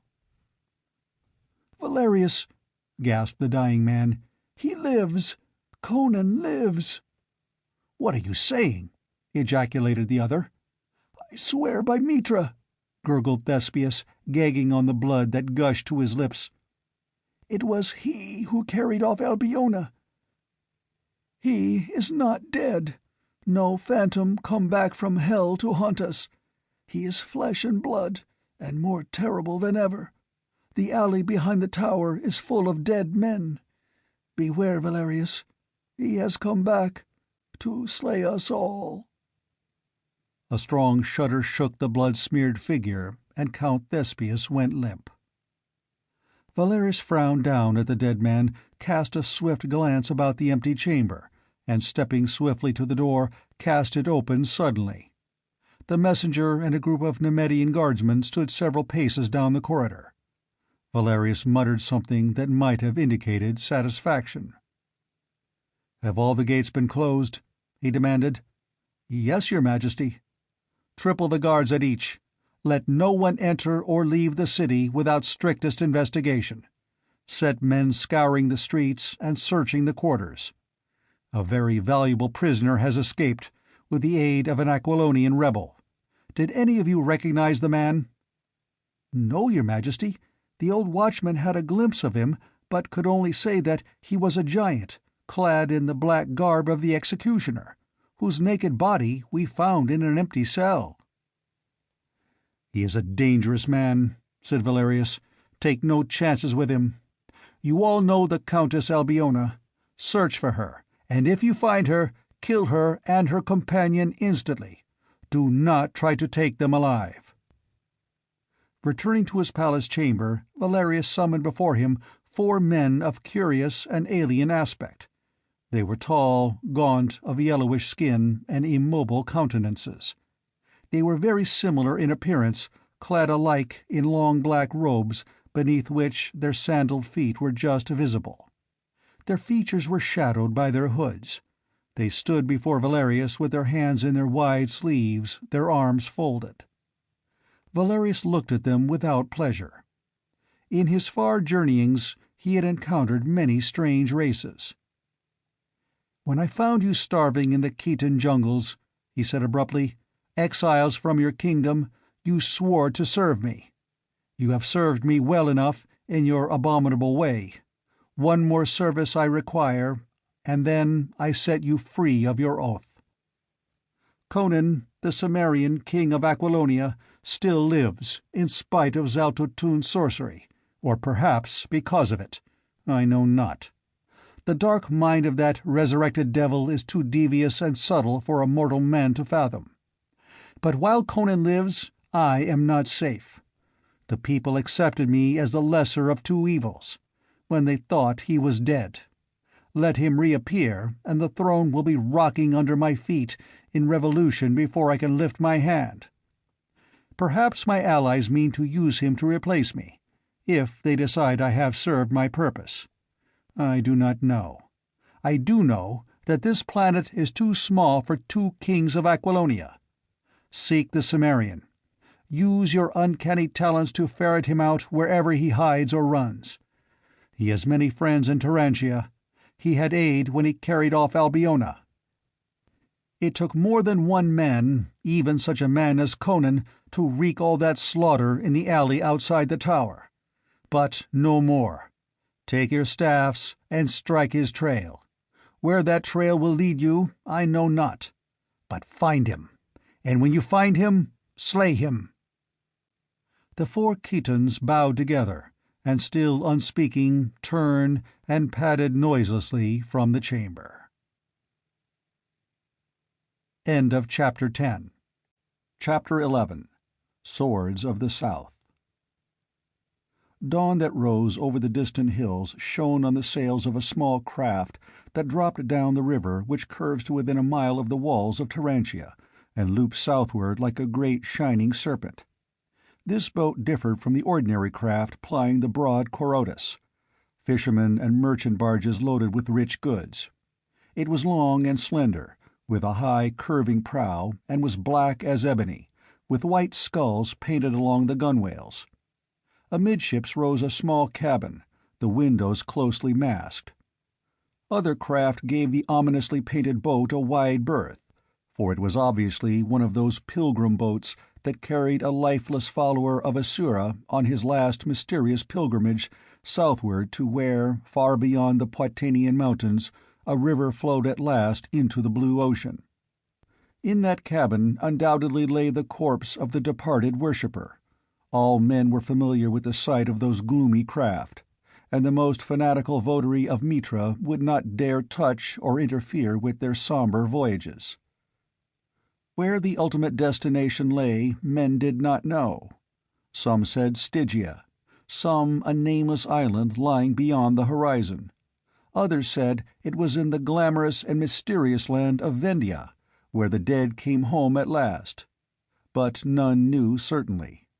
They only knew that when a follower of Asura died, the corpse went southward down the great river in a black boat rowed by a giant slave, and neither boat nor corpse nor slave was ever seen again.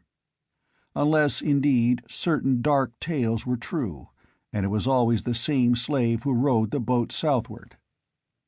The man who propelled this particular boat was huge and brown as the others, though closer scrutiny might have revealed the fact that the hue was the result of carefully applied pigments.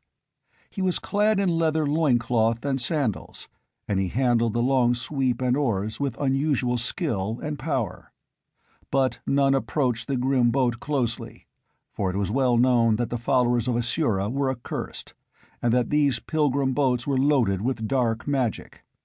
So men swung their boats wide and muttered an incantation as the dark craft slid past, and they never dreamed that they were thus assisting in the flight of their king and the Countess Albiona. It was a strange journey in that black, slim craft down the great river for nearly 200 miles, to where the Carota swings eastward, skirting the Poitanian mountains. Like a dream, the ever-changing panorama glided past.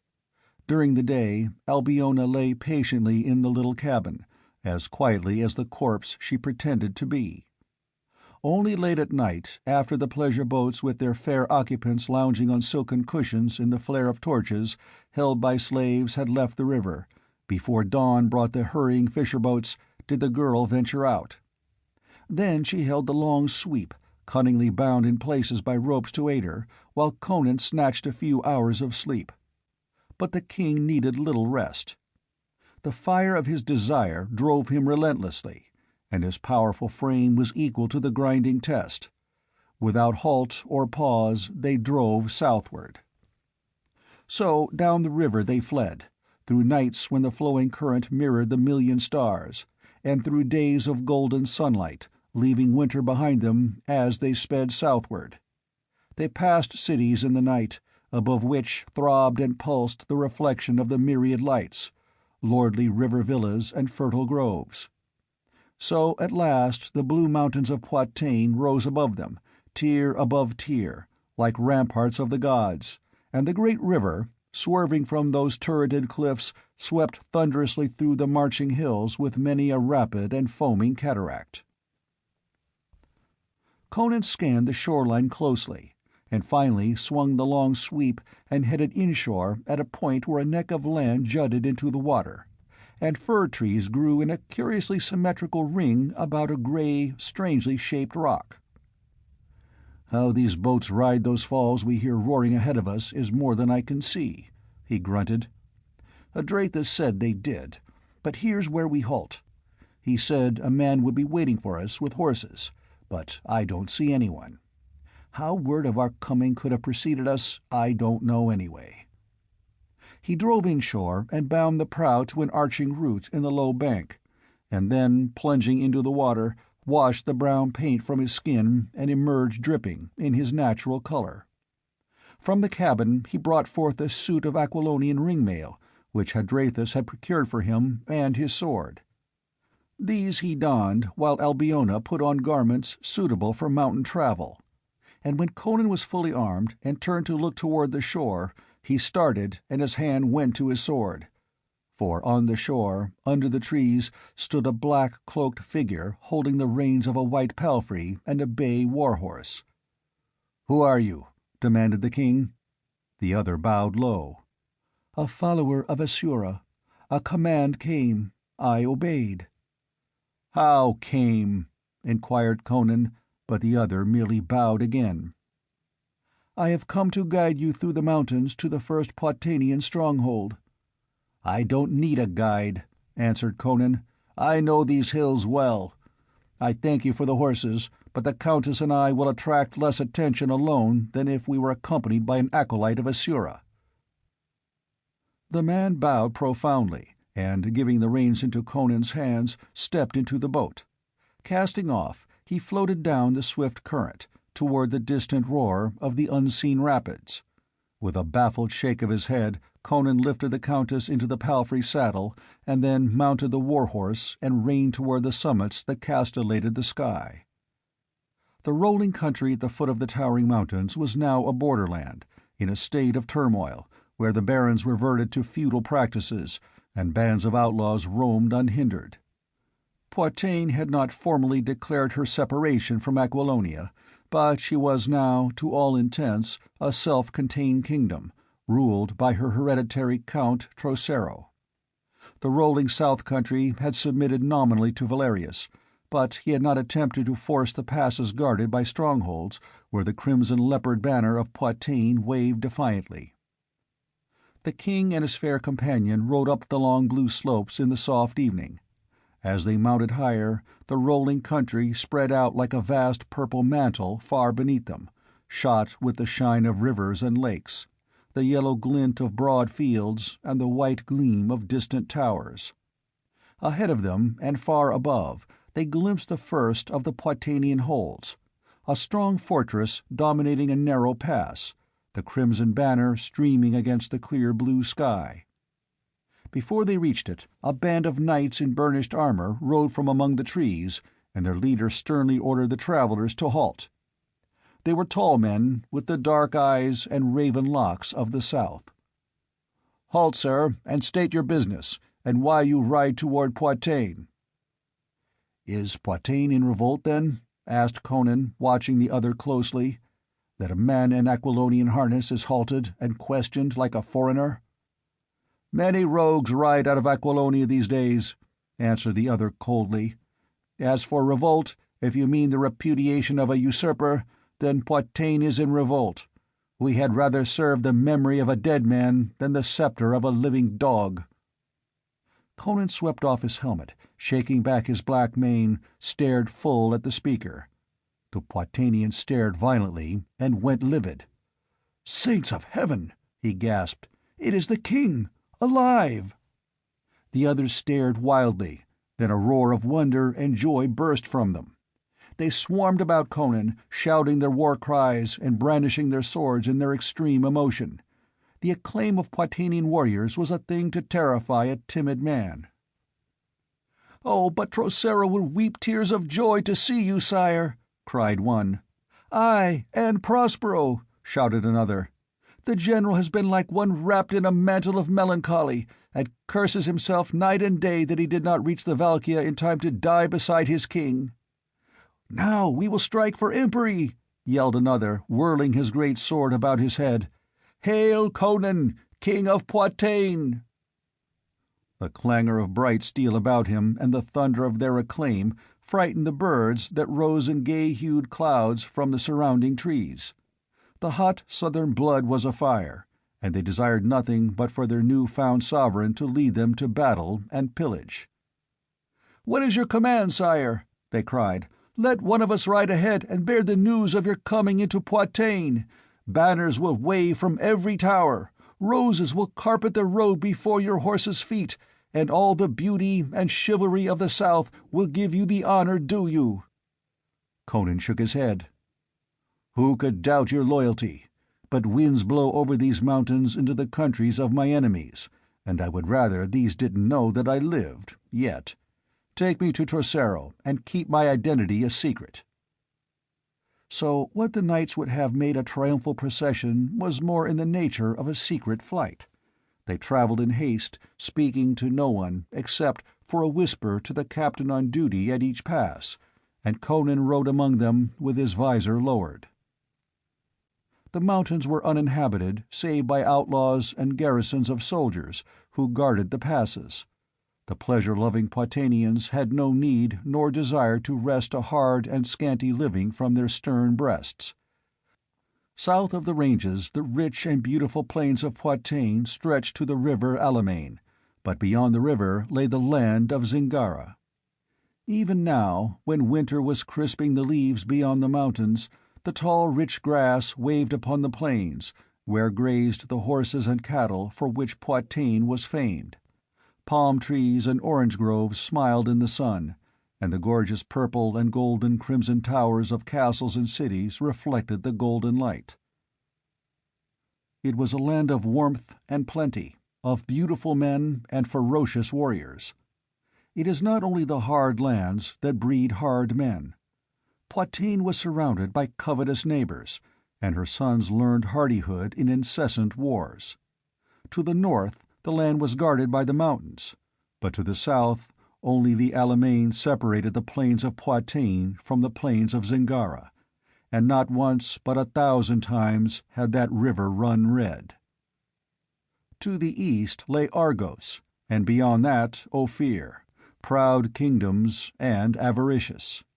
The knights of Poitou held their lands by the weight and edge of their swords, and little of ease and idleness they knew.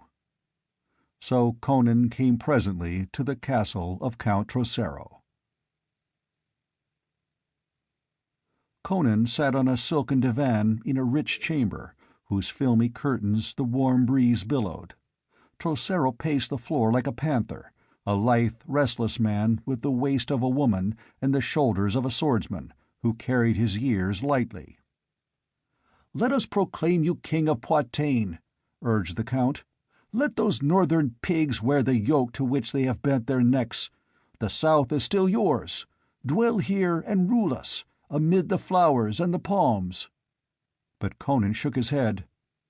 "There is no nobler land on earth than Poitou, but it cannot stand alone, bold as are its sons." "It did stand alone for generations," retorted Trocero, with the quick, jealous pride of his breed. "We were not always a part of Aquilonia."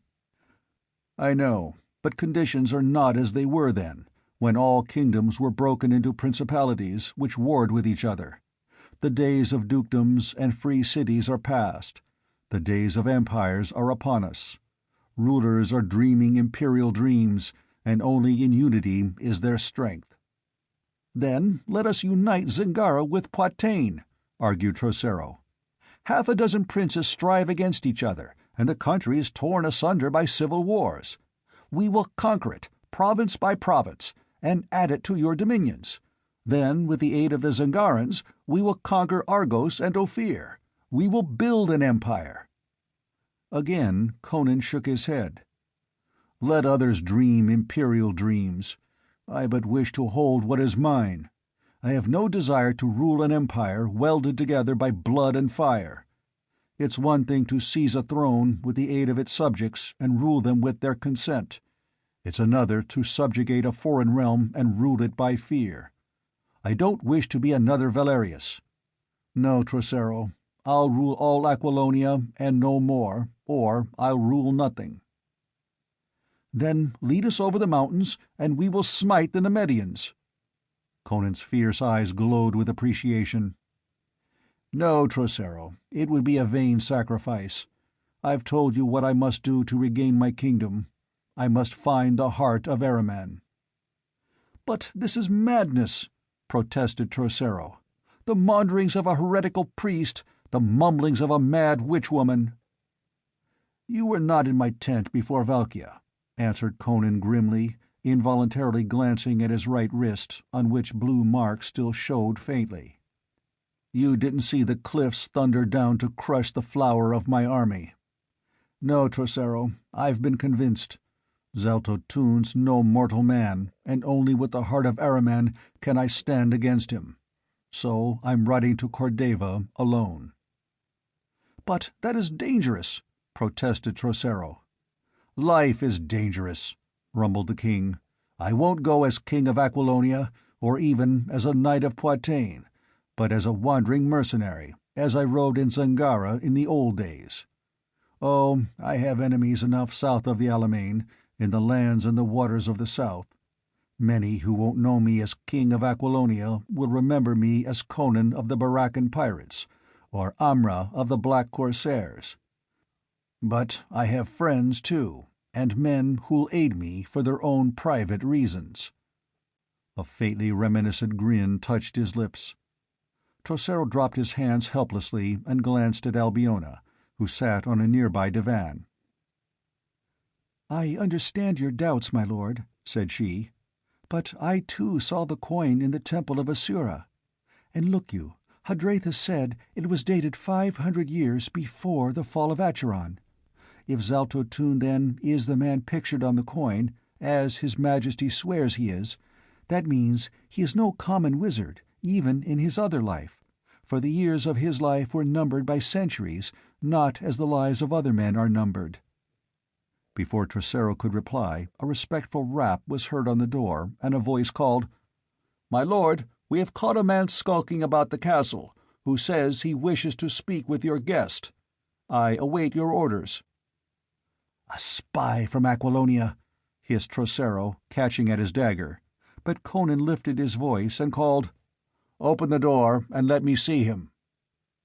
The door was opened, and a man was framed in it, grasped on either hand by stern-looking men-at-arms. He was a slender man, clad in a dark hooded robe. "Are you a follower of Assura?" asked Conan. The man nodded, and the stalwart men-at-arms looked shocked and glanced hesitantly at Trocero. "The word came southward," said the man.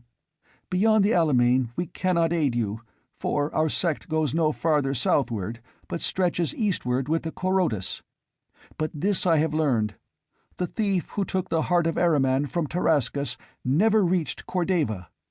In the mountains of Poitou he was slain by robbers. The jewel fell into the hands of their chief, who, not knowing its true nature, and being harried after the destruction of his band by Poitanian knights, sold it to the Gothic merchant Zorathus." "Ha!" Conan was on his feet, galvanized. "And what of this Zorathus?" 4 days ago he crossed the Alamein, headed for Argos with a small band of armed servants." "He's a fool to cross Zingara in such times," said Trocero. "Aye, times are troublous across the river. But Zorathus is a bold man, and reckless in his way. He is in great haste to reach Messantia, where he hopes to find a buyer for the jewel.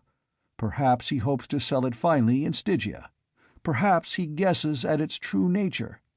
At any rate, instead of following the long road that winds along the borders of Poitou, and so at last comes into Argos far from Messantia, he has struck straight across eastern Zingara, following the shorter and more direct route."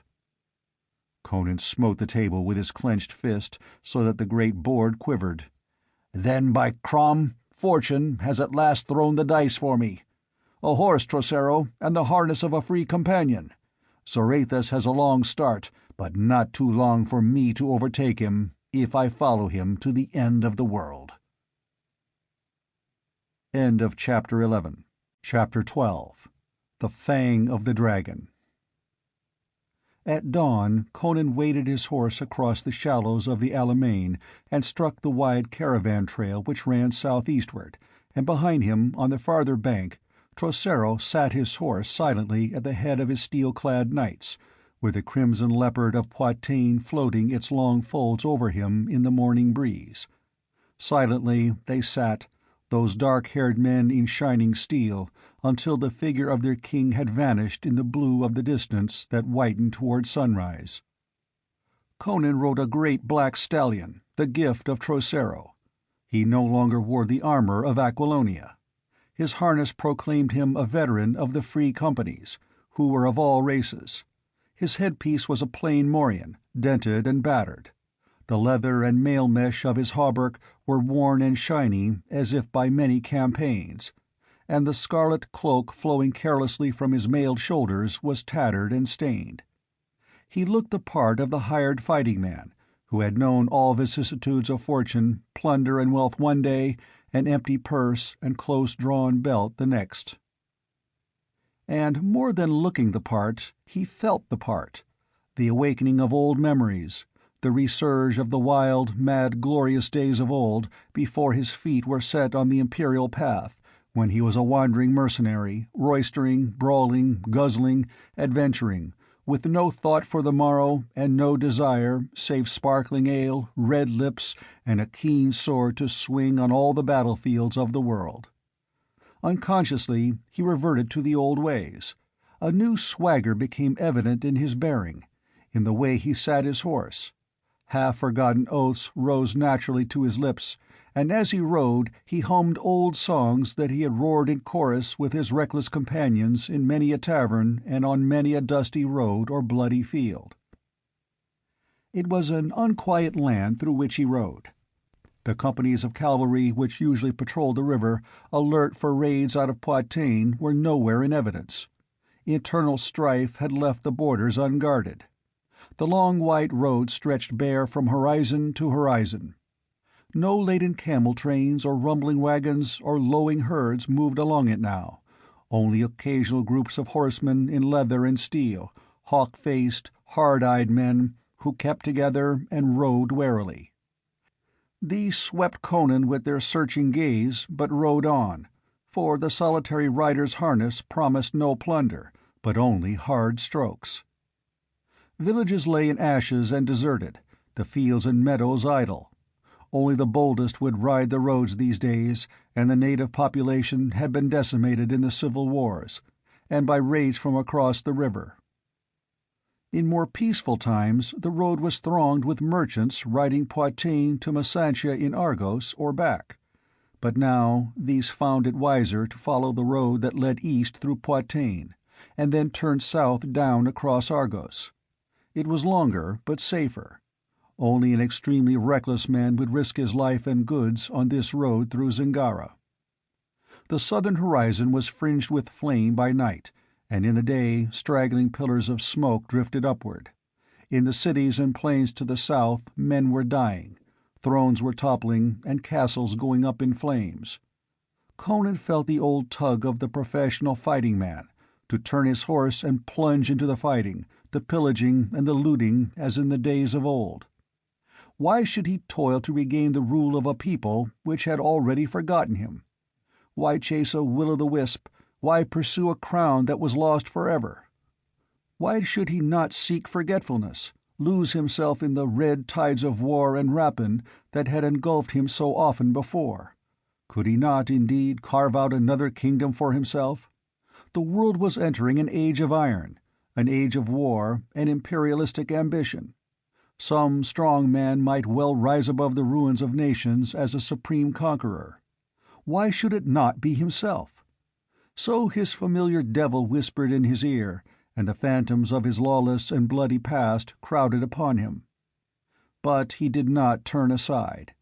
He rode onward, following a quest that grew dimmer and dimmer as he advanced, until sometimes it seemed that he pursued a dream that never was. He pushed the black stallion as hard as he dared, but the long white road lay bare before him, from horizon to horizon. It was a long start Zorathus had, but Conan rode steadily on, knowing that he was traveling faster than the burdened merchants could travel. And so he came to the castle of Count Valbroso, perched like a vulture's eyrie on a bare hill overlooking the road. Valbroso rode down with his men-at-arms, a lean, dark man with glittering eyes and a predatory beak of a nose. He wore black plate armor and was followed by 30 spearmen, black-mustached hawks of the border wars, as avaricious and ruthless as himself.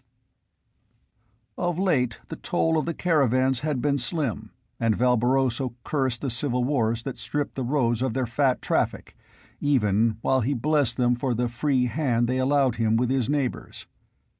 He had not hoped much from the solitary rider he had glimpsed from his tower, but all was grist that came to his mill.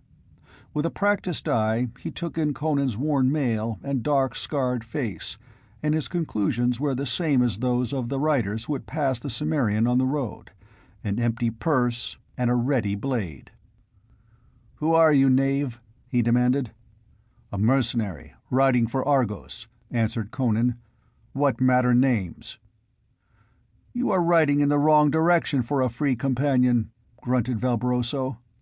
"Southward the fighting is good, and also the plundering. Join my company. You won't go hungry. The road remains bare of fat merchants to strip, but I mean to take my rogues and fare southward to sell our swords to whichever side seems strongest."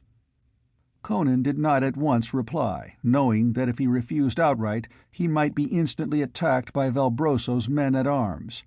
Before he could make up his mind, the Zingaren spoke again. "You rogues of the free companies always know tricks to make men talk. I have a prisoner, the last merchant I caught by Mitra, and the only one I've seen for a week, and the knave is stubborn. He has an iron box, the secret of which defies us, and I've been unable to persuade him to open it. By Ishtar, I thought I knew all the modes of persuasion there are. But perhaps you, as a veteran free companion, know some that I do not. At any rate, come with me and see what you may do." Valbroso's words instantly decided Conan. That sounded a great deal like Zorathus. Conan did not know the merchant, but any man who was stubborn enough to try to traverse the Zingaren road in times like these would very probably be stubborn enough to defy torture. He fell in beside Valbroso and rode up the straggling road to the top of the hill where the gaunt castle stood. As a man-at-arms, he should have ridden behind the Count, but force of habit made him careless, and Valbroso paid no heed. Years of life on the border had taught the Count that the frontier is not the royal court. He was aware of the independence of the mercenaries, behind whose swords many a king had trodden the throne path. There was a dry moat, half filled with debris in some places. They clattered across the drawbridge and through the arch of the gate. Behind them the portcullis fell with a sullen clang. They came into a bare courtyard, grown with straggling grass and with a well in the middle. Shacks for the men-at-arms straggled about the bailey wall, and women, slatternly or decked in gaudy finery, looked from the doors. Fighting men in rusty mail tossed dice on the flags under the arches. It was more like a bandit's hold than the castle of a nobleman. Valbroso dismounted and motioned Conan to follow him. They went through a doorway and along a vaulted corridor, where they were met by a scarred, hard-looking man in mail descending a stone staircase, evidently the captain of the guard. "How, Belloso?" quoth Valbroso. "Has he spoken?" "He is stubborn," muttered Belloso, shooting a glance of suspicion at Conan. Valbroso ripped out an oath and stamped furiously up the winding stair, followed by Conan and the captain. As they mounted, the groans of a man in mortal agony became audible. Valbroso's torture room was high above the court, instead of in a dungeon below. In that chamber, where a gaunt, hairy beast of a man in leather breeks squatted gnawing a beef-bone voraciously, stood the machines of torture: racks, boots, hooks, and all the implements that the human mind devises to tear flesh, break bones, and rend and rupture veins and ligaments. On a rack a man was stretched naked, and a glance told Conan that he was dying. The unnatural elongation of his limbs and body told of unhinged joints and unnameable ruptures. He was a dark man, with an intelligent, aquiline face and quick, dark eyes. They were glazed and bloodshot now with pain, and the dew of agony glistened on his face. His lips were drawn back from blackened gums. "There is the box." Viciously Valbroso kicked a small but heavy iron chest that stood on the floor nearby.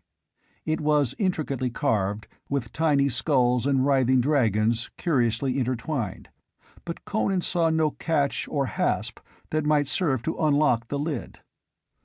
The marks of fire, of axe and sledge and chisel showed on it but as scratches.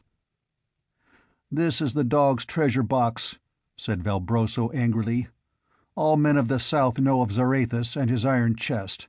Mitra knows what is in it, but he will not give up its secret." Zorathus! It was true, then. The man he sought lay before him. Conan's heart beat suffocatingly as he leaned over the writhing form, though he exhibited no evidence of his painful eagerness. "Ease those ropes, knave," he ordered the torturer harshly, and Valbroso and his captain stared. In the forgetfulness of the moment, Conan had used his imperial tone, and the brute in leather instinctively obeyed the knife edge of command in that voice. He eased away gradually, for else the slackening of the ropes had been as great a torment to the torn joints as further stretching. Catching up a vessel of wine that stood nearby, Conan placed the rim to the wretch's lips. Zorathus gulped spasmodically, the liquid slopping over on his heavy breast. Into the bloodshot eyes came a gleam of recognition, and the froth-smeared lips parted. From them issued a racking whimper in the Gothic tongue. "Is this death, then? Is the long agony ended? For this is King Conan, who died at Valkia, and I am among the dead." "You are not dead," said Conan, "but you're dying.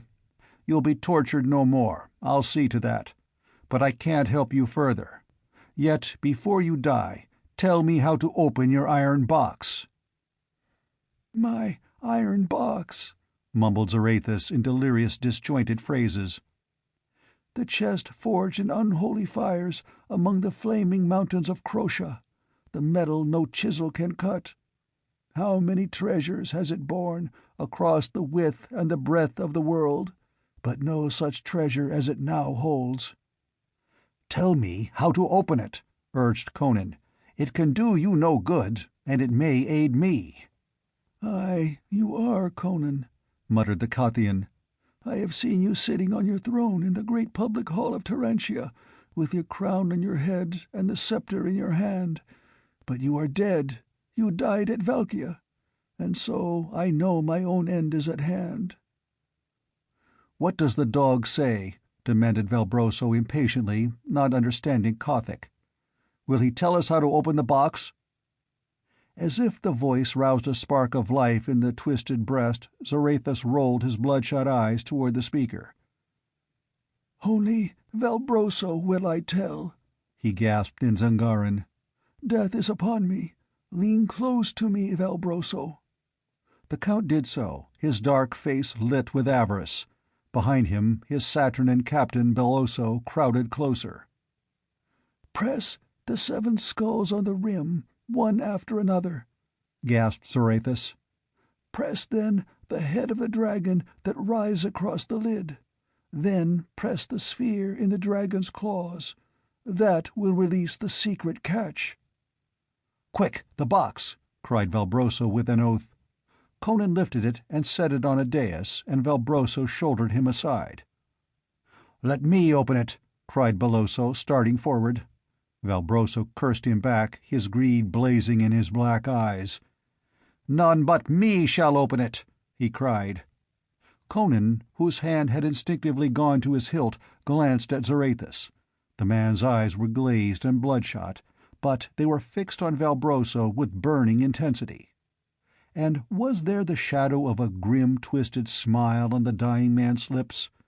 Not until the merchant knew he was dying had he given up the secret. Conan turned to watch Valbroso, even as the dying man watched him. Along the rim of the lid 7 skulls were carved among intertwining branches of strange trees. An inlaid dragon writhed its way across the top of the lid amid ornate arabesques. Valbroso pressed the skulls in fumbling haste, and as he jammed his thumb down on the carved head of the dragon, he swore sharply and snatched his hand away, shaking it in irritation. "A sharp point on the carvings," he snarled. "I've pricked my thumb." He pressed the gold ball clutched in the dragon's talons, and the lid flew abruptly open. Their eyes were dazzled by a golden flame.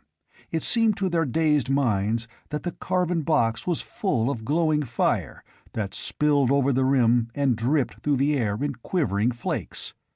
Belloso cried out, and Valbroso sucked in his breath. Conan stood speechless, his brain snared by the blaze. "Mitra, what a jewel!" Valbroso's hand dived into the chest, came out with a great pulsing crimson sphere that filled the room with a lambent glow. In its glare, Valbroso looked like a corpse. And the dying man on the loosened rack laughed wildly, and suddenly.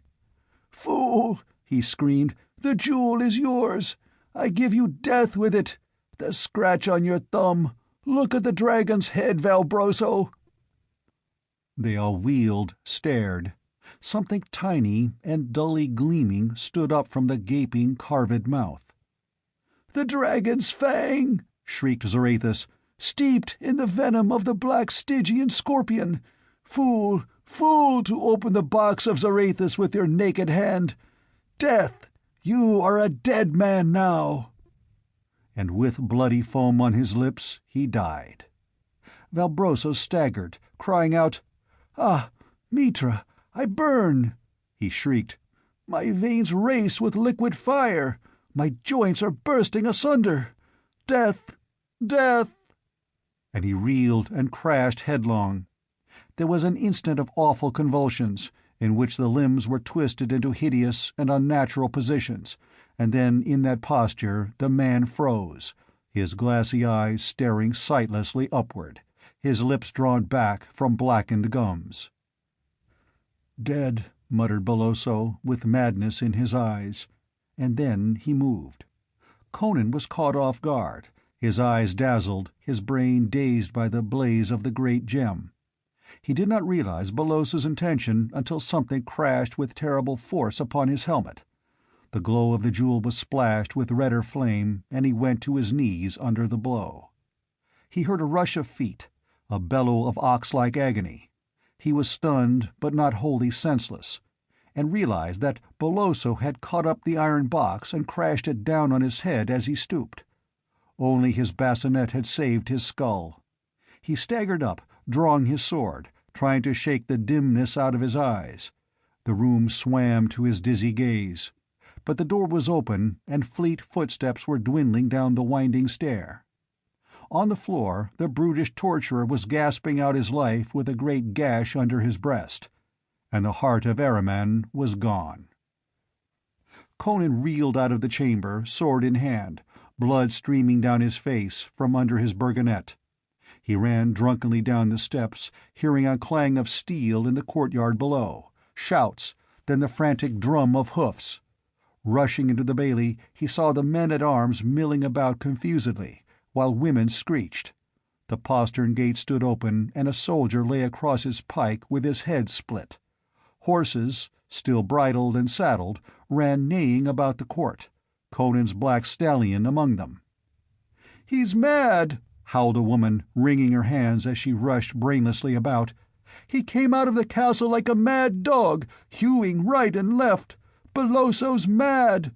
Where's Lord Valbroso?" "Which way did he go?" roared Conan. All turned and stared at the stranger's blood-stained face and naked sword. "Through the postern!" shrilled a woman, pointing eastward, and another bawled, "Who is this rogue?" "Belloso has killed Valbroso!" yelled Conan, leaping and seizing the stallion's mane, as the men-at-arms advanced uncertainly on him. A wild outcry burst forth at his news. But their reaction was exactly as he had anticipated. Instead of closing the gates to take him prisoner, or pursuing the fleeing slayer to avenge their lord, they were thrown into even greater confusion by his words. Wolves bound together only by fear of Valbroso, they owed no allegiance to the castle or to each other. Swords began to clash in the courtyard, and women screamed. And in the midst of it all, none noticed Conan as he shot through the postern gate and thundered down the hill.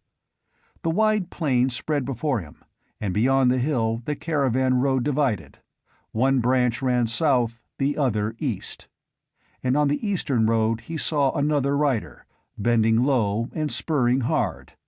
The plain swam to Conan's gaze.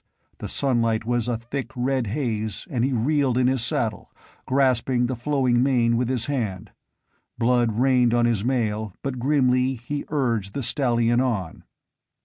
Behind him, smoke began to pour out of the castle on the hill where the Count's body lay forgotten and unheeded beside that of his prisoner. The sun was setting; against a lurid red sky the two black figures fled. The stallion was not fresh, but neither was the horse ridden by Belloso. But the great beast responded mightily, calling on deep reservoirs of reserve vitality. Why the Zingaran fled from one pursuer, Conan did not tax his bruised brain to guess. Perhaps unreasoning panic rode Belloso, born of the madness that lurked in that blazing jewel. The sun was gone. The white road was a dim glimmer through a ghostly twilight, fading into purple gloom far ahead of him. The stallion panted, laboring hard. The country was changing in the gathering dusk. Bare plains gave way to clumps of oaks and alders. Low hills mounted up in the distance. Stars began to blink out. The stallion gasped and reeled in his course. But ahead rose a dense wood that stretched to the hills on the horizon, and between it and himself Conan glimpsed the dim form of the fugitive. He urged on the distressed stallion, for he saw that he was overtaking his prey yard by yard. Above the pound of the hoofs a strange cry rose from the shadows, but neither pursuer nor pursued gave heed. As they swept in under the branches that overhung the road, they were almost side by side. A fierce cry rose from Conan's lips as his sword went up. A pale oval of a face was turned toward him. A sword gleamed in a half-seen hand, and Belloso echoed the cry. And then the weary stallion, with a lurch and a groan, missed his footing in the shadows and went heels over head, hurling his dazed rider from the saddle. Conan's throbbing head crashed against a stone, and the stars were blotted out in a thicker night. How long Conan lay senseless he never knew. His first sensation of returning consciousness was that of being dragged by one arm over rough and stony ground and through dense underbrush. Then he was thrown carelessly down, and perhaps the jolt brought back his senses. His helmet was gone. His head ached abominably. He felt a qualm of nausea, and blood was clotted thickly among his black locks. But with the vitality of a wild thing, life and consciousness surged back into him, and he became aware of his surroundings. A broad red moon was shining through the trees, by which he knew that it was long after midnight. He had lain senseless for hours, long enough to have recovered from that terrible blow Belloso had dealt him, as well as the fall which had rendered him senseless. His brain felt clearer than it had felt during that mad ride after the fugitive. He was not lying beside the white road. He noticed with a start of surprise, as his surroundings began to record themselves on his perceptions. The road was nowhere in sight. He lay on the grassy earth, in a small glade hemmed in by a black wall of tree stems and tangled branches. His face and hands were scratched and lacerated as if he had been dragged through brambles. Shifting his body, he looked about him. And then he started violently. Something was squatting over him. At first, Conan doubted his consciousness, thought it was but a figment of delirium. Surely it could not be real, that strange, motionless gray being that squatted on its haunches and stared down at him with unblinking, soulless eyes. Conan lay and stared, half expecting it to vanish like a figure of a dream. And then a chill of recollection crept along his spine. Half-forgotten memories surged back, of grisly tales whispered of the shapes that haunted these uninhabited forests at the foot of the hills that marked the Zingaran-Argosian border. Ghouls, men called them, eaters of human flesh, spawn of darkness, children of unholy matings of a lost and forgotten race with the demons of the underworld. Somewhere in these primitive forests were the ruins of an ancient, accursed city, men whispered, and among its tombs slunk gray, anthropomorphic shadows. Conan shuddered strongly. He lay staring at the malformed head that rose dimly above him, and cautiously he extended a hand toward the sword at his hip. With a horrible cry that the man involuntarily echoed, the monster was at his throat. Conan threw up his right arm, and the dog-like jaws closed on it, driving the mailed links into the hard flesh. The misshapen, yet man-like hands clutched for his throat, but he evaded them with a heave and a roll of his whole body, at the same time drawing his dagger with his left hand. They tumbled over and over on the grass, smiting and tearing. The muscles coiling under that gray, corpse-like skin were stringy and hard as steel wires, exceeding the strength of a man. But Conan's thews were iron too, and his mail saved him from the gnashing fangs and ripping claws long enough for him to drive his dagger again and again and again. The horrible vitality of the semi-human monstrosity seemed inexhaustible, and the king's skin crawled at the feel of that slick, clammy flesh. He put all his loathing and savage revulsion behind the plunging blade, and suddenly the monster heaved up convulsively beneath him as the point found its grisly heart and then lay still. Conan rose, shaken with nausea. He stood in the center of the glade uncertainly, sword in one hand and dagger in the other. He had not lost his instinctive sense of direction, as far as the points of the compass were concerned, but he did not know in which direction the road lay. He had no way of knowing in which direction the ghoul had dragged him. Conan glared at the silent, black, moon-dappled woods which ringed him, and he felt cold moisture bead his flesh. He was without a horse and lost in these haunted woods, and that staring, deformed thing at his feet was a mute evidence of the horrors that lurked in the forest. He stood almost holding his breath in his painful intensity, straining his ears for some crack of a twig or rustle of grass. When a sound did come, he started violently. Suddenly, out of the night air, broke the scream of a terrified horse. His stallion. There were panthers in the wood, or ghouls ate beasts as well as men. He broke savagely through the brush in the direction of the sound, whistling shrilly as he ran, his fear drowned in berserk rage. If his horse was killed, there went his last chance of following Beloso and recovering the jewel. Again the stallion screamed with fear and fury, somewhere nearer. There was a sound of lashing heels and something that was struck heavily and gave way. Conan burst out into the wide white road without warning, and saw the stallion plunging and rearing in the moonlight, his ears laid back, his eyes and teeth flashing wickedly. He lashed out with his heels at a slinking shadow that ducked and bobbed about him. And then about Conan other shadows moved, gray, furtive shadows that closed in on all sides. A hideous charnel house scent reeked up in the night air. With a curse, the king hewed right and left with his broadsword, thrust and ripped with his dagger. Dripping fangs flashed in the moonlight. Foul paws caught at him, but he hacked his way through to the stallion, caught the rein, leapt into the saddle. His sword rose and fell, a frosty arc in the moonlight, showering blood as it split misshapen heads, clove shambling bodies. The stallion reared, biting and kicking. They burst through and thundered down the road. On either hand, for a short space, flitted gray, abhorrent shadows. Then these fell behind, and Conan, topping a wooded crest, saw a vast expanse of bare slopes sweeping up and away before him. End of Chapter 12. Chapter 13. A Ghost Out of the Past. Soon after sunrise, Conan crossed the Argosean border. Of Beloso he had seen no trace. Either the captain had made good his escape while the king lay senseless, or had fallen prey to the grim man-eaters of the Zingaran forest. But Conan had seen no signs to indicate the latter possibility. The fact that he had lain unmolested for so long seemed to indicate that the monsters had been engrossed in futile pursuit of the captain. And if the man lived, Conan felt certain that he was riding along the road somewhere ahead of him.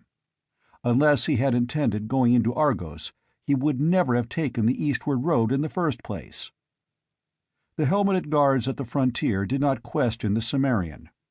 A single wandering mercenary required no passport nor safe conduct, especially when his unadorned mail showed him to be in the service of no lord. Through the low grassy hills, where streams murmured and oak groves dappled the sward with lights and shadows, he rode, following the long road that rose and fell away ahead of him over dales and rises in the blue distance. It was an old, old road, this highway from Poitou to the sea. At peace. Laden ox wains rumbled along the road, and men with bare, brown, brawny arms toiled in orchards and fields that smiled away under the branches of the roadside trees. Old men on settles before inns under spreading oak branches called greetings to the wayfarer.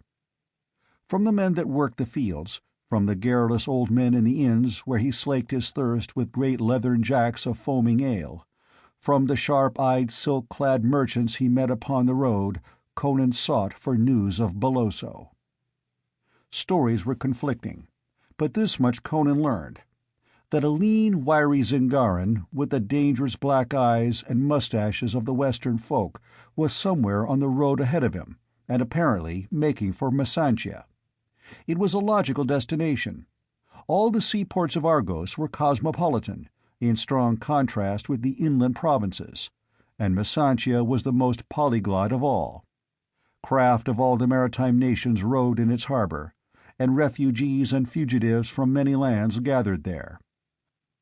Laws were lax, for Masantia thrived on the trade of the sea, and her citizens found it profitable to be somewhat blind on their dealings with seamen.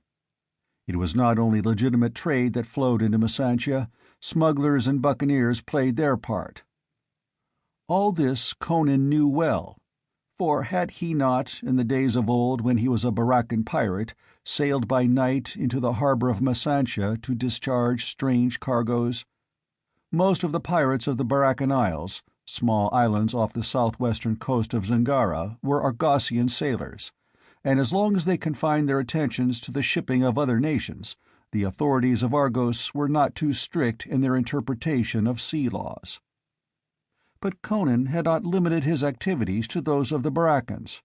He had also sailed with the Zingaran buccaneers, and even with those wild black corsairs that swept up from the far south to harry the northern coasts, and this put him beyond the pale of any law.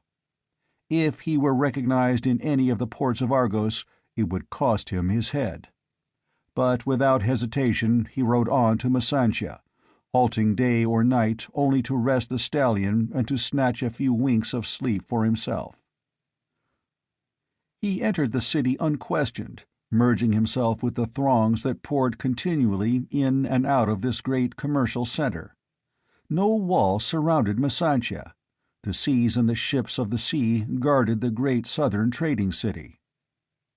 It was evening when Conan rode leisurely through the streets that marched down to the waterfront. At the ends of these streets he saw the wharves and the masts and sails of ships. He smelled salt water for the first time in years, heard the thrum of cordage and the creak of spars in the breeze that was kicked up by whitecaps out beyond the headlands. Again the urge of far wandering tugged at his heart. But he did not go on to the wharves. He reined aside and rode up a steep flight of wide, worn stone steps, to a broad street where ornate white mansions overlooked the waterfront and the harbor below. Here dwelt the men who had grown rich from the hard-won fat of the seas, a few old sea captains who had found treasure afar, many traders and merchants who never trod the naked decks nor knew the roar of tempest or sea fight. Conan turned in his horse at a certain gold-worked gate, and rode into a court where a fountain tinkled and pigeons fluttered from marble coping to marble flagging. A page in jagged silken jupon and hose came forward inquiringly. The merchants of Masantia dealt with many strange and rough characters, but most of these smacked of the sea. It was strange that a mercenary trooper should so freely ride into the court of a lord of commerce. "The merchant Publio dwells here?" It was more statement than question, and something in the timbre of the voice caused the page to doff his feather chaperon as he bowed and replied, "Aye, so he does, my captain." Conan dismounted, and the page called a servitor, who came running to receive the stallion's rein. "Your master is within?" Conan drew off his gauntlets and slapped the dust of the road from cloak and mail. "Aye, my captain. Whom shall I announce?" "I'll announce myself," grunted Conan. "I know the way well enough. Bide you here." And obeying that peremptory command, the page stood still, staring after Conan as the latter climbed a short flight of marble steps, and wondering what connection his master might have with this giant fighting man who had the aspect of a northern barbarian. Menials at their tasks halted and gaped open-mouthed as Conan crossed a wide, cool balcony overlooking the court and entered a broad corridor through which the sea breeze swept. Halfway down this, he heard a quill scratching and turned into a broad room whose many wide casements overlooked the harbor. Publio sat on a carved teakwood desk writing on rich parchment with a golden quill. He was a short man with a massive head and quick dark eyes. His blue robe was of the finest watered silk, trimmed with cloth of gold, and from his thick white throat hung a heavy gold chain. As the Cimmerian entered, the merchant looked up with a gesture of annoyance. He froze in the midst of his gesture. His mouth opened. He stared as at a ghost out of the past. Unbelief and fear glimmered in his wide eyes. "Well," said Conan, "have you no word of greeting, Publio?" Publio moistened his lips. "Conan," he whispered incredulously. "Mitra! Conan! Amra!" "Who else?" The Cimmerian unclasped his cloak and threw it with his gauntlets down upon the desk. "How, man!" he exclaimed irritably. "Can't you at least offer me a beaker of wine? My throat's caked with the dust of the highway." "Aye, wine," echoed Publio mechanically. Instinctively his hand reached for a gong, then recoiled as from a hot coal, and he shuddered. While Conan watched him with a flicker of grim amusement in his eyes, the merchant rose and hurriedly shut the door, first craning his neck up and down the corridor to be sure that no slave was loitering about. Then, returning, he took a gold vessel of wine from a nearby table and was about to fill a slender goblet when Conan impatiently took the vessel from him and, lifting it with both hands, drank deep and with gusto. "Aye, it's Conan all right," muttered Publio. "Man, are you mad?" "By Crom, Publio," said Conan, lowering the vessel but retaining it in his hands, "you dwell in different quarters than of old. It takes an Argosian merchant to wring wealth out of a little waterfront shop that stank of rotten fish and cheap wine." "The old days are past," muttered Publio, drawing his robe about him with a slight involuntary shudder. "I have put off the past like a worn-out cloak." "Well," retorted Conan, "you can't put me off like an old cloak. It isn't much I want of you, but that much I do want, and you can't refuse me. We had too many dealings in the old days. Am I such a fool that I am not aware that this fine mansion was built on my sweat and blood? How many cargoes from my galleys passed through your shop?" "All merchants of Missandei have dealt with sea rovers at one time or another," mumbled Publio nervously. "But not with the black corsairs," answered Conan grimly. "For Mitra's sake, be silent!" ejaculated Publio, sweat starting out on his brow. His fingers jerked at the gilt-worked edge of his robe. "Well, I only wish to recall it to your mind," answered Conan. "Don't be so fearful. You took plenty of risks in the past, when you were struggling for life and wealth in that lousy little shop down by the wharves, and were hand and glove with every buccaneer and smuggler and pirate from here to the Barachan Isles. Prosperity must have softened you." "I am respectable," began Publio. "Meaning you're rich as hell," snorted Conan. "Why? Why did you grow wealthy so much quicker than your competitors? Was it because you did a big business in ivory and ostrich feathers, copper and skins and pearls and hammered gold ornaments and other things from the coast of Kush?" And where did you get them so cheaply, while other merchants were paying their weight in silver to the Stygians for them? I'll tell you, in case you've forgotten. You bought them from me, at considerably less than their value, and I took them from the tribes of the Black Coast, and from the ships of the Stygians. I and the Black Corsairs." "In Mitra's name, cease!" begged Publio. "I have not forgotten, but what are you doing here? I am the only man in Argos who knew that the king of Aquilonia was once Conan the Buccaneer, in the old days, but word has come southward of the overthrow of Aquilonia and the death of the king." "My enemies have killed me 100 times by rumors," grunted Conan. "Yet here I sit and guzzle wine of Kyros." And he suited the action to the word. Lowering the vessel, which was now nearly empty, he said, "It's but a small thing I ask of you, Publio. I know that you're aware of everything that goes on in Messantia. I want to know if a Zangaran named Beloso, or he might call himself anything, is in this city. He is tall and lean and dark like all his race, and it's likely he'll seek to sell a very rare jewel." Publio shook his head. "I have not heard of such a man, but thousands come and go in Messantia. If he is here, my agents will discover him." "Good. Send them to look for him. And in the meantime, have my horse cared for, and have food served me here in this room." Publio assented volubly, and Conan emptied the wine vessel, tossed it carelessly into a corner, and strode to a nearby casement, involuntarily expanding his chest as he breathed deep of the salt air. He was looking down upon the meandering waterfront streets.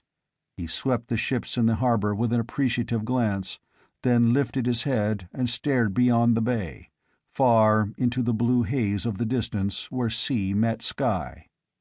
And his memory sped beyond that horizon, to the golden seas of the south, under flaming suns, where laws were not and life ran hotly.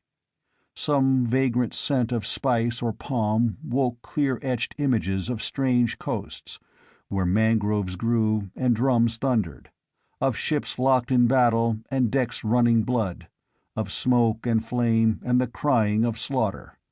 Lost in his thoughts, he scarcely noticed when Publio stole from the chamber. Gathering up his robe, the merchant hurried along the corridors until he came to a certain chamber, where a tall, gaunt man with a scar upon his temple wrote continually upon parchment. There was something about this man which made his clerkly occupation seem incongruous. To him Publio spoke abruptly. "Conan has returned." "Conan?" The gaunt man started up, and the quill fell from his fingers. "The Corsair?" "Aye." The gaunt man went livid. "Is he mad? If he is discovered here, we are ruined. They will hang a man who shelters or trades with a Corsair as quickly as they'll hang the Corsair himself. What if the governor should learn of our past connections with him?" "He will not learn," answered Publio grimly. "Send your men into the markets and wharfside dives, and learn if one Beloso, a Zingaran, is in Messantia. Conan said he had a gem, which he will probably seek to dispose of. The jewel merchants should know of him, if any do. And here is another task for you. Pick up a dozen or so desperate villains who can be trusted to do away with the man and hold their tongues afterward. You understand me?" "I understand." The other nodded slowly and somberly. "I have not stolen, cheated, lied, and fought my way up from the gutter to be undone now by a ghost out of my past," muttered Publio, and the sinister darkness of his countenance at that moment would have surprised the wealthy nobles and ladies who bought their silks and pearls from his many stalls. But when he returned to Conan a short time later, bearing in his own hands a platter of fruits and meats, he presented a placid face to his unwelcome guest. Conan still stood at the casement, staring down into the harbor at the purple and crimson and vermilion and scarlet sails of galleons at Charax and galleys and dromons. "There's a Stygian galley, if I'm not blind," he remarked, pointing to a long, low, slim black ship lying apart from the others, anchored off the low broad sandy beach that curved round to the distant headland. "Is there peace, then, between Stygia and Argos?" "The same sort that has existed before," answered Publio, setting the platter on the table with a sigh of relief, for it was heavily laden. He knew his guest of old. "Stygian ports are temporarily open to our ships, as ours to theirs. But may no craft of mine meet their cursed galleys out of sight of land. That galley crept into the bay last night. What its masters wish, I do not know. So far, they have neither bought nor sold. I distrust those dark-skinned devils. Treachery had its birth in that dusky land." "I've made them howl," said Conan carelessly, turning from the window. "In my galley manned by black corsairs, I crept to the very bastions of the sea-washed castles of black-walled Kemi by night, and burned the galleons anchored there. And speaking of treachery, mine host, suppose you taste these viands and sip a bit of this wine, just to show me that your heart is on the right side." Publio complied so readily that Conan's suspicions were lulled, and without further hesitation he sat down and devoured enough for 3 men. And while he ate, men moved through the markets and along the waterfront, searching for a Zingaran who had a jewel to sell or who sought for a ship to carry him to foreign ports. And a tall, gaunt man with a scar on his temple sat with his elbows on a wine-stained table in a squalid cellar with a brass lantern hanging from a smoke-blackened beam overhead, and held converse with 10 desperate rogues whose sinister countenances and ragged garments proclaimed their profession. And as the first stars blinked out, they shone on a strange band spurring their mounts along the white road that led to Messantia from the west. They were 4 men, tall, gaunt, clad in black hooded robes, and they did not speak. They forced their steeds mercilessly onward, and those steeds were gaunt as themselves, and sweat-stained and weary as if from long travel and far wandering. End of Chapter 13. The Hour of the Dragon. Chapter 14. The Black Hand of Set. Conan woke from a sound sleep as quickly and instantly as a cat, and like a cat he was on his feet with his sword out before the man who had touched him could so much as draw back. "What word, Publio?" demanded Conan, recognizing his host. The gold lamp burned low, casting a mellow glow over the thick tapestries and the rich coverings of the couch whereon he had been reposing. Publio, recovering from the start given him by the sudden action of his awakening guest, replied, "The Zingaran has been located. He arrived yesterday at dawn. Only a few hours ago he sought to sell a huge, strange jewel to a Shemitish merchant, but the Shemite would have naught to do with it. Men say he turned pale beneath his black beard at the sight of it, and closing his stall, fled as from a thing accursed." "It must be Beloso," muttered Conan, feeling the pulse in his temples pounding with impatient eagerness. "Where is he now?" "He sleeps in the house of Servio." "I know that dive of old," grunted Conan. "I better hasten before some of these waterfront thieves cut his throat for the jewel." He took up his cloak and flung it over his shoulders, then donned a helmet Publio had procured for him. "Have my steed saddled and ready in the court," said he. "I may return in haste. I shall not forget this night's work, Publio." A few moments later, Publio, standing at a small outer door, watched the king's tall figure receding down the shadowy street. "Farewell to you, Corsair," muttered the merchant. "This must be a notable jewel, to be sought by a man who has just lost a kingdom. I wish I had told my knaves to let him secure it before they did their work. But then something might have gone awry. Let Argos forget Amra, and let my dealings with him be lost in the dust of the past. In the alley behind the house of Servio, that is where Conan will cease to be a peril to me." Servio's house, A dingy, ill-famed den was located close to the wharves, facing the waterfront. It was a shambling building of stone and heavy ship beams, and a long narrow alley wandered up alongside it. Conan made his way along the alley, and as he approached the house he had an uneasy feeling that he was being spied upon. He stared hard into the shadows of the squalid buildings, but saw nothing, though once he caught the faint rasp of cloth or leather against flesh. But that was nothing unusual. Thieves and beggars prowled these alleys all night, and they were not likely to attack him after one look at his size and harness. But suddenly a door opened in the wall ahead of him, and he slipped into the shadow of an arch. A figure emerged from the open door and moved along the alley, not furtively, but with a natural noiselessness, like that of a jungle beast. Enough starlight filtered into the alley to silhouette the man's profile dimly as he passed the doorway where Conan lurked. The stranger was a Stygian. There was no mistaking that hawk-faced, shaven head, even in the starlight, nor the mantle over the broad shoulders. He passed on down the alley in the direction of the beach, and once Conan thought he must be carrying a lantern among his garments, for he caught a flash of lambent light just as the man vanished.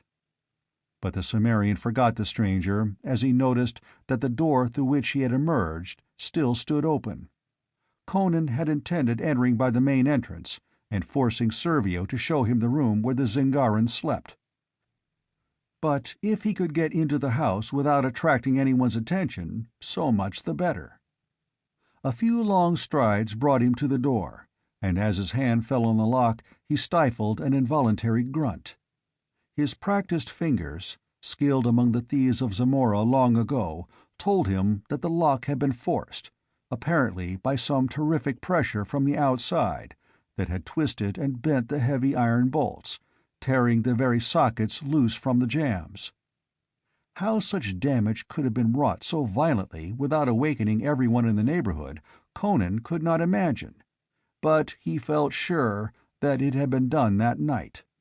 A broken lock, if discovered, would not go unmended in the house of Servio, in this neighborhood of thieves and cutthroats. Conan entered stealthily, poniard in hand, wondering how he was to find the chamber of the Zingaran. Groping in total darkness, he halted suddenly.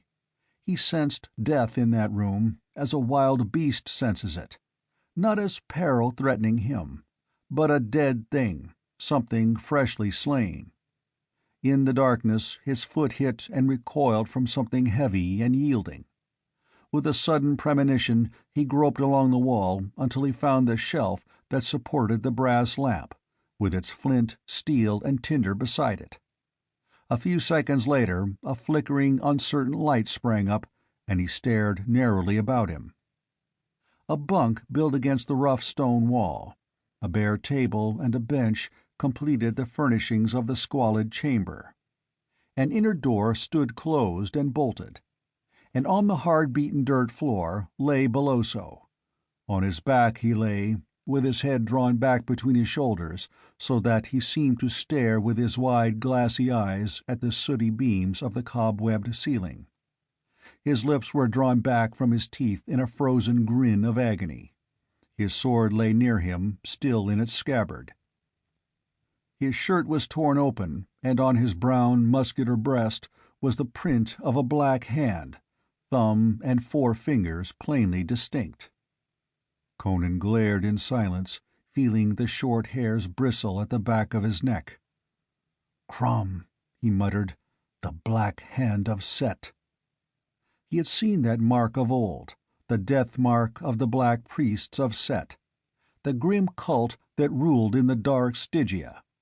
And suddenly he remembered that curious flash he had seen emanating from the mysterious Stygian who had emerged from this chamber. "The heart, by Crom," he muttered. "He was carrying it under his mantle. He stole it. He burst that door by his magic and slew Beloso. He was a priest of Set." A quick investigation confirmed at least part of his suspicions. The jewel was not on the Zingaran's body. An uneasy feeling rose in Conan that this had not happened by chance or without design. A conviction that the mysterious Stygian galley had come into the harbor of Masantia on a definite mission. How could the priests of Set know that the heart had come southward? Yet the thought was no more fantastic than the necromancy that could slay an armed man by the touch of an open, empty hand. Footfall outside the door brought him round like a great cat. With one motion, he extinguished the lamp and drew his sword. His ears told him that men were out there in the darkness, were closing in on the doorway. As his eyes became accustomed to the sudden darkness, he could make out dim figures ringing the entrance. He could not guess their identity, but as always he took the initiative, leaping suddenly forth from the doorway without awaiting the attack. His unexpected movement took the skulkers by surprise. He sensed and heard men close about him, saw a dim masked figure in the starlight before him. Then his sword crunched home, and he was fleeting away down the alley before the slower-thinking and slower-acting attackers could intercept him. As he ran, he heard, somewhere ahead of him, a faint creak of oarlocks, and he forgot the men behind him. A boat was moving out into the bay. Gritting his teeth, he increased his speed, but before he reached the beach, he heard the rasp and creak of ropes and the grind of the great sweep in its socket.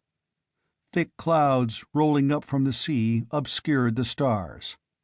In thick darkness, Conan came upon the strand, straining his eyes out across the black, restless water. Something was moving out there, a long, low black shape that receded in the darkness, gathering momentum as it went. To his ears came the rhythmical clack of long oars. He ground his teeth in helpless fury. It was the Stygian galley, and she was racing out to sea, bearing with her the jewel that meant to him the throne of Aquilonia.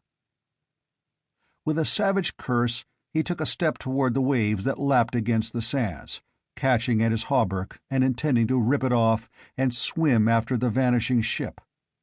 Then the crunch of a heel in the sand brought him about.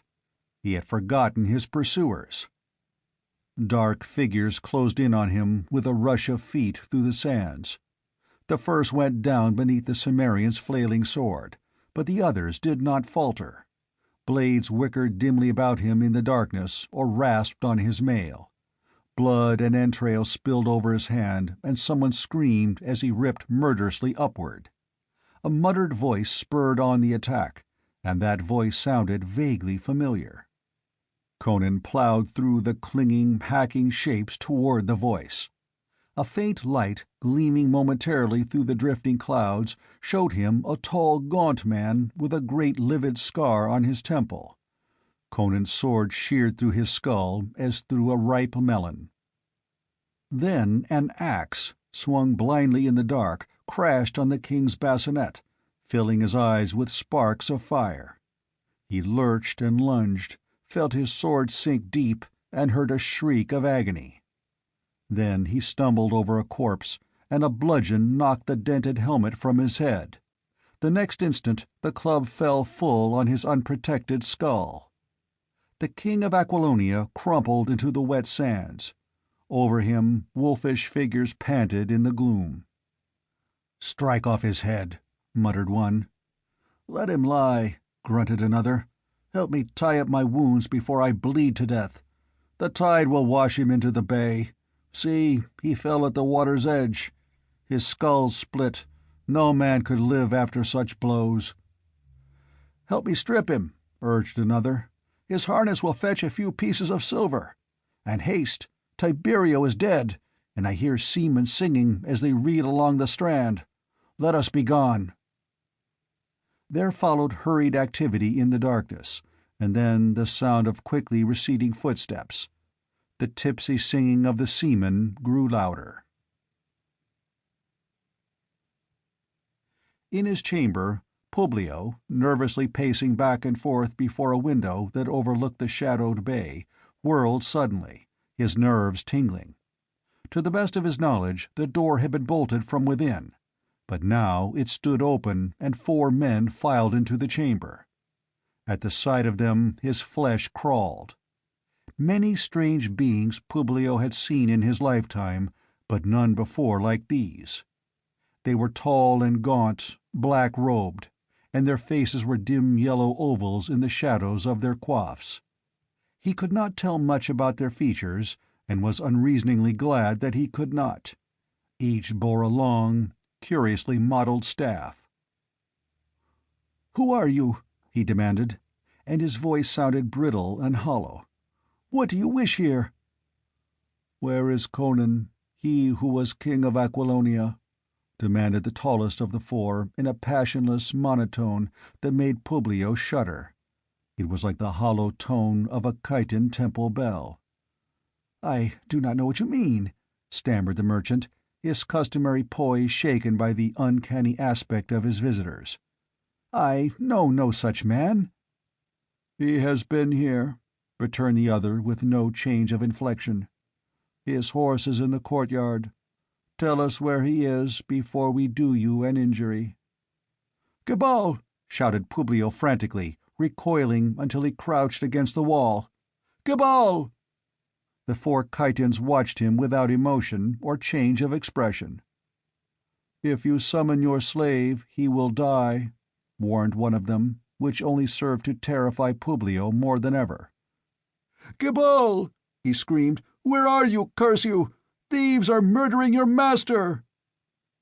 Swift footsteps padded in the corridor outside, and Gebal burst into the chamber, a Shemite of medium height and mightily muscled build, his curled, blue-black beard bristling, and a short, leaf-shaped sword in his hand.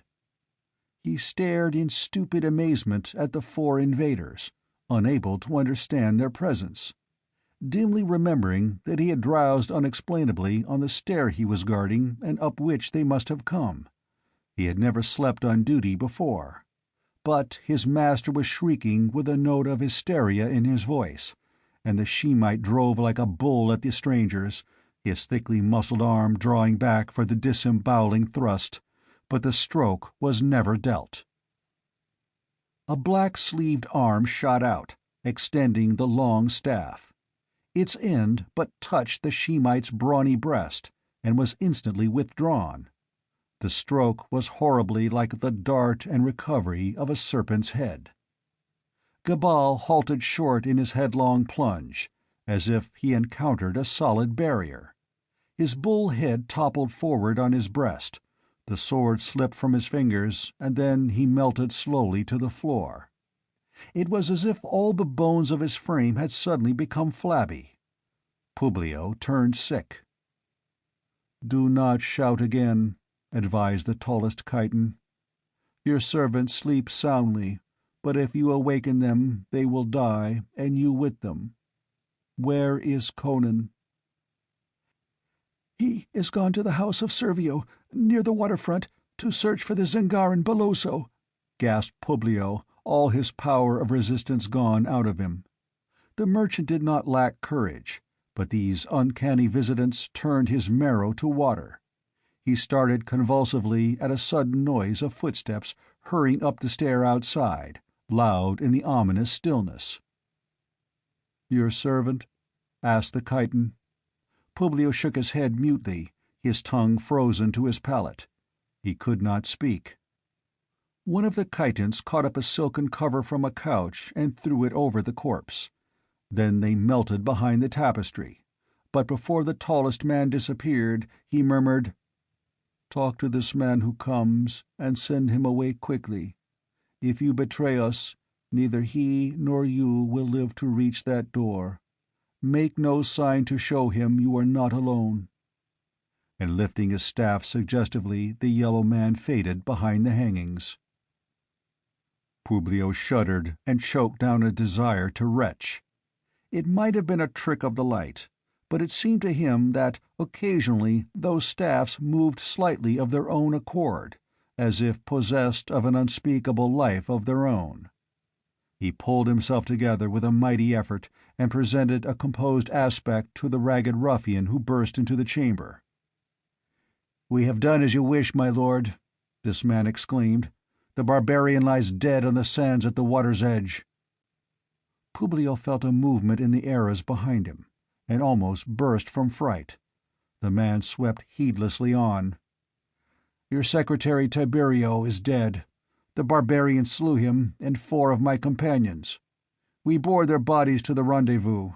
There was nothing of value on the barbarian except a few silver coins. Are there any further orders?" "None," gasped Publio, white about the lips. "Go." The desperado bowed and hurried out, with a vague feeling that Publio was both a man of weak stomach and few words. The 4 Chitons came from behind the arras.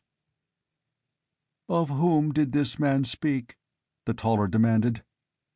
"Of a wandering stranger who did me an injury," panted Publio. "You lie," said the Chiton calmly.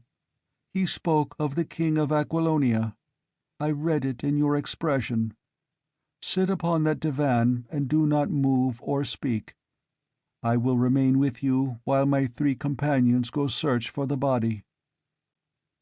So Publio sat and shook with terror of the silent, inscrutable figure which watched him, until the 3 Chitons filed back into the room, with the news that Conan's body did not lie upon the sands. Publio did not know whether to be glad or sorry. "We found the spot where the fight was fought," they said. "Blood was on the sand, but the king was gone." The 4th Chiton drew imaginary symbols upon the carpet with his staff, which glistened scalily in the lamplight. "Did you read naught from the sands?" he asked. "Aye," they answered. "The king lives, and he has gone southward in a ship." The tall Chiton lifted his head and gazed at Publio, so that the merchant broke into a profuse sweat. "What do you wish of me?" he stuttered. "A ship," answered the Chiton. "A ship well manned for a very long voyage." "For how long a voyage?" stammered Publio, never thinking of refusing. "To the ends of the world, perhaps," answered the Chiton. "Or to the molten seas of hell that lie beyond the sunrise." End of Chapter 14. Chapter 15. The Return of the Corsair. Conan's first sensation of returning consciousness was that of motion. Under him was no solidity, but a ceaseless heaving and plunging. Then he heard wind humming through cords and spars, and knew he was aboard a ship even before his blurred sight cleared. He heard a mutter of voices, and then a dash of water deluged him, jerking him sharply into full animation. He heaved up with a sulphurous curse, braced his legs, and glared about him, with a burst of coarse guffaws in his ears and a reek of unwashed bodies in his nostrils. He was standing on the poop deck of a long galley which was running before the wind that whipped down from the north, her striped sail bellying against the taut sheets. The sun was just rising in a dazzling blaze of gold and blue and green. To the left of the shoreline was a dim purple shadow. To the right stretched the open ocean. This much Conan saw at once that likewise included the ship itself. It was long and narrow, a typical trading ship of the southern coasts, high of poop and stern with cabins at either extremity. Conan looked down into the open waste, whence wafted that sickening, abominable odor. He knew it of old. It was the body scent of the oarsmen, chained to their benches. They were all Negroes, 40 men to each side, each confined by a chain locked about his waist, with the other end welded to a heavy ring set deep in the solid runway beam that ran between the benches from stem to stern. The life of a slave aboard an Argosian galley was a hell unfathomable. Most of these were Cushites, but some 30 of the blacks who now rested on their idle oars and stared up at the stranger with dull curiosity were from the far southern isles, the homelands of the Corsairs. Conan recognized them by their straighter features and hair, their rangier, cleaner-limbed build, and he saw among them men who had followed him of old. but all this he saw and recognized in one swift, all-embracing glance as he rose, before he turned his attention to the figures about him. Reeling momentarily on braced legs, his fists clenched wrathfully, he glared at the figures clustered about him. The sailor who had drenched him stood grinning, the empty bucket still poised in his hand, and Conan cursed him with venom, instinctively reaching for his hilt. Then he discovered that he was weaponless and naked, except for his short leather breeks. "What lousy tub is this?" he roared. "How did I come aboard here?" The sailors laughed jeeringly, stocky, bearded Argosians to a man, and one, whose richer dress and air of command proclaimed him captain, folded his arms and said domineeringly, "We found you on the sands. Somebody had wrapped you on the pate and taken your clothes. Needing an extra man, we brought you aboard." "What ship is this?" Conan demanded. "The Venturer, out of Masantia, with a cargo of mirrors, scarlet silk cloaks, shields, gilded helmets, and swords, to trade to the Shemites for copper and gold ore.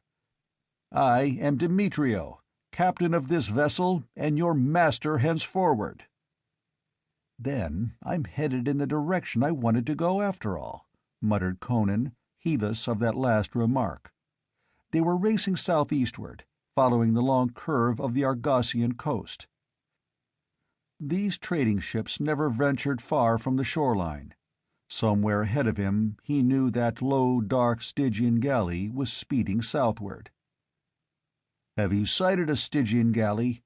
began Conan, but the beard of the burly, brutal-faced captain bristled. He was not in the least interested in any question his prisoner might wish to ask, and felt it high time he reduced this independent wastrel to his proper place. "Get for'ard!" he roared. "I've wasted time enough with you. I've done you the honor of having you brought to the poop to be revived, and answered enough of your infernal questions. Get off this poop. You'll work your way aboard this galley." "I'll buy your ship," began Conan, before he remembered that he was a penniless wanderer. A roar of rough mirth greeted these words, and the captain turned purple, thinking he sensed ridicule.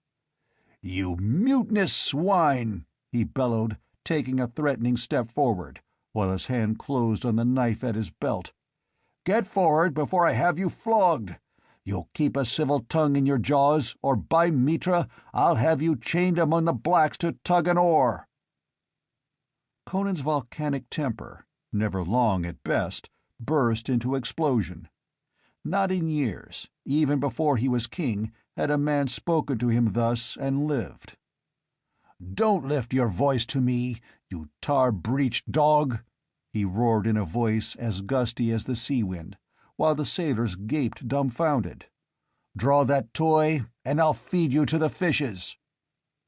"Who do you think you are?" gasped the captain. "I'll show you!" roared the maddened Cimmerian, and he wheeled and bounded toward the rail, where weapons hung in their brackets. The captain drew his knife and ran at him, bellowing, but before he could strike, Conan gripped the wrist with a wrench that tore the arm clean out of the socket. The captain bellowed like an ox in agony, and then rolled clear across the deck as he was hurled contemptuously from his attacker. Conan ripped a heavy axe from the rail and wheeled cat-like to meet the rush of the sailors. They ran in, giving tongue like hounds, clumsy-footed and awkward in comparison to the pantherish Cimmerian. Before they could reach him with their knives, he sprang among them, striking right and left too quickly for the eye to follow, and blood and brains spattered as two corpses struck the deck.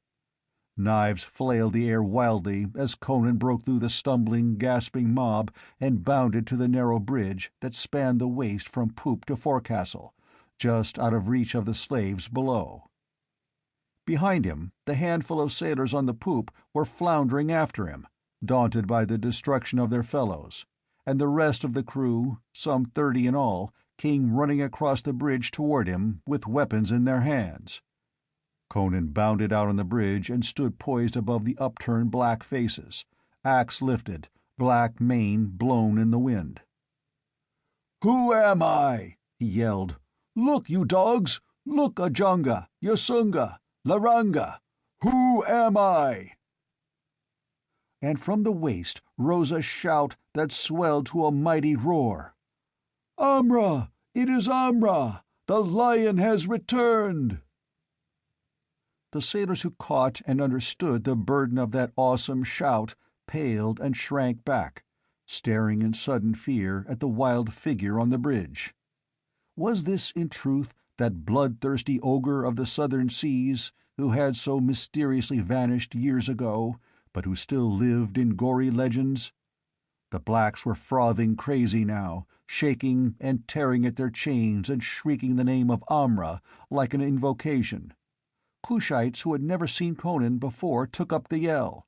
The slaves in the pen under the after cabin began to batter at the walls, shrieking like the damned.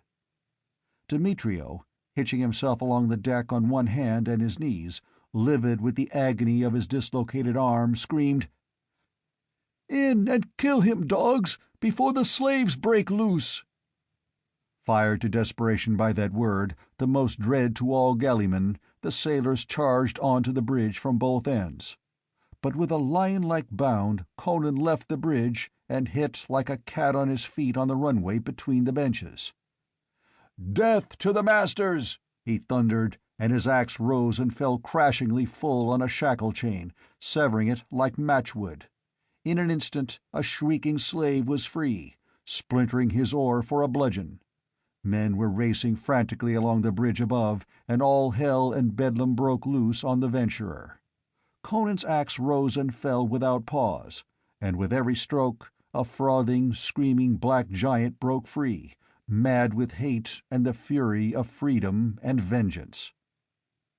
Sailors leaping down into the waist to grapple or smite at the naked white giant, hewing like one possessed at the shackles, found themselves dragged down by the hands of slaves yet unfreed, while others, their broken chains whipping and snapping about their limbs, came up out of the waist like a blind, black torrent, screaming like fiends, smiting with broken oars and pieces of iron, tearing and rending with talons and teeth. In the midst of the melee, the slaves in the pen broke down the walls and came surging up on the decks, and with 50 blacks freed of their benches, Conan abandoned his iron hewing and bounded up on the bridge to add his notched axe to the bludgeons of his partisans. Then it was a massacre. The Argosians were strong, sturdy, fearless, like all their race, trained in the brutal school of the sea. But they could not stand against these maddened giants, led by the tigerish barbarian. Blows and abuse and hellish suffering were avenged in one red gust of fury that raged like a typhoon from one end of the ship to the other, and when it had blown itself out, but one white man lived aboard the Venturer, and that was the blood-stained giant about whom the chanting blacks thronged to cast themselves prostrate on the bloody deck and beat their heads against the boards in an ecstasy of hero-worship. Conan, his mighty chest heaving and glistening with sweat, the red axe gripped in his blood-smeared hand, glared about him as the first chief of men might have glared in some primordial dawn, and shook back his black mane. In that moment he was not king of Aquilonia. He was again lord of the Black Corsairs, who had hacked his way to lordship through flame and blood. "Amra! Amra!" chanted the delirious blacks, those who were left to chant. "The lion has returned! Now will the Stygians howl like dogs in the night, and the black dogs of Kush will howl. Now will villages burst in flames, and ships founder. Aye, there will be wailing of women and the thunder of the spears." "Cease this yammering, dogs!" Conan roared in a voice that drowned the clap of the sail in the wind. "10 of you, go below and free the oarsmen who are yet chained. The rest of you man the sweeps and bend to oars and halyards. Crom's devils, don't you see we've drifted inshore during the fight? Do you want to run aground and be retaken by the Argosians? Throw these carcasses overboard. Jump to it, you rogues, or I'll notch your hides for you." With shouts and laughter and wild singing they leapt to do his commands. The corpses, white and black, were hurled overboard, where triangular fins were already cutting the water. Conan stood on the poop, frowning down at the black men who watched him expectantly. His heavy brown arms were folded. His black hair, grown long in his wanderings, blew in the wind. A wilder and more barbaric figure never trod the bridge of a ship, and in this ferocious corsair few of the courtiers of Aquilonia would have recognized their king. "There's food in the hold!" he roared. "Weapons in plenty for you, for this ship carried blades and harness to the Shemites who dwell along the coast. There are enough of us to work ship, aye, and to fight. You rowed in chains for the Argosian dogs. Will you row as free men for Amra?" "Aye," they roared. "We are thy children. Lead us where you will." "Then fall to and clean out that waste," he commanded. "Free men don't labor in such filth. 3 of you come with me and break out food from the after cabin. By Crom, I'll pad out your ribs before this cruise is done." Another yell of approbation answered him, as the half-starved blacks scurried to do his bidding. The sail bellied as the wind swept over the waves with renewed force, and the white crests danced along the sweep of the wind. Conan planted his feet to the heave of the deck, breathed deep, and spread his mighty arms. King of Aquilonia he might no longer be. King of the Blue Ocean he was still. End of Chapter 15. Chapter 16. Black-Walled Kimai. The Venturer swept southward like a living thing, her oars pulled now by free and willing hands. She had been transformed from a peaceful trader into a war galley, insofar as the transformation was possible. Men sat at the benches now with swords at their sides and gilded helmets on their kinky heads.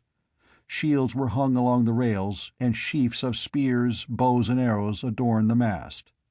Even the elements seemed to work for Conan now. The broad purple sail bellied to a stiff breeze that held day by day, needing little aid from the oars. But though Conan kept a man on the masthead day and night, they did not sight a long, low black galley fleeing southward ahead of them. Day by day the blue waters rolled empty to their view, broken only by fishing craft which fled like frightened birds before them, at sight of the shields hung along the rail. The season for trading was practically over for the year, and they sighted no other ships. When the lookout did sight a sail, it was to the north, not to the south. Far on the skyline behind them appeared a racing galley, with full spread of purple sail. The blacks urged Conan to turn and plunder it, but he shook his head.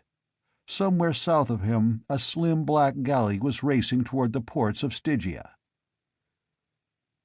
Before darkness shut down, the lookout's last glimpse showed him the racing galley on the horizon, and at dawn it was still hanging on their tail, afar off, tiny in the distance.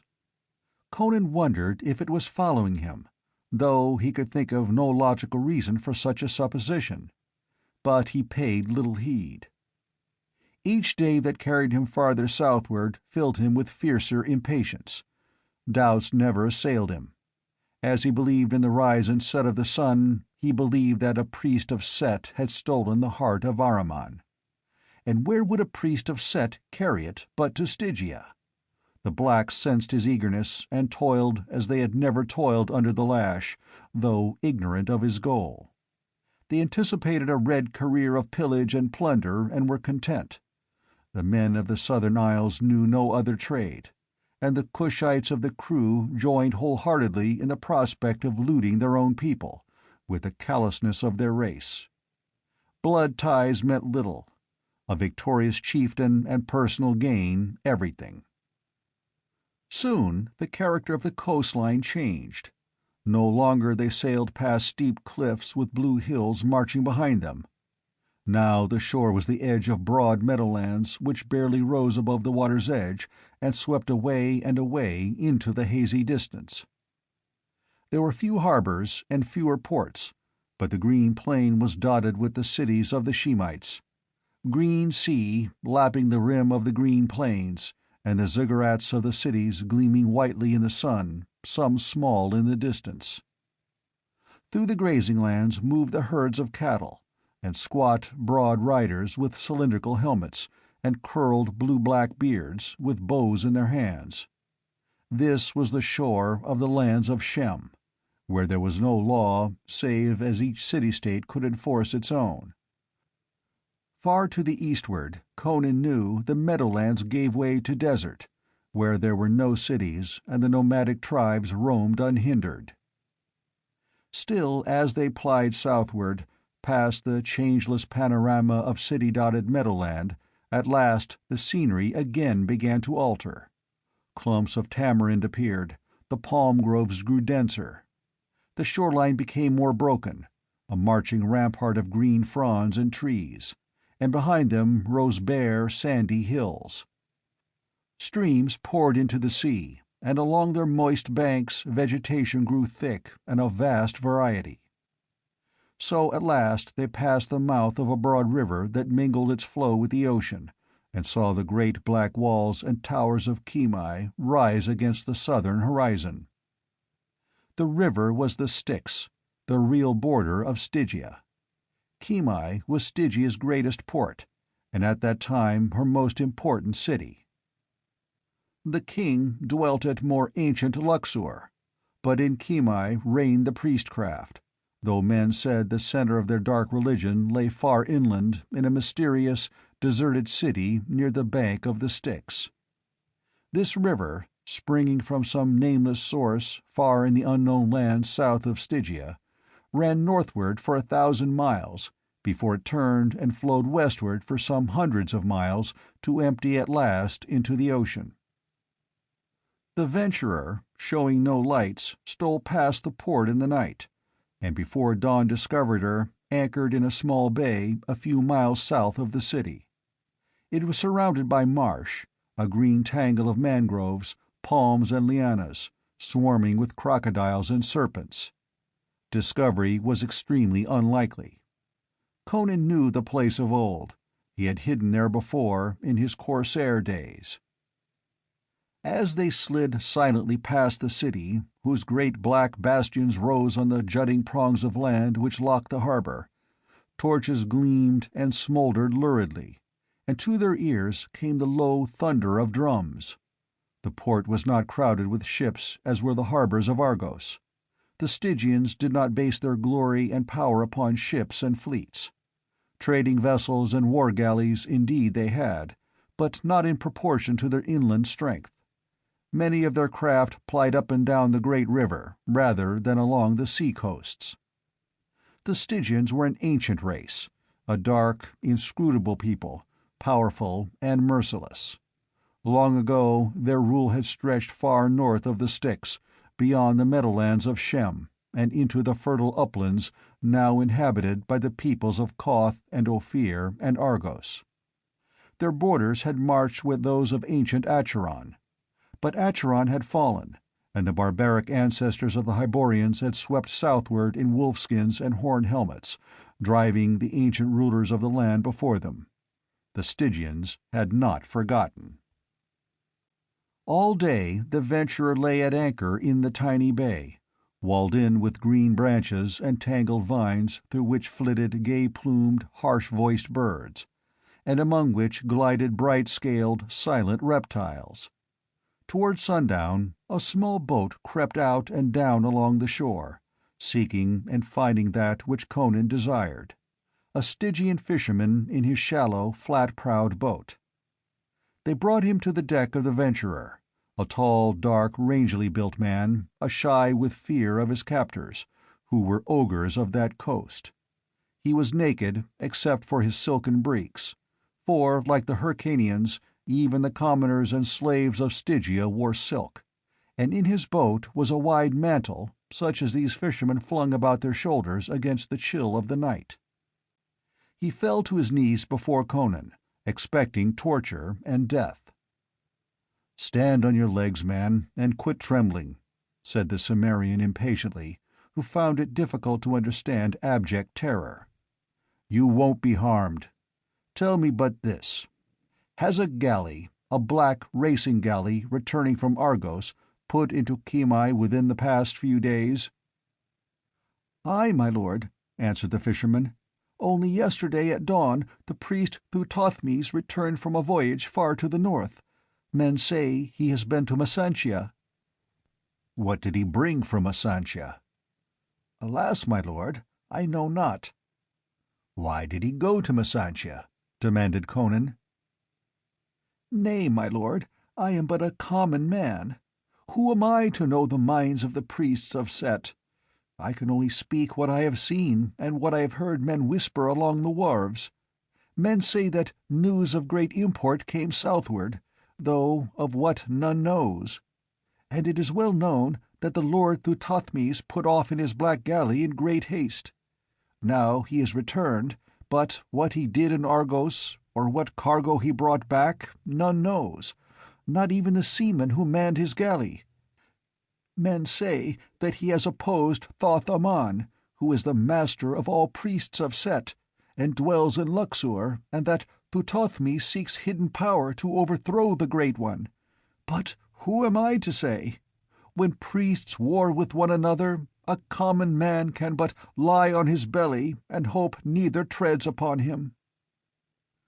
Conan snarled in nervous exasperation at this servile philosophy, and turned to his men. "I'm going alone into Kimai to find this thief Thuthothmes. Keep this man prisoner, but see that you do him no hurt. Crom's devils, stop your yowling. Do you think we can sail into the harbor and take the city by storm? I must go alone." Silencing the clamor of protests, he doffed his own garments and donned the prisoner's silk breeches and sandals, and the band from the man's hair, but scorned the short fisherman's knife. The common men of Stygia were not allowed to wear swords, and the mantle was not voluminous enough to hide the Cimmerian's long blade. But Conan buckled to his hip a ganata knife, a weapon borne by the fierce desert men who dwelt to the south of the Stygians, a broad, heavy, slightly curved blade of fine steel, edged like a razor and long enough to dismember a man. Then, leaving the Stygian guarded by the corsairs, Conan climbed into the fisher's boat. "Wait for me until dawn," he said. "If I haven't come then, I'll never come, so hasten southward to your own homes." As he clambered over the rail, they set up a doleful wail at his going, until he thrust his head back into sight to curse them into silence. Then, dropping into the boat, he grasped the oars and sent the tiny craft shooting over the waves more swiftly than its owner had ever propelled it. End of Chapter 16. Chapter 17. He has slain the sacred son of Set. The harbor of Kimai lay between two great jutting points of land that ran into the ocean. He rounded the southern point, where the great black castles rose like a man-made hill, and entered the harbor just at dusk, when there was still enough light for the watchers to recognize the fisherman's boat and mantle, but not enough to permit recognition of betraying details. Unchallenged, he threaded his way among the great black war-galleys lying silent and unlighted at anchor, and drew up to a flight of wide stone steps which mounted up from the water's edge. There he made his boat fast to an iron ring set in the stone, as numerous similar craft were tied. There was nothing strange in a fisherman leaving his boat there. None but a fisherman could find a use for such a craft, and they did not steal from one another. No one cast him more than a casual glance as he mounted the long steps, unobtrusively avoiding the torches that flared at intervals above the lapping black water. He seemed but an ordinary empty-handed fisherman, returning after a fruitless day along the coast. If one had observed him closely, it might have seemed that his step was somewhat too springy and sure, his carriage somewhat too erect and confident for a lowly fisherman. But he passed quickly, keeping in the shadows, and the commoners of Stygia were no more given to analysis than were the commoners of the less exotic races. He was not unlike the warrior castes of the Stygians, who were a tall, muscular race. Bronzed by the sun, he was nearly as dark as many of them. His black hair, square cut and confined by a copper band, increased the resemblance. The characteristics which set him apart from them were the subtle difference in his walk and his alien features and blue eyes. But the mantle was a good disguise, and he kept as much in the shadows as possible, turning away his head when a native passed him too closely. But it was a desperate game, and he knew he could not long keep up the deception. Kimai was not unlike the seaports of the Hyborians, where types of every race swarmed. The only aliens here were Negro and Shemite slaves, and he resembled neither even as much as he resembled the Stygians themselves. Strangers were not welcome in the cities of Stygia, tolerated only when they came as ambassadors or licensed traders. But even then, the latter were not allowed ashore after dark, and now there were no Hyborian ships in the harbor at all. A strange restlessness ran through the city, a stirring of ancient ambitions, a whispering none could define except those who whispered. This Conan felt rather than knew, his whetted primitive instinct sensing unrest about him. If he were discovered, his fate would be ghastly. They would slay him merely for being a stranger. If he were recognized as Amra, the corsair chief who had swept their coasts with steel and flame, an involuntary shudder twitched Conan's broad shoulders. Human foes he did not fear, nor any death by steel or fire. But this was a black land of sorcery and nameless horror. Set, the old serpent, men said, vanished long ago from the Hyborian races, yet lurked in the shadows of the cryptic temples, and awful and mysterious were the deeds done in the nighted shrines. He had drawn away from the waterfront streets with their broad steps leading down to the water, and was entering the long, shadowy streets of the main part of the city. There was no such scene as was offered by any Hyborian city, no blaze of lamps and cressets, with gay-clad people laughing and strolling along the pavements, and shops and stalls wide open and displaying their wares. Here the stalls were closed at dusk. The only lights along the streets were torches, flaring smokily at wide intervals. People walking the streets were comparatively few. They went hurriedly and unspeaking, and their numbers decreased with the lateness of the hour. Conan found the scene gloomy and unreal. The silence of the people, their furtive haste, the great black stone walls that rose on each side of the streets. There was a grim massiveness about Stygian architecture that was overpowering and oppressive. Few lights showed anywhere except in the upper parts of the buildings. Conan knew that most of the people lay on the flat roofs, among the palms of artificial gardens under the stars. There was a murmur of weird music from somewhere. Occasionally a bronze chariot rumbled along the flags, and there was a brief glimpse of a tall, hawk-faced noble, with a silk cloak wrapped about him and a gold band with a rearing serpent-head emblem confining his black mane. Of the ebon, naked charioteer bracing his knotty legs against the straining of the fierce Stygian horses. But the people who yet traversed the streets on foot were commoners, slaves, tradesmen, harlots, toilers, and they became fewer as he progressed. He was making toward the temple of Set, where he knew he would be likely to find the priest he sought. He believed he would know Thutathmes if he saw him, though his one glance had been in the semi-darkness of the Masantian galley. That the man he had seen there had been the priest he was certain.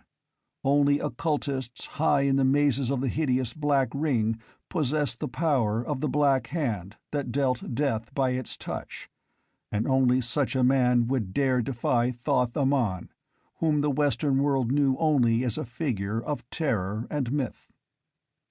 The street broadened, and Conan was aware that he was getting into the part of the city dedicated to the temples.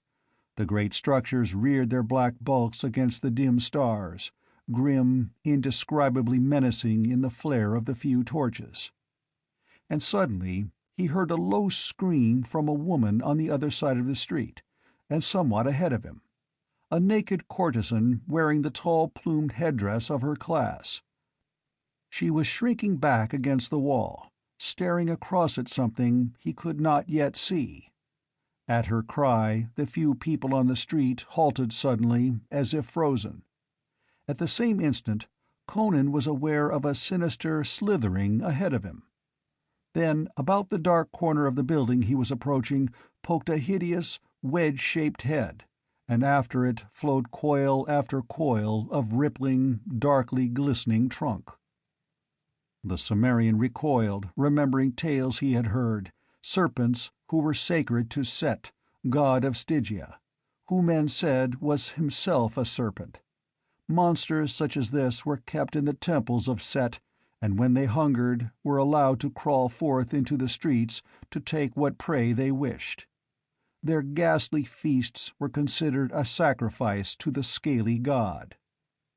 The Stygians within Conan's sight fell to their knees, men and women, and passively awaited their fate. One the great serpent would select would lap in scaly coils, crush to a red pulp, and swallow as a rat snake swallows a mouse. The others would live. That was the will of the gods. But it was not Conan's will. The python glided toward him, its attention probably attracted by the fact that he was the only human in sight still standing erect. Gripping his great knife under his mantle, Conan hoped the slimy brute would pass him by. But it halted before him and reared up horrifically in the flickering torchlight, its forked tongue flickering in and out, its cold eyes glittering with the ancient cruelty of the serpent folk. Its neck arched, but before it could dart, Conan whipped his knife from under his mantle and struck like a flicker of lightning. The broad blade split that wedge-shaped head and sheared deep into the thick neck. Conan wrenched his knife free and sprang clear as the great body nodded and looped and whipped terrifically in its death throes. In the moment that he stood staring in morbid fascination, the only sound was the thud and swish of the snake's tail against the stones. Then from the shocked votaries burst a terrible cry. "Blasphemer! He has slain the sacred son of Set! Slay him! Slay! Slay!" Stones whizzed about him, and the crazed Stygians rushed at him, shrieking hysterically, while from all sides others emerged from their houses and took up the cry. With a curse, Conan wheeled and darted into the black mouth of an alley. He heard the patter of bare feet on the flags behind him as he ran more by feel than by sight, and the walls resounded to the vengeful yells of the pursuers. Then his left hand found a break in the wall, and he turned sharply into another, narrower alley. On both sides rose sheer black stone walls. High above him he could see a thin line of stars. These giant walls, he knew, were the walls of temples. He heard behind him the pack sweep past the dark mouth in full cry. Their shouts grew distant, faded away. They had missed the smaller alley and run straight on in the blackness. He, too, kept straight ahead, though the thought of encountering another of Set's sons in the darkness brought a shudder from him. Then, somewhere ahead of him, he caught a moving glow, like that of a crawling glowworm. He halted, flattened himself against the wall, and gripped his knife. He knew what it was, a man approaching with a torch. Now it was so close he could make out the dark hand that gripped it, and the dim oval of a dark face. A few more steps and the man would certainly see him. He sank into a tigerish crouch. The torch halted. A door was briefly etched in the glow, while the torch-bearer fumbled with it. Then it opened, the tall figure vanished through it, and darkness closed again on the alley. There was a sinister suggestion of furtiveness about that slinking figure, entering the alley door in darkness. A priest, perhaps, returning from some dark errand. But Conan groped toward the door. If one man came up that alley with a torch, others might come at any time. To retreat the way he had come might mean to run full into the mob from which he was fleeing. At any moment they might return, find the narrower alley, and come howling down it. He felt hemmed in by those sheer, unscalable walls, desirous of escape, even if escape meant invading some unknown building. The heavy bronze door was not locked. It opened under his fingers, and he peered through the crack. He was looking into a great square chamber of massive black stone. A torch smoldered in a niche in the wall. The chamber was empty. He glided through the lacquered door and closed it behind him. His sandaled feet made no sound as he crossed the black marble floor.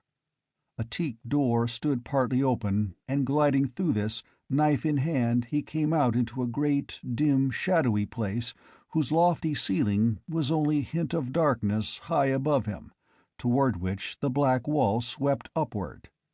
On all sides, black arched doorways opened into the great still hall. It was lit by curious bronze lamps that gave a dim, weird light. On the other side of the great hall a broad black marble stairway, without a railing, marched upward to lose itself in gloom, and above him on all sides dim galleries hung like black stone ledges. Conan shivered. He was in a temple of some Stygian god. If not Set himself, then someone barely less grim. And the shrine did not lack an occupant.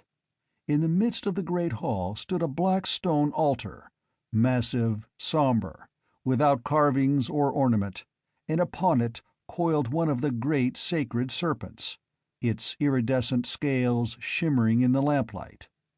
It did not move, and Conan remembered stories that the priests kept these creatures drugged part of the time. The Cimmerian took an uncertain step out from the door, then shrank back suddenly, not into the room he had just quitted, but into a velvet-curtained recess. He had heard a soft step somewhere nearby. From one of the black arches emerged a tall, powerful figure in sandals and silken loincloth, with a wide mantle trailing from his shoulders. But face and head were hidden by a monstrous mask, a half-bestial, half-human countenance, from the crest of which floated a mass of ostrich plumes. In certain ceremonies the Stygian priests went masked.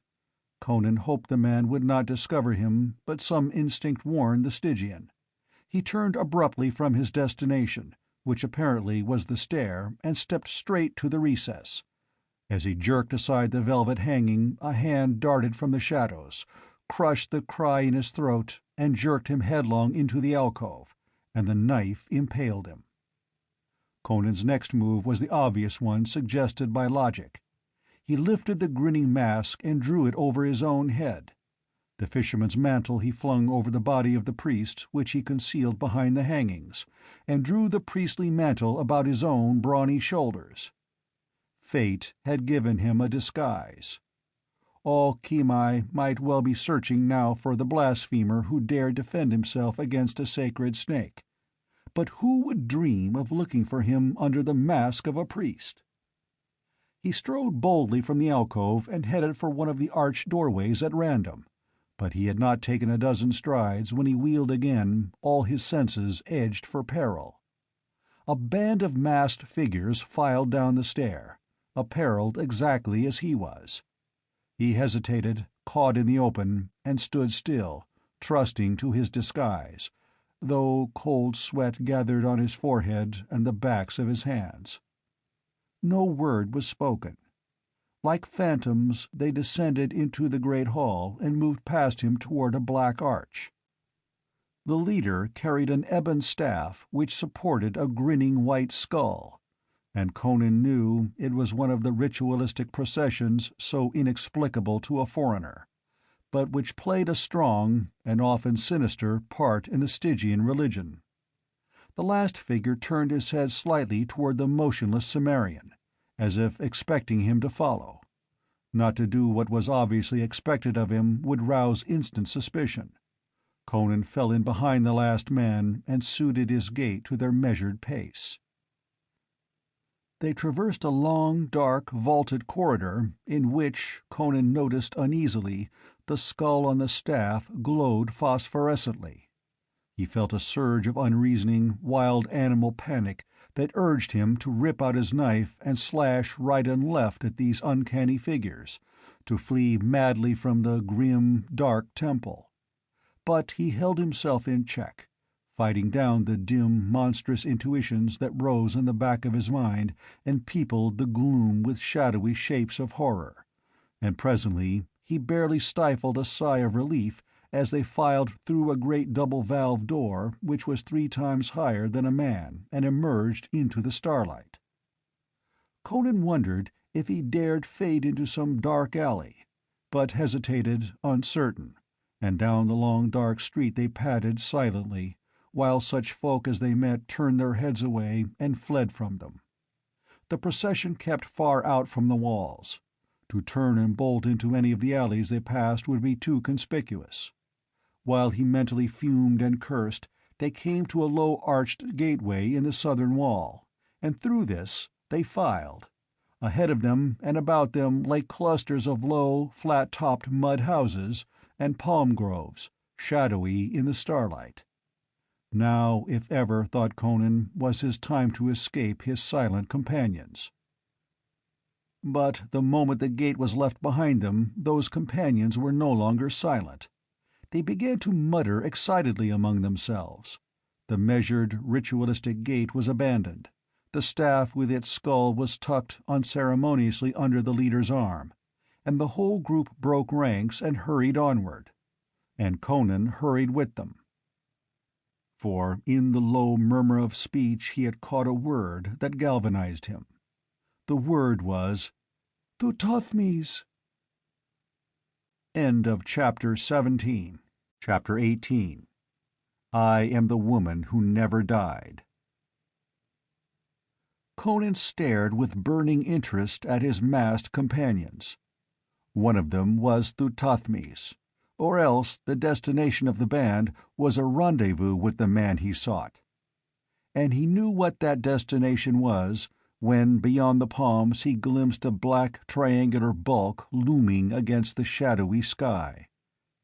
They passed through the belt of huts and groves, and if any man saw them he was careful not to show himself. The huts were dark. Behind them the black towers of Kimai rose gloomily against the stars that were mirrored in the waters of the harbor. Ahead of them the desert stretched away in dim darkness. Somewhere a jackal yapped. The quick passing sandals of the silent neophytes made no noise in the sand. They might have been ghosts, moving toward that colossal pyramid that rose out of the murk of the desert. There was no sound over all the sleeping land. Conan's heart beat quicker as he gazed at the grim black wedge that stood etched against the stars, and his impatience to close with Thuthothmes in whatever conflict the meeting might mean was not unmixed with a fear of the unknown. No man could approach one of those somber piles of black stone without apprehension. The very name was a symbol of repellent horror among the northern nations, and legends hinted that the Stygians did not build them. That they were in the land at whatever immeasurably ancient date the dark-skinned people came into the land of the great river. As they approached the pyramid, he glimpsed a dim glow near the base, which presently resolved itself into a doorway, on either side of which brooded stone lions with the heads of women, cryptic, inscrutable nightmares crystallized in stone. The leader of the band made straight for the doorway, in the deep well of which Conan saw a shadowy figure. The leader paused an instant beside this dim figure and then vanished into the dark interior, and one by one the others followed. As each masked priest passed through the gloomy portal he was halted briefly by the mysterious guardian, and something passed between them, some word or gesture Conan could not make out.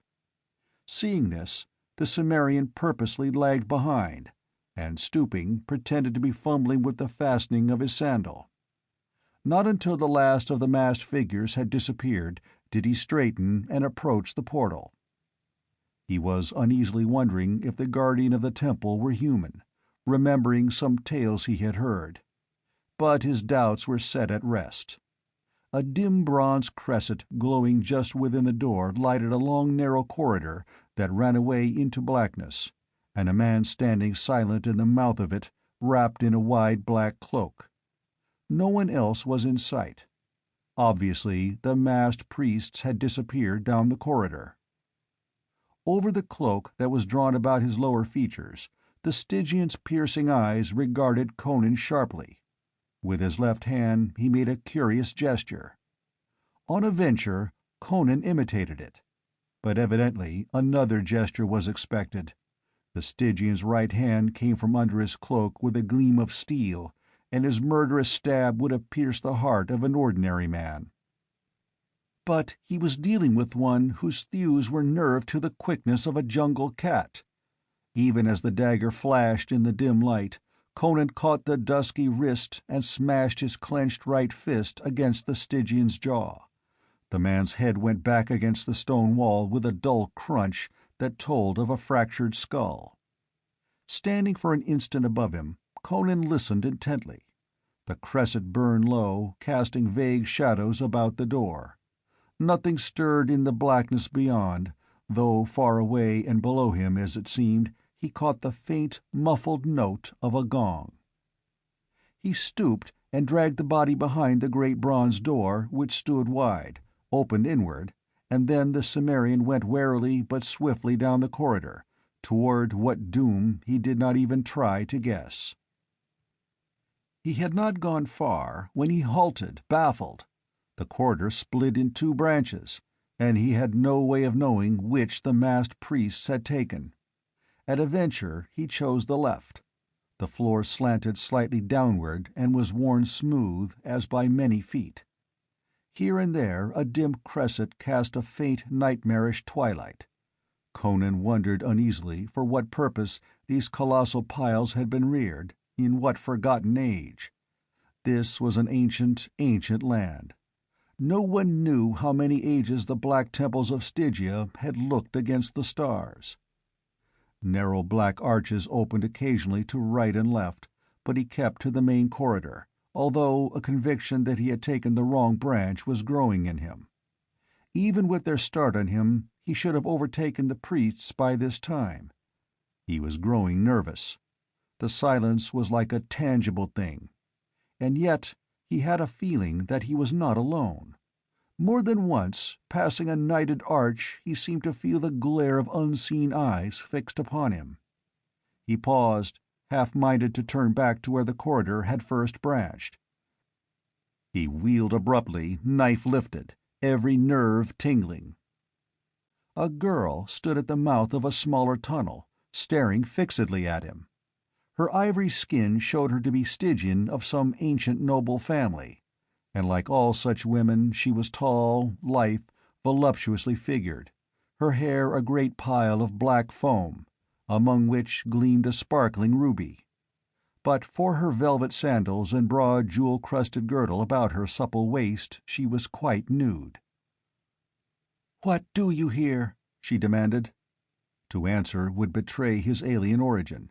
He remained motionless, a grim, somber figure in the hideous mask with the plumes floating over him. His alert gaze sought the shadows behind her and found them empty, but there might be hordes of fighting men within her call. She advanced toward him, apparently without apprehension, though with suspicion. "You are not a priest," she said. "You are a fighting man. Even with that mask, that is plain. There is as much difference between you and a priest as there is between a man and a woman." "By Set!" she exclaimed, halting suddenly, her eyes flaring wide. "I do not believe you are even a Stygian." With a movement too quick for the eye to follow, his hand closed about her round throat, lightly as a caress. "Not a sound out of you," he muttered. Her smooth ivory flesh was cold as marble, yet there was no fear in the wide, dark, marvelous eyes which regarded him. "Do not fear," she answered calmly. "I will not betray you. But you are mad to come. a stranger and a foreigner, to the forbidden temple of Set?" "I'm looking for the priest Thuthothmes," he answered. "Is he in this temple?" "Why do you seek him?" she parried. "He has something of mine which was stolen." "I will lead you to him," she volunteered, so promptly that his suspicions were instantly aroused. "Don't play with me, girl," he growled. "I do not play with you. I have no love for Thuthothmes." He hesitated, then made up his mind. After all, he was as much in her power as she was in his. "Walk beside me," he commanded, shifting his grasp from her throat to her wrist. "But walk with care. If you make a suspicious move—" She led him down the slanting corridor, down and down, until there were no more cressets, and he groped his way in darkness, aware less by sight than by feel and sense of the woman at his side. Once, when he spoke to her, she turned her head toward him, and he was startled to see her eyes glowing like golden fire in the dark. Dim doubts and vague, monstrous suspicions haunted his mind, but he followed her, through a labyrinthine maze of black corridors that confused even his primitive sense of direction. He mentally cursed himself for a fool, allowing himself to be led into that black abode of mystery. But it was too late to turn back now. Again he felt life and movement in the darkness about him, sensed peril and hunger burning impatiently in the blackness. Unless his ears deceived him, he caught a faint sliding noise that ceased and receded at a muttered command from the girl. She led him at last into a chamber lighted by a curious, seven-branches candelabrum in which black candles burned weirdly. He knew they were far below the earth. The chamber was square, with walls and ceiling of polished black marble, and furnished after the manner of the ancient Stygians. There was a couch of ebony, covered with black velvet, and on a black stone dais lay a carven mummy case. Conan stood waiting expectantly, staring at the various black arches which opened into the chamber, but the girl made no move to go farther. Stretching herself on the couch with feline suppleness, she intertwined her fingers behind her sleek head and regarded him from under long, drooping lashes. "Well?" he demanded impatiently. "What are you doing? Where's Thuthothmes?" "There is no haste," she answered lazily. "What is an hour, or a day, or a year, or a century, for that matter? Take off your mask. Let me see your features." With a grunt of annoyance, Conan dragged off the bulky headpiece, and the girl nodded as if in approval as she scanned his dark, scarred face and blazing eyes. "There is strength in you, great strength. You could strangle a bullock." He moved restlessly, his suspicion growing. With his hand on his hilt, he peered into the gloomy arches. "If you've brought me into a trap," he said, "you won't live to enjoy your handiwork. Are you going to get off that couch and do as you promised, or do I have to—" His voice trailed away. He was staring at the mummy case, on which the countenance of the occupant was carved in ivory with the startling vividness of a forgotten art. There was a disquieting familiarity about that carven mask, and with something of a shock he realized what it was. There was a startling resemblance between it and the face of the girl lolling on the ebon couch. She might have been the model from which it was carved, but he knew the portrait was at least centuries old. Archaic hieroglyphics were scrawled across the lacquered lid, and seeking back into his mind for tag-ends of learning, picked up here and there as incidentals of an adventurous life, he spelled them out and said aloud, "Akavasha." "You have heard of Princess Akavasha?" inquired the girl on the couch. "Who hasn't?" he grunted. The name of that ancient, evil, beautiful princess still lived the world over in song and legend, though 10,000 years had rolled their cycles since the daughter of Tuthaman had reveled in purple feasts amid the black halls of ancient Luxor. "Her only sin was that she loved life and all the meanings of life," said the Stygian girl. "To win life, she courted death. She could not bear to think of growing old and shriveled and worn, and dying at last as hags die. She wooed darkness like a lover, and his gift was life. Life that, not being life as mortals know it, can never grow old and fade. She went into the shadows to cheat age and death." Conan glared at her with eyes that were suddenly burning slits, and he wheeled and tore the lid from the sarcophagus. It was empty. Behind him the girl was laughing, and the sound froze the blood in his veins. He whirled back to her, the short hairs on his neck bristling. "You are Akavasha," he grated. She laughed and shook back her burnished locks, spread her arms sensuously. "I am Akavasha. I am the woman who never died, who never grew old, who fools say was lifted from the earth by the gods, in the full bloom of her youth and beauty, to queen it forever in some celestial clime. Nay, it is in the shadows that mortals find immortality. 10,000 years ago I died to live forever. Give me your lips, strong man." Rising lithely, she came to him, rose on tiptoe, and flung her arms about his massive neck. Scowling down into her upturned, beautiful countenance, he was aware of a fearful fascination and an icy fear. "Love me," she whispered, her head thrown back, eyes closed and lips parted. "Give me of your blood to renew my youth and perpetuate my everlasting life. I will make you, too, immortal. I will teach you the wisdom of all the ages, all the secrets that have lasted out the eons in the blackness beneath these dark temples. I will make you king of that shadowy horde which revels among the tombs of the ancients when night veils the desert and bats flit across the moon. I am weary of priests and magicians, and captive girls dragged screaming through the portals of death. I desire a man. Love me, barbarian." She pressed her dark head down against his mighty breast, and he felt a sharp pang at the base of his throat. With a curse, he tore her away and flung her sprawling across the couch. "Damned vampire!" Blood was trickling from a tiny wound in his throat. She reared up on the couch like a serpent poised to strike, all the golden fires of hell blazing in her wide eyes. Her lips drew back, revealing white, pointed teeth. "Fool!" she shrieked. "Do you think to escape me? You will live and die in darkness. I have brought you far below the temple. You can never find your way out alone. You can never cut your way through those which guard the tunnels. But for my protection, the sons of Set would long ago have taken you into their bellies. Fool, I shall yet drink your blood." "Keep away from me, or I'll slash you asunder," he grunted, his flesh crawling with revulsion. "You may be immortal, but steel will dismember you."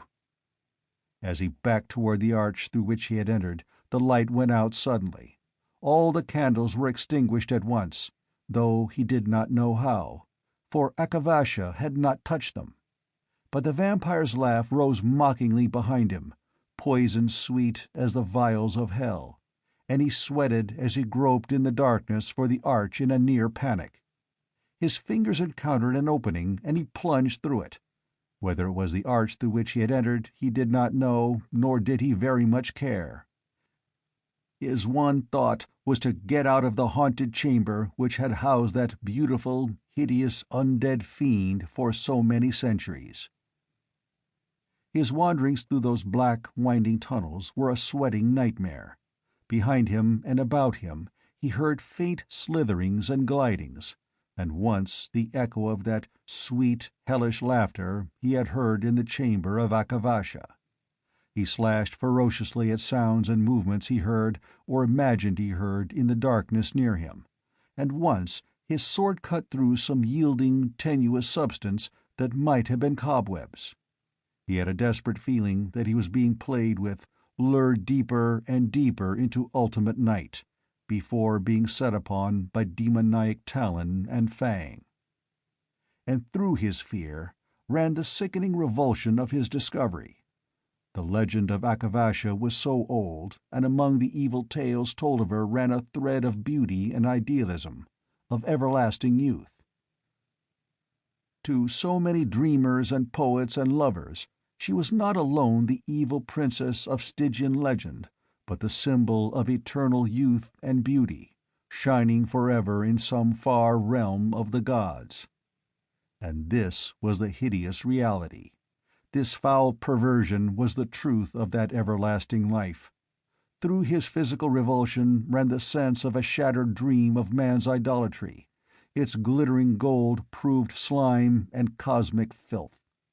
A wave of futility swept over him, a dim fear of the falseness of all men's dreams and idolatries. And now he knew that his ears were not playing him tricks. He was being followed, and his pursuers were closing in on him. In the darkness sounded shufflings and slidings that were never made by human feet. No, nor by the feet of any normal animal. The underworld had its bestial life too, perhaps. They were behind him. He turned to face them, though he could see nothing, and slowly backed away.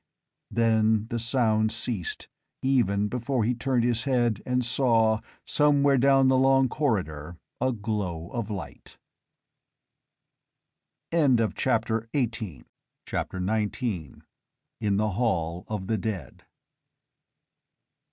Conan moved cautiously in the direction of the light he had seen, his ear cocked over his shoulder, but there was no further sound of pursuit, though he felt the darkness pregnant with sentient life. The glow was not stationary. It moved, bobbing grotesquely along. Then he saw the source. The tunnel he was traversing crossed another, wider corridor some distance ahead of him, and along this latter tunnel filed a bizarre procession. 4 tall, gaunt men in black, hooded robes, leaning on staffs. The leader held a torch above his head, a torch that burned with a curious, steady glow.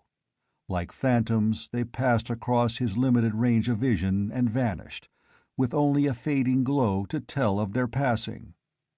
Their appearance was indescribably eldritch. They were not Stygians, not like anything Conan had ever seen. He doubted if they were even humans.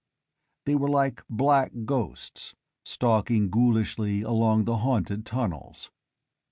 But his position could be no more desperate than it was. Before the inhuman feet behind him could resume their slithering advance at the fading of the distant illumination, Conan was running down the corridor. He plunged into the other tunnel and saw, far down it, small in the distance, the weird procession moving in the glowing sphere. He stole noiselessly after them, then shrank suddenly back against the wall as he saw them halt and cluster together as if conferring on some matter. They turned as if to retrace their steps, and he slipped into the nearest archway. Groping in the darkness to which he had become so accustomed that he could all but see through it, he discovered that the tunnel did not run straight but meandered, and he fell back beyond the first turn so that the light of the stranger should not fall on him as they passed. He stood there. He was aware of a low hum of sound from somewhere behind him, like the murmur of human voices. Moving down the corridor in that direction, he confirmed his first suspicion. Abandoning his original intention of following the ghoulish travelers to whatever destination might be theirs, he set out in the direction of the voices. Presently he saw a glint of light ahead of him, and turning into the corridor from which it issued, saw a broad arch filled with a dim glow at the other end. On his left, a narrow stone stair went upward, and instinctive caution prompted him to turn and mount the stair. The voices he heard were coming from beyond that flame-filled arch.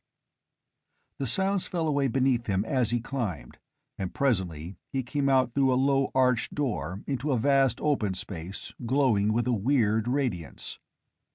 He was standing on a shadowy gallery from which he looked down into a broad, dim-lit hall of colossal proportions. It was the Hall of the Dead, which few ever see but the silent priests of Stygia. Along the black walls rose tier above tier of carven, painted sarcophagi. Each stood in a niche in the dusky stone, and the tiers mounted up and up to be lost in the gloom above. Thousands of carven masks stared impassively down upon the group in the midst of the hall, rendered futile and insignificant by that vast array of the dead. Of this group, 10 were priests, and though they had discarded their masks, Conan knew they were the priests he had accompanied to the pyramid. They stood before a tall, hawk-faced man beside a black altar on which lay a mummy in rotting swathings. And the altar seemed to stand in the heart of a living fire which pulsed and shimmered, dripping flakes of quivering golden flame on the black stones about it. This dazzling glow emanated from a great red jewel which lay upon the altar, and in the reflection of which the faces of the priests looked ashy and corpse-like. As he looked, Conan felt the pressure of all the weary leagues and the weary nights and days of his long quest, and he trembled with the mad urge to rush among those silent priests, clear his way with mighty blows of naked steel, and grasp the red gem with passion-taut fingers. But he gripped himself with iron control, and crouched down in the shadow of the stone balustrade. A glance showed him that a stair led down into the hall from the gallery, hugging the wall and half hidden in the shadows. He glared into the dimness of the vast place, seeking other priests or votaries, but saw only the group about the altar. In that great emptiness the voice of the man beside the altar sounded hollow and ghostly. "And so the word came southward. The night wind whispered it. The ravens croaked of it as they flew, and the grim bats told it to the owls and the serpents that lurk in hoary ruins. Werewolf and vampire knew, and the ebon-bodied demons that prowl by night. The sleeping night of the world stirred and shook its heavy mane, and there began a throbbing of drums in deep darkness, and the echoes of far, weird cries frightened men who walked by dusk. For the heart of Ahriman had come again into the world to fulfill its cryptic destiny. Ask me not how I, Thuthothmes of Kimai, and the night, heard the word before Thoth-Amon, who calls himself Prince of all Wizards. There are secrets not meet for such ears even as yours, and Thoth-Amon is not the only lord of the Black Ring. I knew, and I went to meet the heart which came southward. It was like a magnet which drew me unerringly. From death to death it came, riding on a river of human blood. Blood feeds it, blood draws it. Its power is greatest when there is blood on the hands that grasp it, when it is wrested by slaughter from its holder. Wherever it gleams, blood is spilt and kingdoms totter, and the forces of nature are put in turmoil. And here I stand, the master of the heart, and have summoned you to come secretly, who are faithful to me, to share in the black kingdom that shall be. Tonight you shall witness the breaking of Thoth-Amon's chains which enslave us, and the birth of empire. Who am I, even I, Thuthothmes, to know what powers lurk and dream in those crimson deeps? It holds secrets forgotten for 3,000 years, but I shall learn. These shall tell me." He waved his hand toward the silent shapes that lined the hall. "See how they sleep, staring through their carven masks, kings, queens, generals, priests, wizards, the dynasties and the nobility of Stygia for 10,000 years. The touch of the heart will awaken them from their long slumber. Long, long the heart throbbed and pulsed in ancient Stygia. Here was its home in the centuries before it journeyed to Acheron. The ancients knew its full power, and they will tell me when by its magic I restore them to life to labor for me. I will rouse them, will waken them, will learn their forgotten wisdom, the knowledge locked in those withered skulls. By the lore of the dead we shall enslave the living. Aye, kings and generals and wizards of old shall be our helpers and our slaves. Who shall stand before us? Look, this dried, shriveled thing on the altar was once Thoth-Mekri, a high priest of Set, who died 3,000 years ago. He was an adept of the Black Ring. He knew of the heart. He will tell us of its powers. Lifting the great jewel, the speaker laid it on the withered breast of the mummy, and lifted his hand as he began an incantation. But the incantation was never finished. With his hand lifted and his lips parted he froze, glaring past his acolytes, and they wheeled to stare in the direction in which he was looking. Through the black arch of a door, 4 gaunt, black-robed shapes had filed into the great hall. Their faces were dim yellow ovals in the shadow of their hoods. "Who are you?" ejaculated Thuthothmes in a voice as pregnant with danger as the hiss of a cobra. "Are you mad to invade the holy shrine of Set?" The tallest of the strangers spoke, and his voice was toneless as a chiton temple bell. "We follow Conan of Aquilonia." "He is not here," answered Thuthothmes, shaking back his mantle from his right hand with a curious menacing gesture, like a panther unsheathing his talons. "You lie. He is in this temple. We tracked him from a corpse behind the bronze door of the outer portal through a maze of corridors. We were following his devious trail when we became aware of this conclave. We go now to take it up again, but first give us the heart of Ahriman." "Death is the portion of madmen," murmured Thuthothmes, moving nearer the speaker. His priest closed in on cat-like feet, but the strangers did not appear to heed. "Who can look upon it without desire?" said the chiton. "In Khitai we have heard of it. It will give us power over the people which cast us out. Glory and wonder dream in its crimson deeps. Give it to us before we slay you."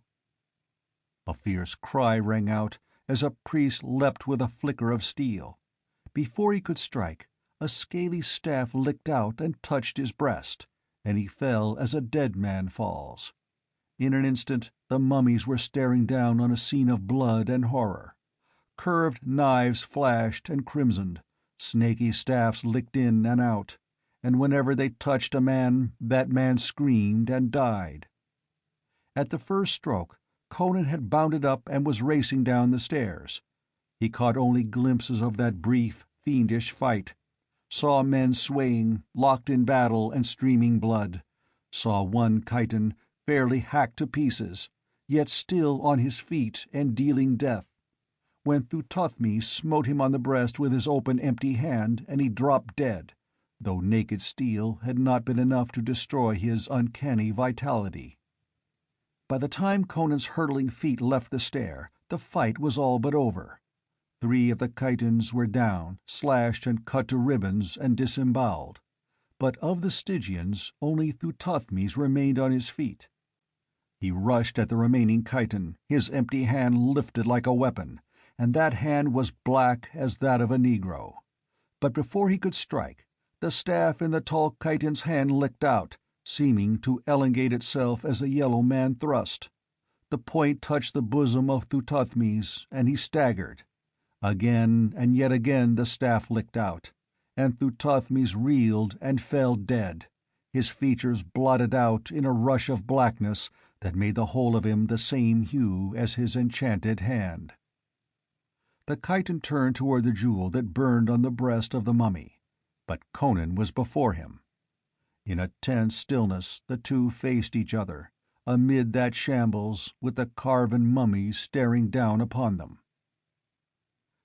"Far have I followed you, O King of Aquilonia," said the Chiton calmly, "down the long river and over the mountains, across Poitain and Zingara and through the hills of Argos and down the coast. Not easily did we pick up your trail from Tarantia, for the priests of Ashura are crafty.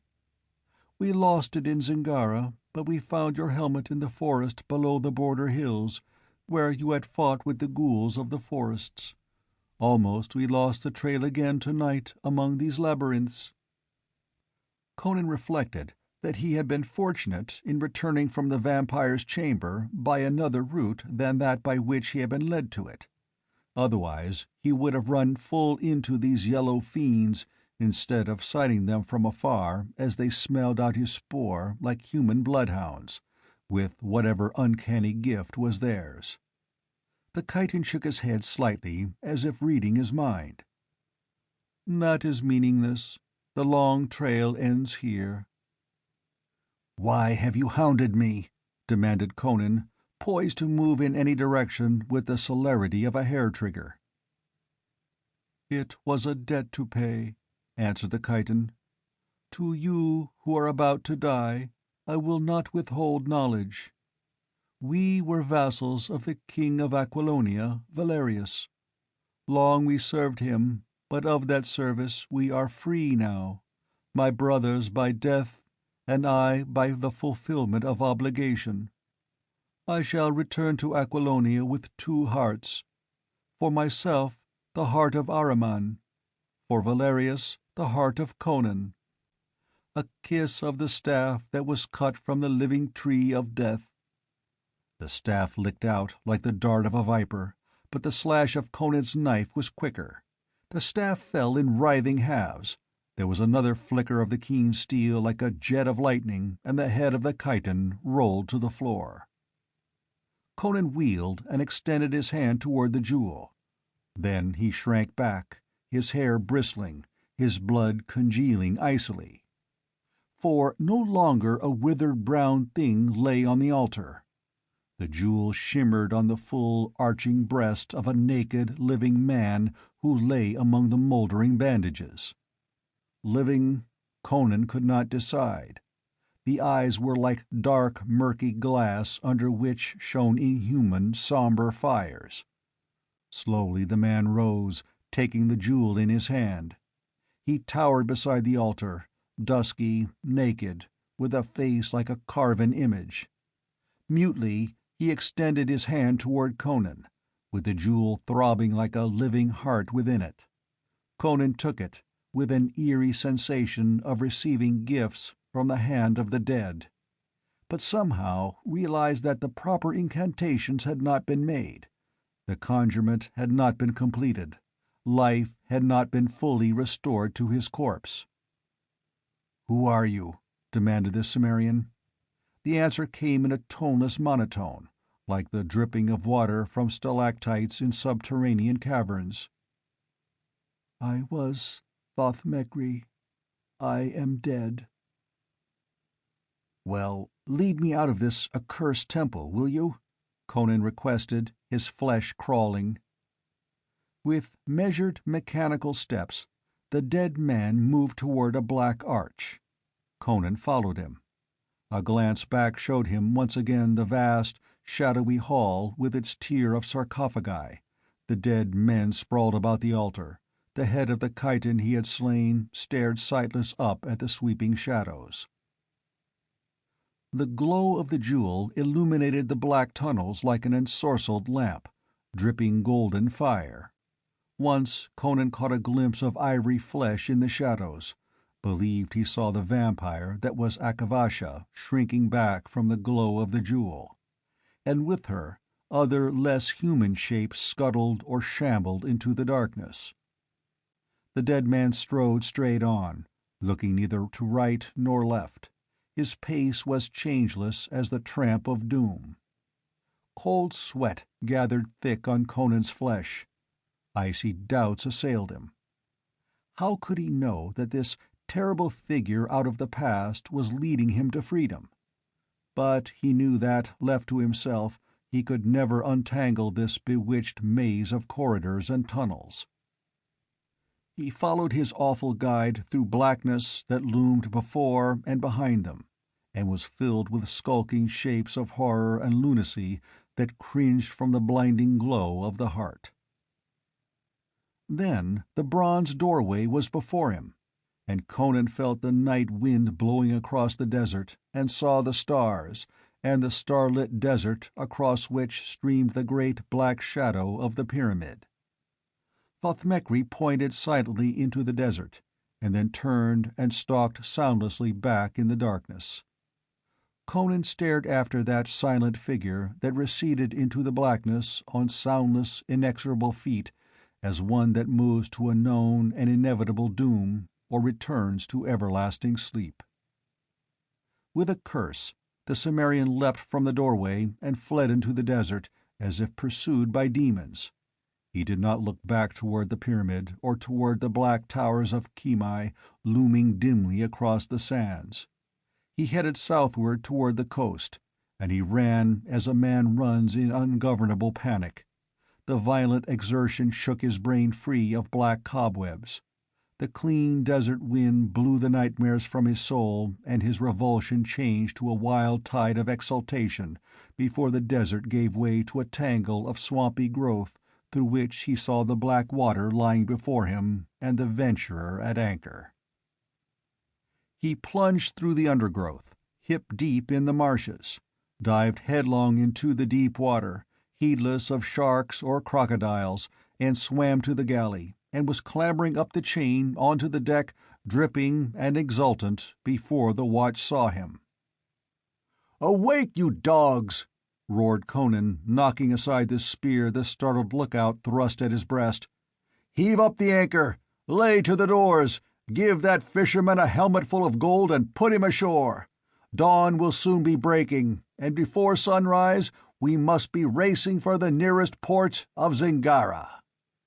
He whirled about his head the great jewel, which threw off splashes of light that spotted the deck with golden fire. End of Chapter 19. The Hour of the Dragon. Chapter 20. Out of the dust shall Acheron arise. Winter had passed from Aquilonia.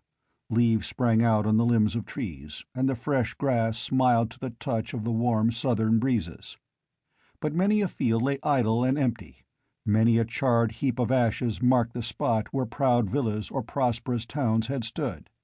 Wolves prowled openly along the grass-grown highways, and bands of gaunt, masterless men slunk through the forests.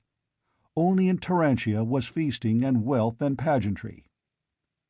Valerius ruled like one touched with madness. Even many of the barons who had welcomed his return cried out at last against him. His tax-gatherers crushed rich and poor alike. The wealth of a looted kingdom poured into Turantia, which became less like the capital of a realm than the garrison of conquerors in a conquered land. Its merchants waxed rich, but it was a precarious prosperity, for none knew when he might be accused of treason on a trumped-up charge, and his property confiscated, himself cast into prison or brought to the bloody block. Valerius made no attempt to conciliate his subjects. He maintained himself by means of the Nemedian soldiery and by desperate mercenaries. He knew himself to be a puppet of Amalric. He knew that he ruled only on the sufferance of the Nemedian. He knew that he could never hope to unite Aquilonia under his rule and cast off the yoke of his masters, for the outland provinces would resist him to the last drop of blood. And for that matter, the Nemedians would cast him from his throne if he made any attempt to consolidate his kingdom. He was caught in his own vice. The gall of defeated pride corroded his soul, and he threw himself into a reign of debauchery, as one who lives from day to day, without thought or care for tomorrow. Yet there was a subtlety in his madness, so deep that not even Amalric guessed it. Perhaps the wild, chaotic years of wandering as an exile had bred in him a bitterness beyond common conception. Perhaps his loathing of his present position increased this bitterness to a kind of madness. At any event, he lived with one desire: to cause the ruin of all who associated with him. He knew that his rule would be over the instant he had served Amalric's purpose.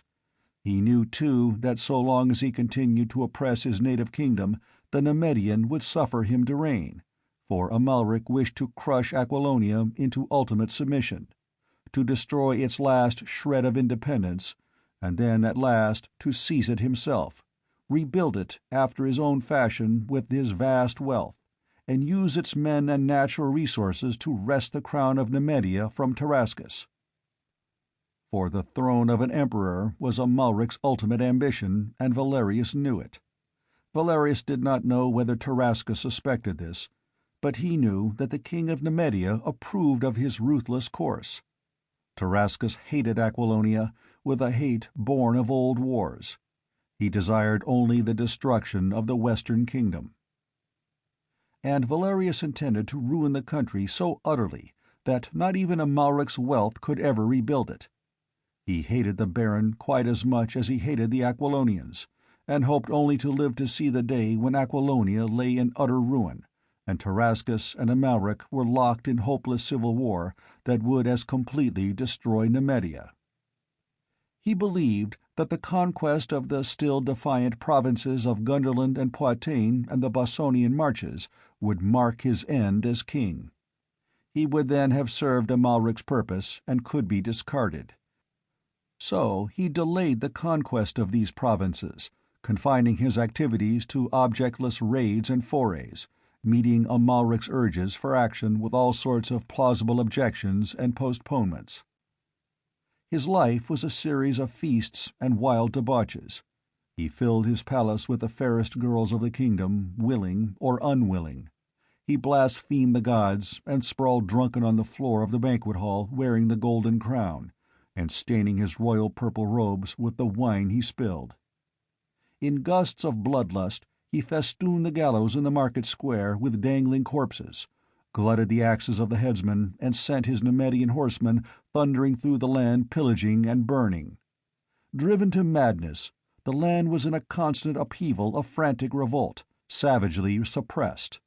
Valerius plundered and raped and looted and destroyed until even Amalric protested, warning him that he would beggar the kingdom beyond repair, not knowing that such was his fixed determination.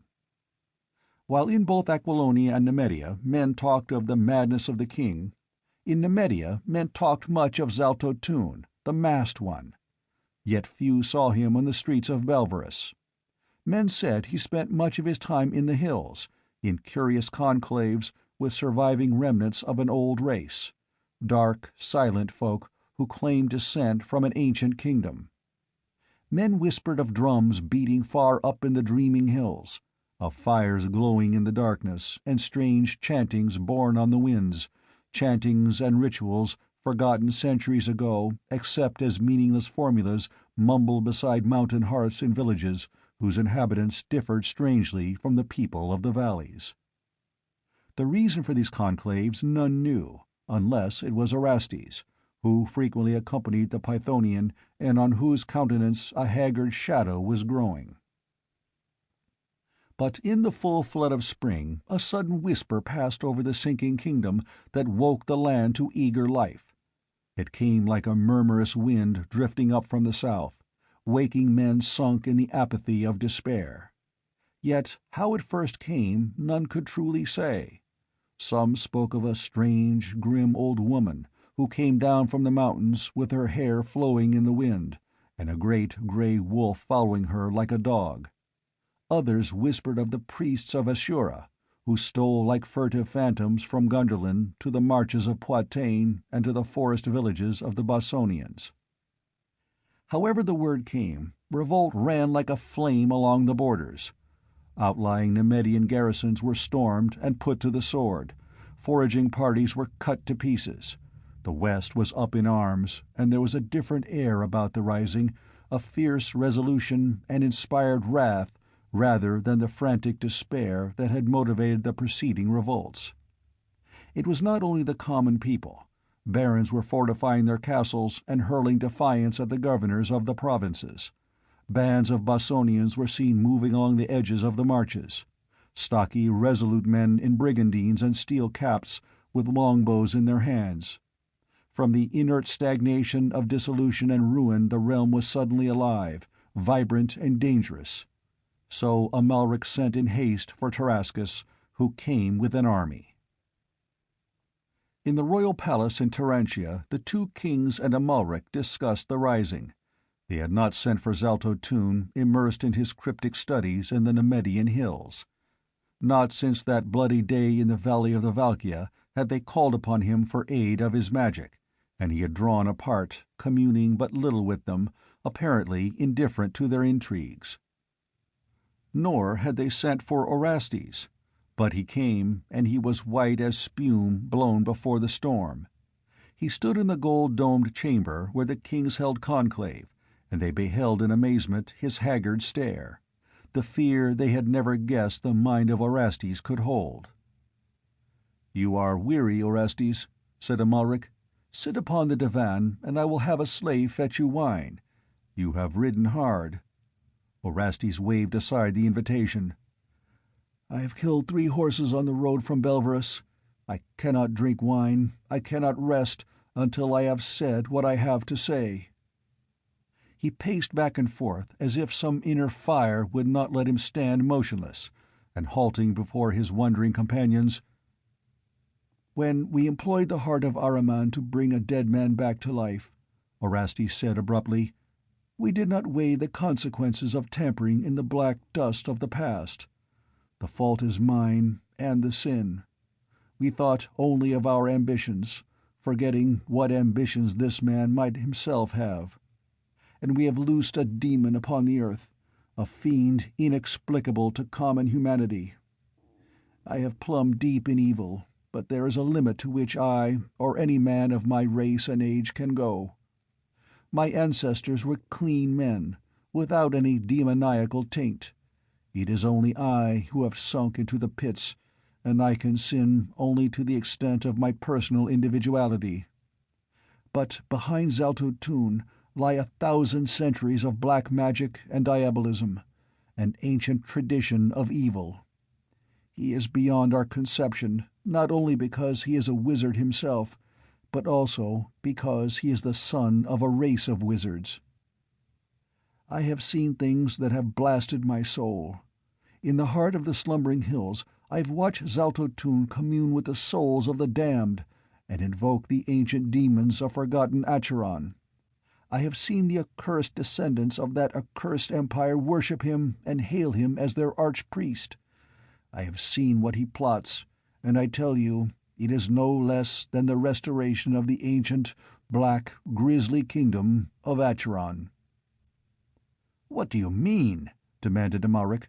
"Acheron is dust. There are not enough survivals to make an empire. Not even Zalto Tun can reshape the dust of 3,000 years."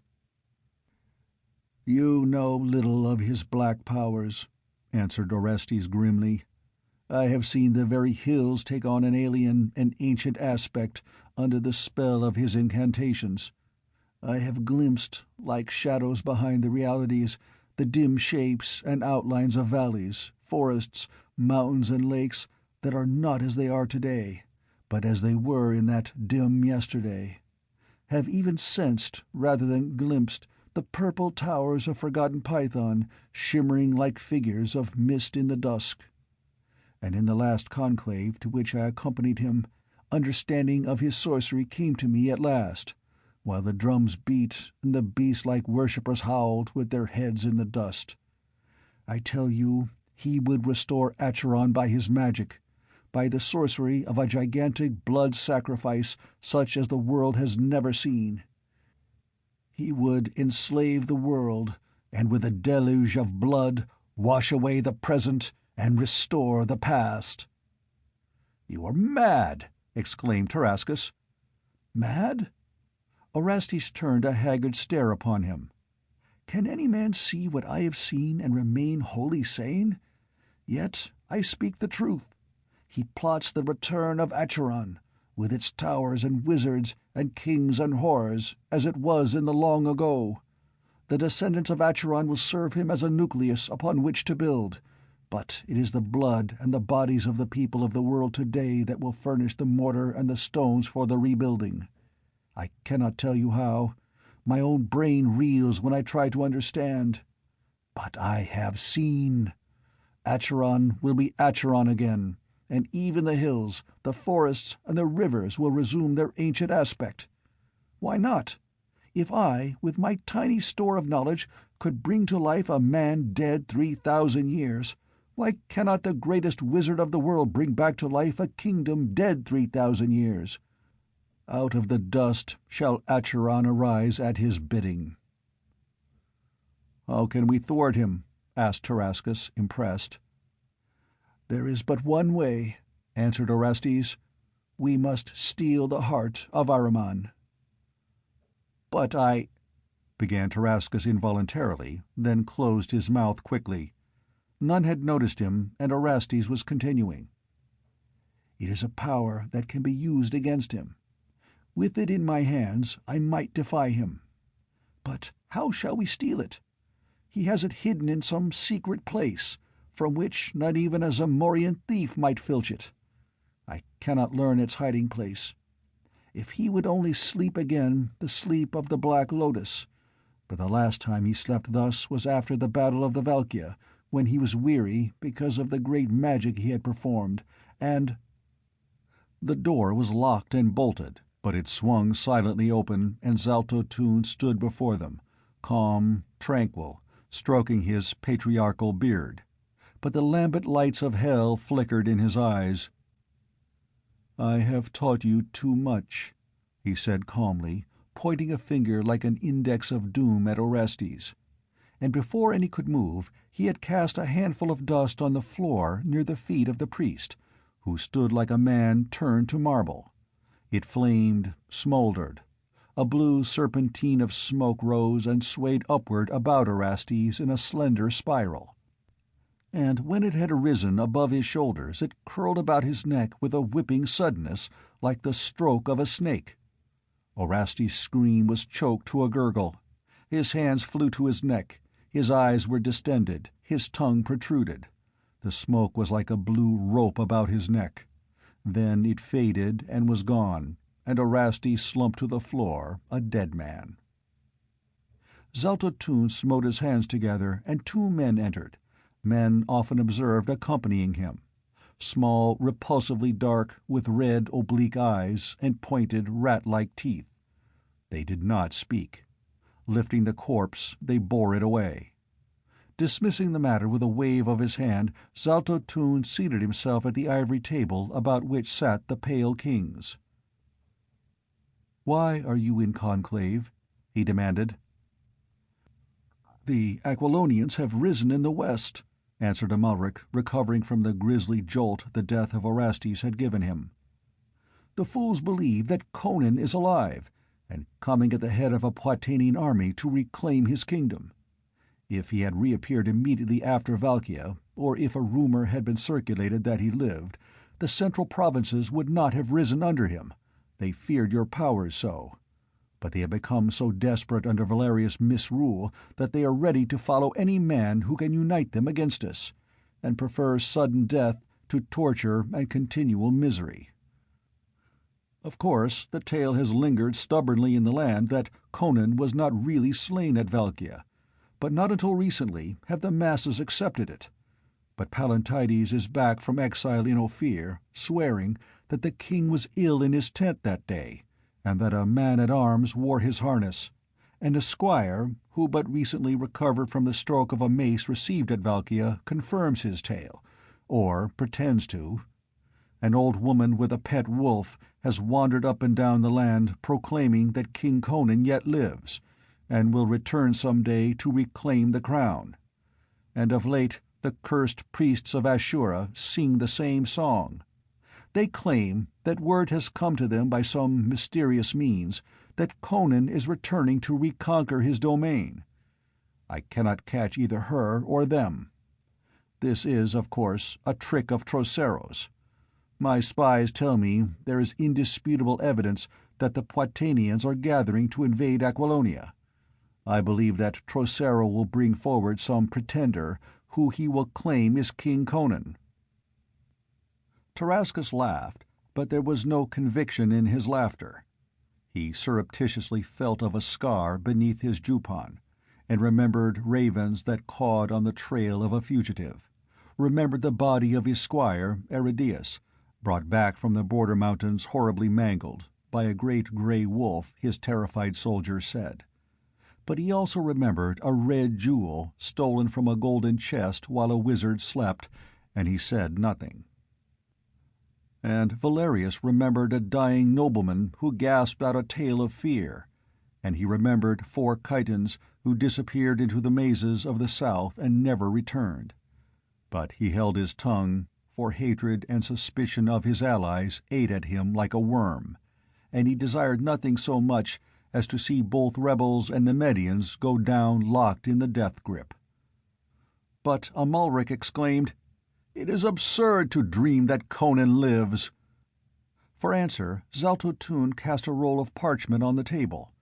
Amalric caught it up, glared at it. From his lips burst a furious, incoherent cry. He read, "To Zaltotun, Grand Fakir of Nemedia, Dog of Acheron, I am returning to my kingdom, and I mean to hang your hide on a bramble. Conan." "A forgery!" exclaimed Amalric. Zaltotun shook his head. "It is genuine. I have compared it with the signature on the royal documents on record in the libraries of the court. None could imitate that bold scrawl." "Then, if Conan lives," muttered Amalric, "this uprising will not be like the others, for he is the only man living who can unite the Aquilonians." "But," he protested, "this is not like Conan. Why should he put us on our guard with his boasting? One would think that he would strike without warning, after the fashion of the barbarians." "We are already warned," pointed out Zaltotun. "Our spies have told us of preparations for war in Poitain. He could not cross the mountains without our knowledge, so he sends me his defiance in characteristic manner." "Why to you?" demanded Valerius. "Why not to me or to Tarascus?" Zaltotun turned his inscrutable gaze upon the king. "Conan is wiser than you," he said at last. "He already knows what you kings have yet to learn, that it is not Tarascus, nor Valerius, no, nor Amalric, but Zaltotun who is the real master of the Western nations." They did not reply. They sat staring at him, assailed by a numbing realization of the truth of his assertion. "There is no road for me but the Imperial Highway," said Zaltotun. "But first we must crush Conan. I do not know how he escaped me at Belverus, for knowledge of what happened while I lay in the slumber of the Black Lotus is denied me. But he is in the south, gathering an army. It is his last, desperate blow, made possible only by the desperation of the people who have suffered under Valerius. Let him rise. I hold them all in the palm of my hand. We will wait until he moves against us, and then we will crush him once and for all. Then we shall crush Poitain and Gunderlin and the stupid Bossonians. After them Ophir, Argos, Zingara, Koth. All the nations of the world we shall weld into one vast empire. You shall rule as my satraps, and as my captains shall be greater than kings are now. I am unconquerable, for the heart of Ahriman is hidden where no man can ever wield it against me again." Tarascus averted his gaze, lest Zaltotun read his thoughts. He knew the wizard had not looked into the golden chest with its carven serpents that had seemed to sleep, since he laid the heart therein. Strange as it seemed, Zaltotun did not know that the heart had been stolen. The strange jewel was beyond or outside the ring of his dark wisdom. His uncanny talents did not warn him that the chest was empty. Tarascus did not believe that Zaltotun knew the full extent of Orastes' revelations, for the Pythonian had not mentioned the restoration of Acheron, but only the rebuilding of a new earthly empire. Tarascus did not believe that Zalto Tun was yet quite sure of his power. If they needed his aid in their ambitions, no less he needed theirs.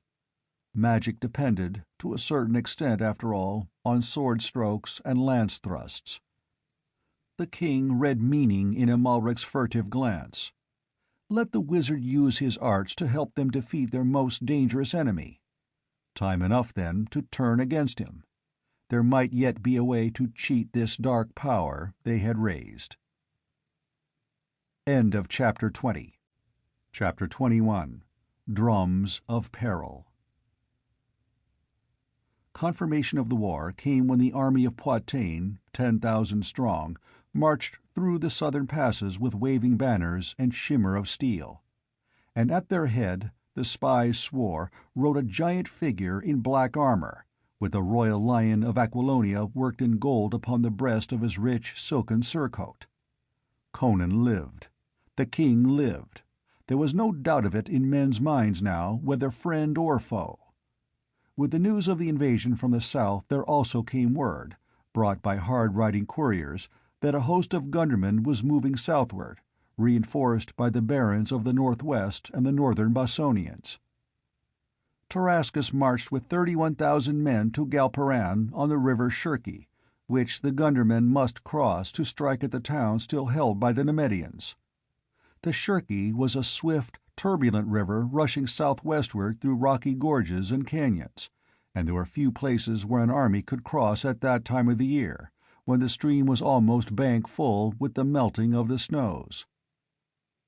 All the country east of the Shirki was in the hands of the Nemedians, and it was logical to assume that the Gundermen would attempt to cross either at Galparan or at Tanasul, which lay to the south of Galparan.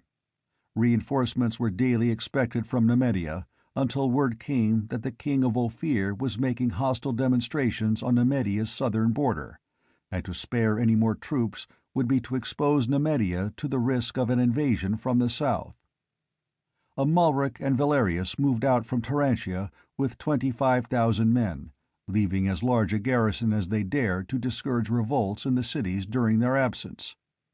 They wished to meet and crush Conan before he could be joined by the rebellious forces of the kingdom. The king and his Poitanians had crossed the mountains, but there had been no actual clash of arms, no attack on towns or fortresses. Conan had appeared and disappeared. Apparently, he had turned westward through the wild, thinly settled hill country, and entered the Bossonian marches, gathering recruits as he went. Amalric and Valerius, with their host, Nemedians, Aquilonian renegades, and ferocious mercenaries, moved through the land in baffled wrath, looking for a foe which did not appear. Amalric found it impossible to obtain more than vague general tidings about Conan's movements. Scouting parties had a way of riding out and never returning, and it was not uncommon to find a spy crucified to an oak. The countryside was up and striking as peasants and country folk strike, savagely, murderously, and secretly. All that Amalric knew certainly was that a large force of Gundermen and northern Bossonians was somewhere to the north of him, beyond the Shirki, and that Conan with a smaller force of Poitanians and southern Bossonians was somewhere to the southwest of him. He began to grow fearful that if he and Valerius advanced further into the wild country, Conan might elude him entirely, march around them, and invade the central provinces behind them. Amalric fell back from the Shirki Valley and camped in a plain a day's ride from Tanasul. There he waited. Tarascus maintained his position at Galparan, for he feared that Conan's maneuvers were intended to draw him southward, and so let the Gundermen into the kingdom at the northern crossing. To Amalric's camp came Zalto Tun in his chariot, drawn by the uncanny horses that never tired, and he entered Amalric's tent where the Baron conferred with Valerius over a map spread on an ivory camp table. This map Zalto Tun crumpled and flung aside. "What your scouts cannot learn for you," quoth he, "my spies tell me. though their information is strangely blurred and imperfect, as if unseen forces were working against me. Conan is advancing along the Shirki River with 10,000 Poitanians, 3,000 southern Bossonians, and barons of the west and south with their retainers to the number of 5,000. An army of 30,000 Gundermen and northern Bossonians is pushing southward to join him.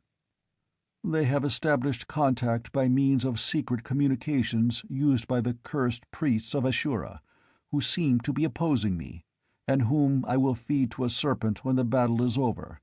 I swear it by Set. Both armies are headed for the crossing at Tanasul, but I do not believe that the Gundermen will cross the river. I believe that Conan will cross, instead, and join them. Why should Conan cross the river? Because it is to his advantage to delay the battle.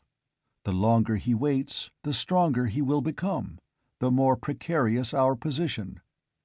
The hills on the other side of the river swarm with people passionately loyal to his cause: broken men, refugees, fugitives from Valeria's cruelty. From all over the kingdom men are hurrying to join his army, singly and by companies. Daily, parties from our armies are ambushed and cut to pieces by country folk. Revolt grows in the central provinces, and will soon burst into open rebellion. The garrisons we left there are not sufficient, and we can hope for no reinforcements from Nemedia for the time being. I see the hand of Palantides in this brawling in the Ophirian frontier. He has kin in Ophir. If we do not catch and crush Conan quickly, the provinces will be in a blaze of revolt behind us. We shall have to fall back to Turantia to defend what we have taken, and we may have to fight our way through a country in rebellion, with Conan's whole force at our heels, and then stand siege in the city itself, with enemies within as well as without. No, we cannot wait. We must crush Conan before his army grows too great, before the central provinces rise. With his head hanging above the gate at Turantia, you will see how quickly the rebellion will fall apart. "Why do you not put a spell on his army to slay them all?" asked Valerius, half in mockery. Zelto-Toon stared at the Aquilonian as if he read the full extent of the mocking madness that lurked in those wayward eyes. "Do not worry," he said at last. "My arts shall crush Conan finally like a lizard under the heel. But even sorcery is aided by pikes and swords." "If he crosses the river and takes up his position in the Goralian hills, he may be hard to dislodge," said Amalric. "But if we catch him in the valley on this side of the river, we can wipe him out. How far is Conan from Tanasul?" "At the rate he is marching, he should reach the crossing sometime tomorrow night. His men are rugged, and he is pushing them hard. He should arrive there at least a day before the Gundermen." "Good!" Amalric smote the table with his clenched fist. "I can reach Tanasul before he can. I'll send a rider to Tarascus, bidding him to follow me to Tanasul. By the time he arrives, I will have cut Conan off from the crossing and destroyed him. Then our combined force can cross the river and deal with the Gundermen." Zelto-Toon shook his head impatiently. "A good enough plan if you were dealing with anyone but Conan. But your 25,000 men are not enough to destroy his 18,000 before the Gundermen come up. They will fight with the desperation of wounded panthers. And suppose the Gundermen come up while the hosts are locked in battle. You will be caught between two fires and destroyed before Tarascus can arrive. He will reach Tanasul too late to aid you." "What then?" demanded Amalric. "Move with your whole strength against Conan," answered the man from Acheron. "Send a rider bidding Tarascus join us here. We will wait his coming. Then we will march together to Tanasul." "But while we wait," protested Amalric, "Conan will cross the river and join the Gundermen." "Conan will not cross the river," answered Zelto-Toon. Amalric's head jerked up, and he stared into the cryptic, dark eyes. "What do you mean?" "Suppose there were torrential rains far to the north, at the head of the Shirki. Suppose the river came down in such flood as to render the crossing at Tanasul impassable. Could we not then bring up our entire force at our leisure, catch Conan on this side of the river and crush him? And then, when the flood subsided, which I think it would do the next day, could we not cross the river and destroy the Gundermen? Thus we could use our full strength against each of these smaller forces in turn." Valerius laughed, as he always laughed at the prospect of the ruin of either friend or foe, and drew a restless hand jerkily through his unruly yellow locks. Amalric stared at the man from Acheron with mingled fear and admiration. "If we caught Conan in Shirki Valley with the hill ridges to his right and the river in flood to his left," he admitted, "with our whole force, we could annihilate him. Do you think—are you sure, do you believe such rains will fall?" "I go to my tent," answered Zelto-Tun, rising. "Necromancy is not accomplished with the waving of a wand. Send a rider to Tarascus, and let none approach my tent." That last command was unnecessary. No man in that host could have been bribed to approach that mysterious black silken pavilion, the door flaps of which were always closely drawn. None but Zelto-Tun ever entered it, yet voices were often heard issuing from it. Its walls billowed sometimes without a wind, and weird music came from it. Sometimes, deep in midnight, its silken walls were lit red by flames flickering within, limning misshapen silhouettes that passed to and fro. Lying in his own tent that night, Amalric heard the steady rumble of a drum in Zelto-Tun's tent. Through the darkness it boomed steadily, and occasionally the Nemedian could have sworn that a deep, croaking voice mingled with the pulse of the drum. And he shuddered, for he knew that voice was not the voice of Zelto-Tun. The drum rustled and muttered on like deep thunder, heard afar off, and before dawn Amalric, glancing from his tent, caught the red flicker of lightning afar on the northern horizon. In all other parts of the sky the great stars blazed whitely, but the distant lightning flickered incessantly like the crimson glint of firelight on a tiny turning blade. At sunset of the next day Tarascus came up with his host, dusty and weary from hard marching, the footmen straggling hours behind the horsemen. They camped in the plain near Amalric's camp, and at dawn the combined army moved westward. Ahead of him roved a swarm of scouts, and Amalric waited impatiently for them to return and tell of the Poitanians trapped beside a furious flood. But when the scouts met the column, it was with the news that Conan had crossed the river. "What?" exclaimed Amalric. "Did he cross before the flood?" "There was no flood," answered the scouts, puzzled. "Late last night he came up to Tanasul and flung his army across."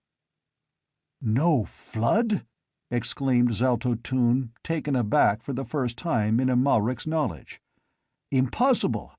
There were mighty rains upon the headwaters of the Shirki last night and the night before that." "That may be, your lordship," answered the scout. "It is true the water was muddy, and the people of Tanasul said that the river rose perhaps a foot yesterday, but that was not enough to prevent Conan's crossing." Zelto-Tun's sorcery had failed.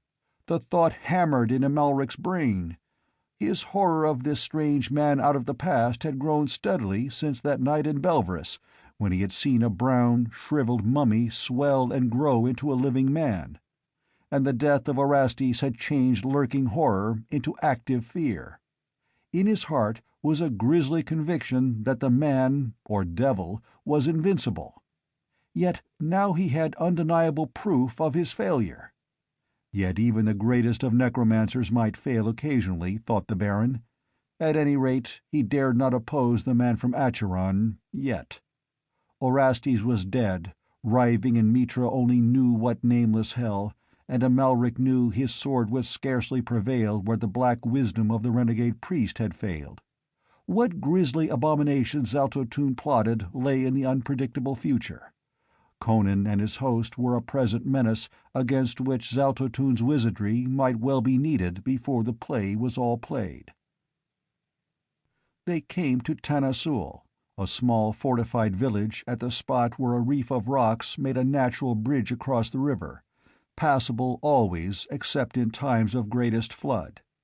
Scouts brought in the news that Conan had taken up his position in the Goralian hills, which began to rise a few miles beyond the river, and just before sundown the Gunderman had arrived in his camp.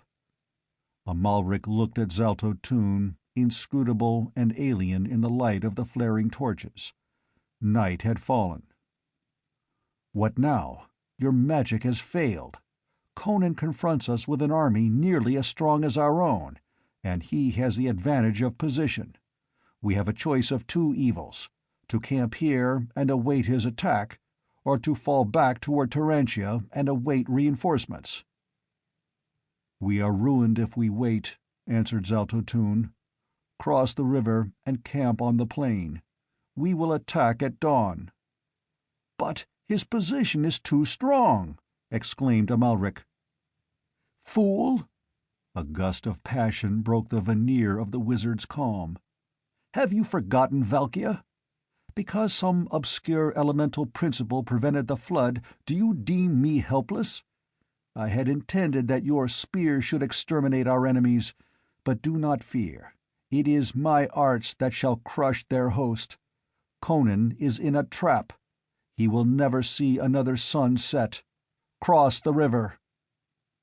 They crossed by the flare of torches. The hoofs of the horses clinked on the rocky bridge, splashed through the shallows. The glint of torches on shields and breastplates was reflected redly in the black water.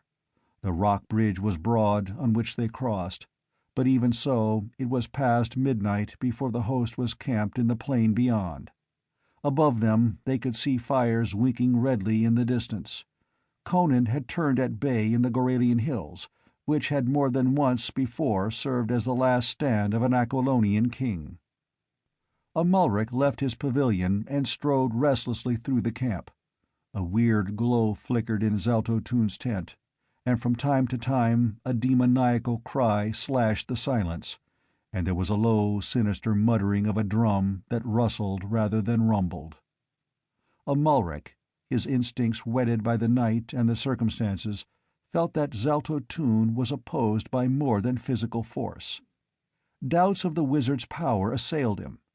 He glanced at the fires high above him, and his face set in grim lines. He and his army were deep in the midst of a hostile country. Up there among the hills lurked thousands of wolfish figures out of whose hearts and souls all emotion and hope had been scourged except a frenzied hate for their conquerors, a mad lust for vengeance. Defeat meant annihilation, retreat through a land swarming with blood-mad enemies. And on the morrow he must hurl his host against the grimmest fighter in the Western nations, and his desperate horde. If Zaltotun failed them now— Half a dozen men-at-arms strode out of the shadows. The firelight glinted on their breastplates and helmet crests. Among them they half led, half dragged a gaunt figure in tattered rags. Saluting, they spoke. "My lord, this man came to the outposts and said he desired word with King Valerius. He is an Aquilonian." He looked more like a wolf the traps had scarred. Old sores, that only fetters make, showed on his wrists and ankles. A great brand, the mark of hot iron, disfigured his face. His eyes glared through the tangle of his matted hair as he half-crouched before the Baron. "Who are you, filthy dog?" demanded the Nemedian. "Call me Tiberius," answered the man, and his teeth clicked in an involuntary spasm. "I have come to tell you how to trap Conan." "A traitor, eh?" rumbled the Baron. "Men say you have gold," mouthed the man, shivering under his rags. Give some to me. Give me gold, and I will show you how to defeat the king." His eyes glazed widely, his outstretched, upturned hands were spread like quivering claws. Amalric shrugged his shoulder in distaste, but no tool was too base for his use. "If you speak the truth, you shall have more gold than you can carry," he said. "If you are a liar and a spy, I will have you crucified head down. Bring him along." In the tent of Valerius, the Baron pointed to the man who crouched shivering before them, huddling his rags about him. "He says he knows a way to aid us on the morrow. We will need aid, if Zaltotun's plan is no better than it has proved so far. Speak on, dog." The man's body writhed in strange convulsions. Words came in a stumbling rush. "Conan camps at the head of the Valley of Lions. It is shaped like a fan, with steep hills on either side. If you attack him tomorrow, you will have to march straight up the valley. You cannot climb the hills on either side. But if King Valerius will deign to accept my service, I will guide him through the hills and show him how he can come upon King Conan from behind. But if it is to be done at all, we must start soon. It is many hours' riding, for one must go miles to the west, then miles to the north, then turn eastward, and so come into the Valley of Lions from behind, as the Gundermen came." Amalric hesitated, tugging his chin. In these chaotic times it was not rare to find men willing to sell their souls for a few gold pieces. "If you lead me astray, you will die," said Valerius. "You are aware of that, are you not?" The man shivered, but his wide eyes did not waver. "If I betray you, slay me." "Conan will not dare divide his force," mused Amalric. "He will need all his men to repel our attack. He cannot spare any to lay ambushes in the hills. Besides, this fellow knows his hide depends on his leading you as he promised. Would a dog like him sacrifice himself? Nonsense. No, Valerius, I believe the man is honest." "Or a greater thief than most, for he would sell his liberator," laughed Valerius. "Very well, I will follow the dog. How many men can you spare me?" 5,000 should be enough," answered Amalric. "A surprise attack on their rear will throw them into confusion, and that will be enough. I shall expect your attack about noon." "You will know when I strike," answered Valerius. As Amalric returned to his pavilion he noted with gratification that Zaltotun was still in his tent, to judge from the blood-freezing cries that shuddered forth into the night from time to time. When presently he heard the clink of steel and the jingle of bridles in the outer darkness, he smiled grimly. Valerius had about served his purpose. The Baron knew that Conan was like a wounded lion that rends and tears even in his death throes. When Valerius struck from the rear, the desperate strokes of the Cimmerian might well wipe his rival out of existence before he himself succumbed. So much the better. Amalric felt he could well dispense with Valerius once he had paved the way for a Nemedian victory. The 5,000 horsemen who accompanied Valerius were hard-bitten Aquilonian renegades for the most part.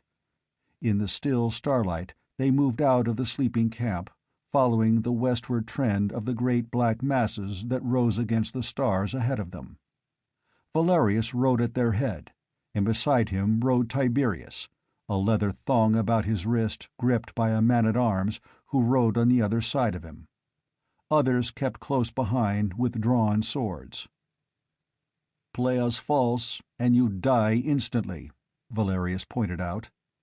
"I do not know every sheep path in these hills, but I know enough about the general configuration of the country to know the directions we must take to come in behind the Valley of Lions. See that you do not lead us astray." The man ducked his head and his teeth chattered as he volubly assured his captor of his loyalty, staring up stupidly at the banner that floated over him, the golden serpent of the old dynasty.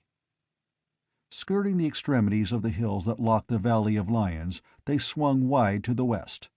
An hour's ride and they turned north, forging through wild and rugged hills, following dim trails and tortuous paths.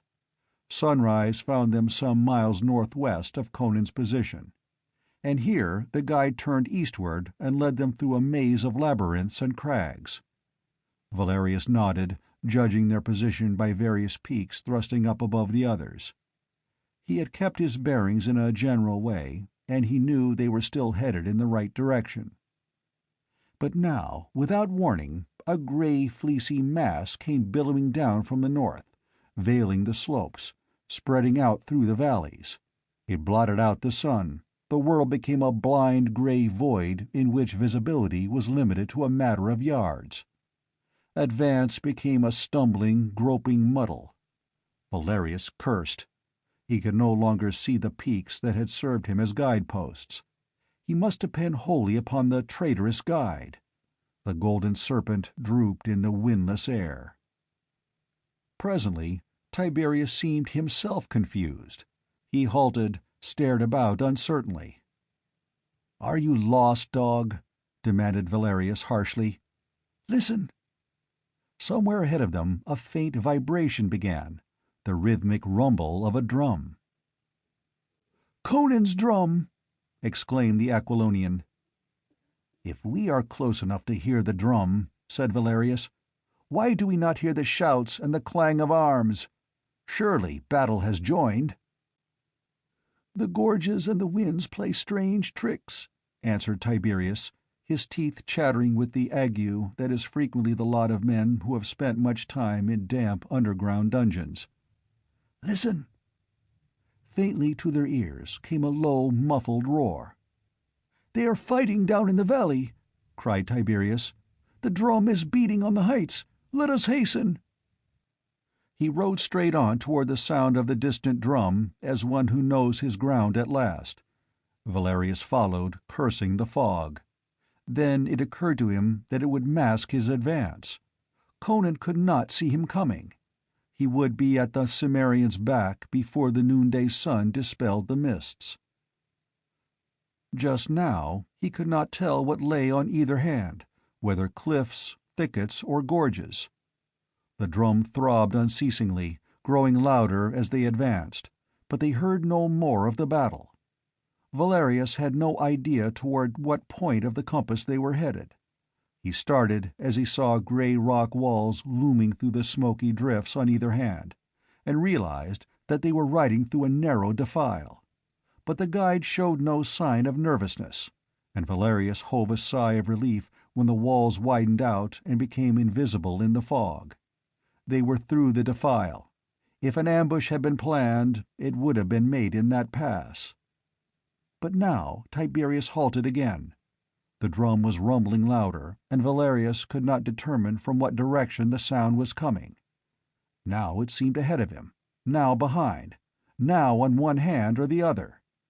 Valerius glared about him impatiently, sitting on his war-horse with wisps of mist curling about him and the moisture gleaming on his armor. Behind him the long lines of steel-clad riders faded away and away like phantoms into the mist. "Why do you tarry, dog?" he demanded. The man seemed to be listening to the ghostly drum. Slowly he straightened in his saddle, turned his head and faced Valerius, and the smile on his lips was terrible to see. "The fog is thinning, Valerius," he said in a new voice, pointing a bony finger. "Look!" The drum was silent. The fog was fading away. First the crests of cliffs came in sight above the gray clouds, tall and spectral. Lower and lower crawled the mists, shrinking, fading. Valerius started up in his stirrups with a cry that the horsemen echoed behind him. On all sides of them the cliffs towered. They were not in a wide open valley, as he had supposed. They were in a blind gorge walled by sheer cliffs hundreds of feet high. The only entrance or exit was that narrow defile through which they had ridden. "Dog!" Valerius struck Tiberius full in the mouth with his clenched, mailed hand. "What devil's trick is this?" Tiberius spat out a mouthful of blood and shook with fearful laughter. "A trick that shall rid the world of a beast. Look, dog!" Again Valerius cried out, more in fury than in fear. The defile was blocked by a wild and terrible band of men who stood silent as images, ragged, shock-headed men with spears in their hands, hundreds of them. And up on the cliffs appeared other faces, thousands of faces, wild, gaunt, ferocious faces, marked by fire and steel and starvation. "A trick of Conan's!" raged Valerius. "Conan knows nothing of it," laughed Tiberius. "It was the plot of broken men, of men you ruined and turned to beasts. Amalric was right. Conan has not divided his army. We are the rabble who followed him, the wolves who skulk in these hills, the homeless men, the hopeless men. This was our plan, and the priests of Ashura aided us with their mist. Look at them, Valerius. Each bears the mark of your hand, on his body or on his heart. Look at me. You do not know me, do you? What of this scar your hangman burned upon me? Once you knew me. Once I was lord of Amelius, the man whose sons you murdered, whose daughter your mercenaries ravished and slew. You said I would not sacrifice my trap to you? Almighty gods, if I had 1,000 lives, I would give them all to buy your doom. And I have bought it. Look on the men you broke, dead men who once played the king. Their hour has come. This gorge is your tomb. Try to climb the cliffs. They are steep. They are high. Try to fight your way back through the defile. Spears will block your path. Boulders will crush you from above. Dog, I will be waiting for you in hell." Throwing back his head, he laughed until the rocks rang. Valerius leaned from his saddle and slashed down with his great sword, severing shoulder bone and breast. Tiberius sank to the earth, still laughing gastily through a gurgle of gushing blood. The drums had begun again, encircling the gorge with guttural thunder. Boulders came crashing down. Above the screams of dying men shrilled the arrows in blinding clouds from the cliffs. End of Chapter 21. Chapter 22. The Road to Acheron. Dawn was just whitening the east when Amalric drew up his hosts in the mouth of the Valley of Lions. This valley was flanked by low, rolling but steep hills, and the floor pitched upward in a series of irregular natural terraces. On the uppermost of these terraces Conan's army held its position, awaiting the attack. The host that had joined him, marching down from Gunderland, had not been composed exclusively of spearmen. With them had come 7,000 Bossonian archers, and 4,000 barons and their retainers of the north and west, swelling the ranks of his cavalry. The pikemen were drawn up in a compact wedge-shaped formation at the narrow head of the valley. There were 19,000 of them, mostly Gundermen, though some 4,000 were Aquilonians of other provinces. They were flanked on either hand by 5,000 Bossonian archers. Behind the ranks of the pikemen the knights sat their steeds motionless, lances raised. 10,000 knights of Poitou, 9,000 Aquilonians, barons and their retainers. It was a strong position. His flanks could not be turned, for that would mean climbing the steep wooded hills in the teeth of the arrows and swords of the Bossonians.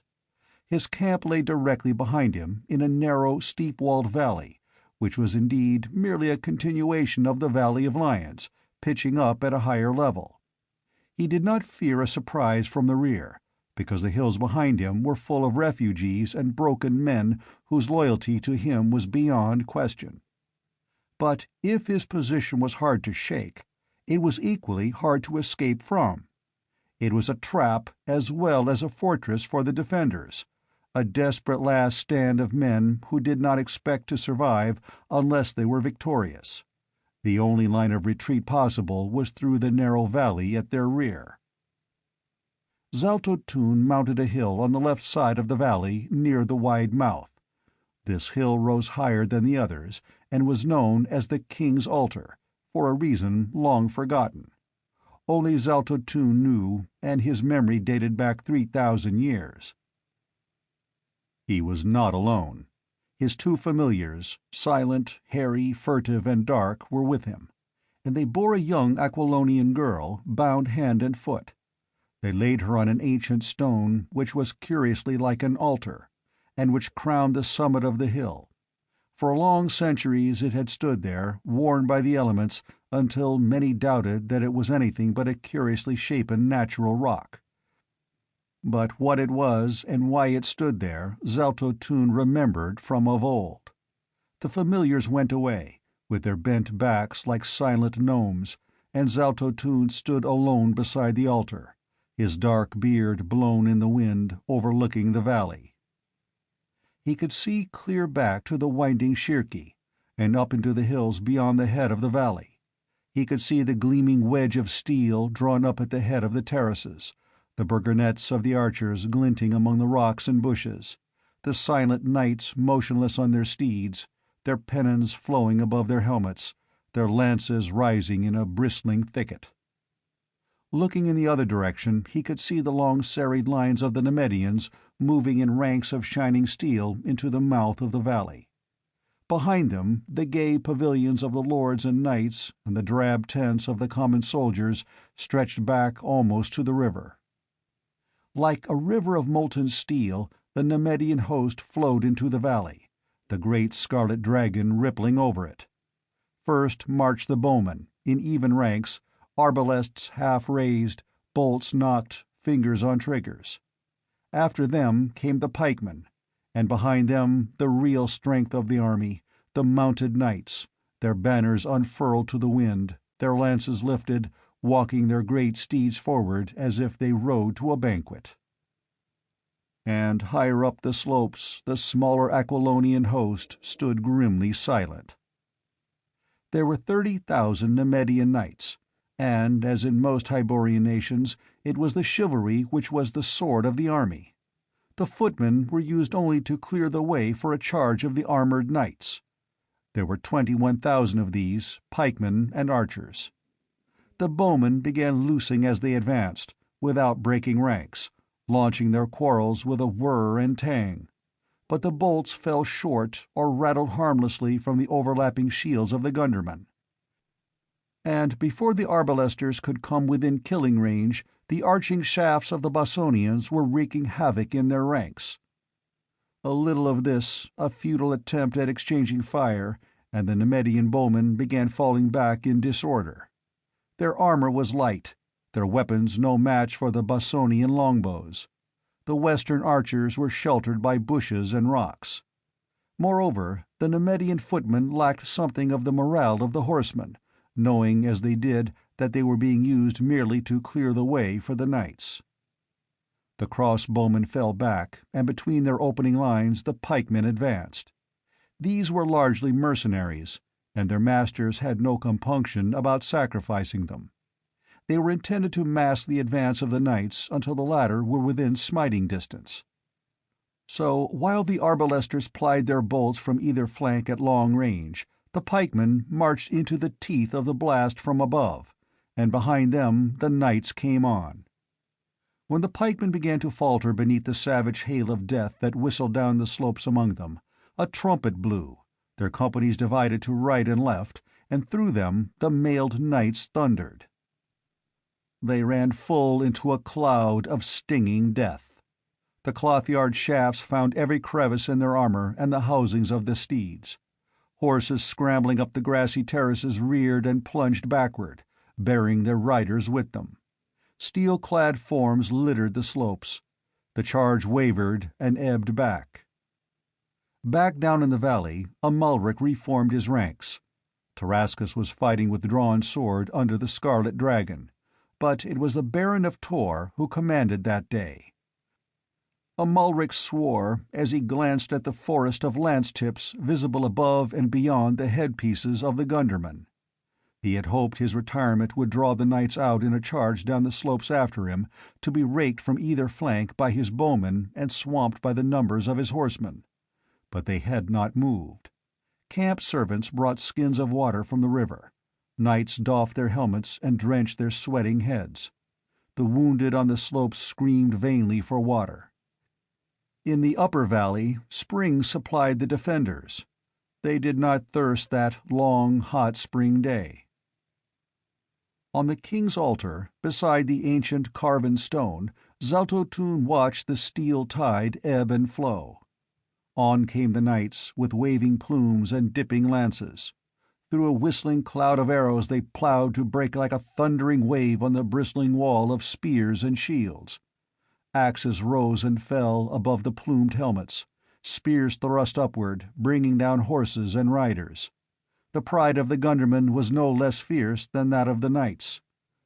They were not spear fodder to be sacrificed for the glory of better men. They were the finest infantry in the world, with a tradition that made their morale unshakable. The kings of Aquilonia had long learned the worth of unbreakable infantry. They held their formation unshaken.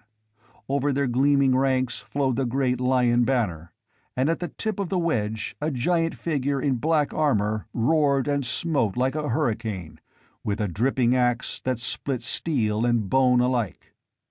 The Nemedians fought as gallantly as their traditions of high courage commanded, but they could not break the iron wedge, and from the wooded knolls on either hand arrows raked their close-packed ranks mercilessly. Their own bowmen were useless, their pikemen unable to climb the heights and come to grips with the Bossonians. Slowly, stubbornly, sullenly, the grim knights fell back, counting their empty saddles. Above them, the Gundermen made no outcry of triumph. They closed their ranks, locking up the gaps made by the fallen. Sweat ran into their eyes from under their steel caps. They gripped their spears and waited, their fierce hearts swelling with pride that a king should fight on foot with them. Behind them, the Aquilonian knights had not moved. They sat their steeds, grimly immobile. A knight spurred a sweating horse up the hill called the King's Altar, and glared at Zaltotun with bitter eyes. "Amalric bids me say that it is time to use your magic, wizard," he said. "We are dying like flies down there in the valley. We cannot break their ranks." Zaltotun seemed to expand, to grow tall and awesome and terrible. "Return to Amalric," he said. "Tell him to reform his ranks for a charge, but to await my signal. Before that signal is given, he will see a sight that he will remember until he lies dying." The knight saluted as if compelled against his will, and thundered down the hill at breakneck pace.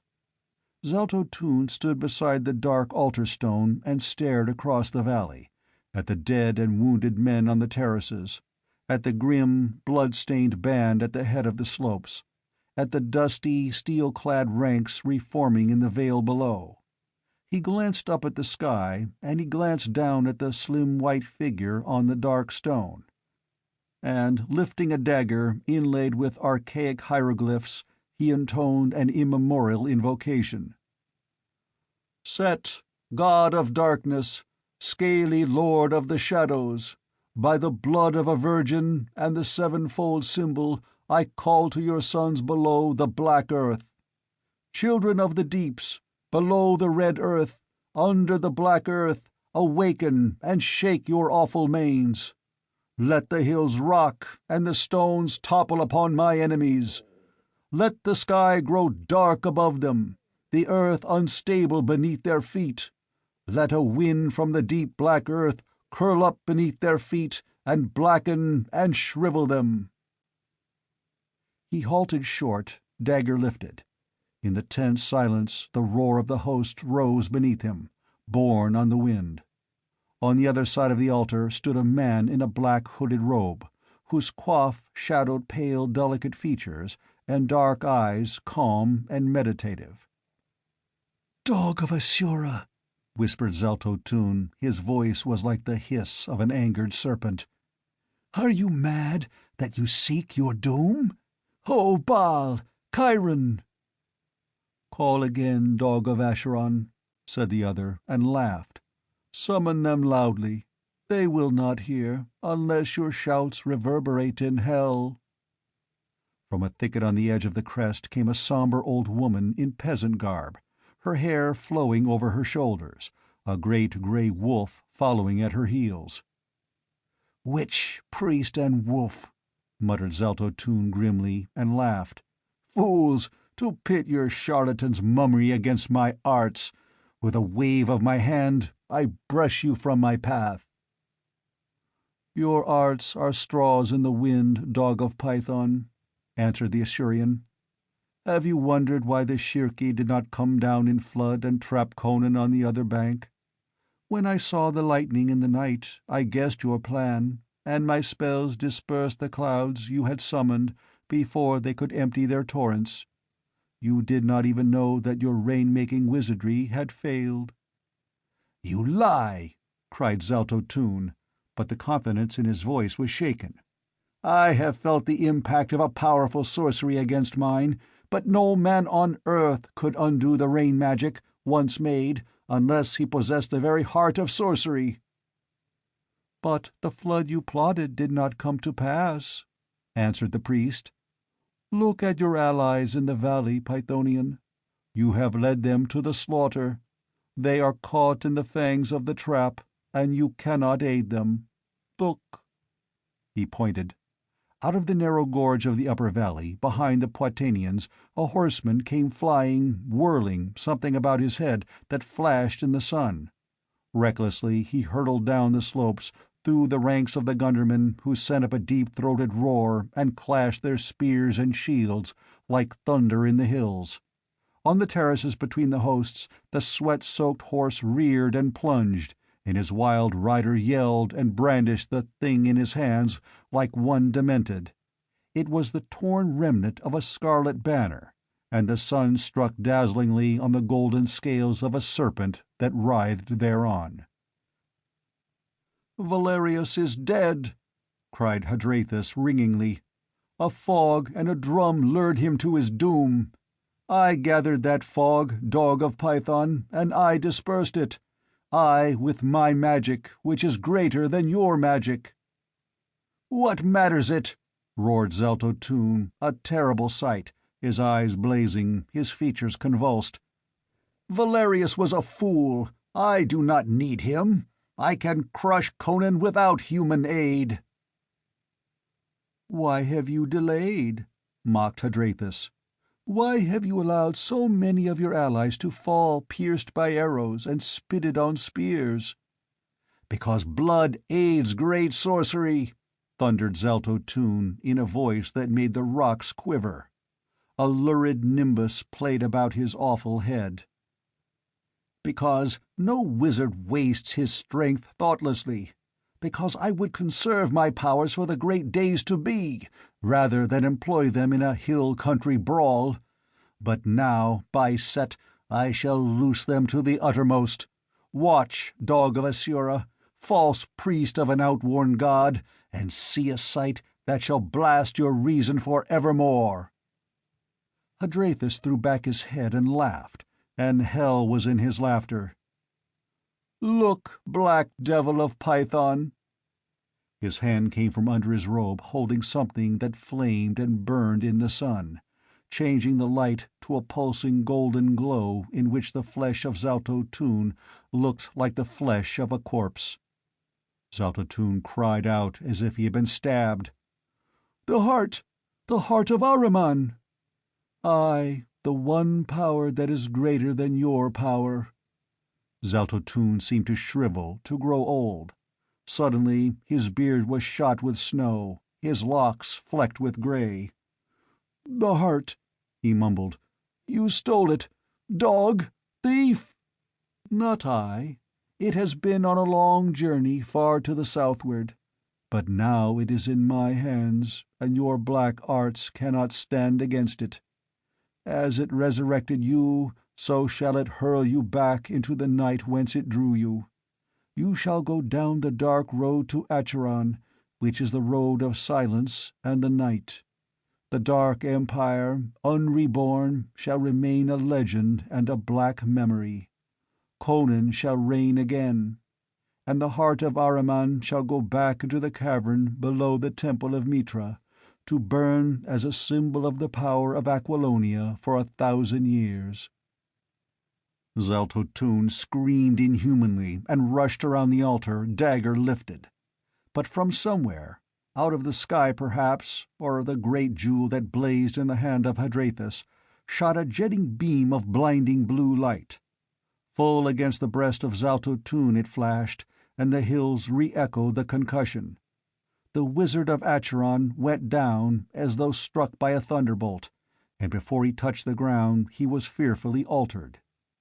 Beside the altar stone lay no fresh slain corpse, but a shriveled mummy, a brown, dry, unrecognizable carcass sprawling among moldering swathings. Somberly, old Zaleta looked down.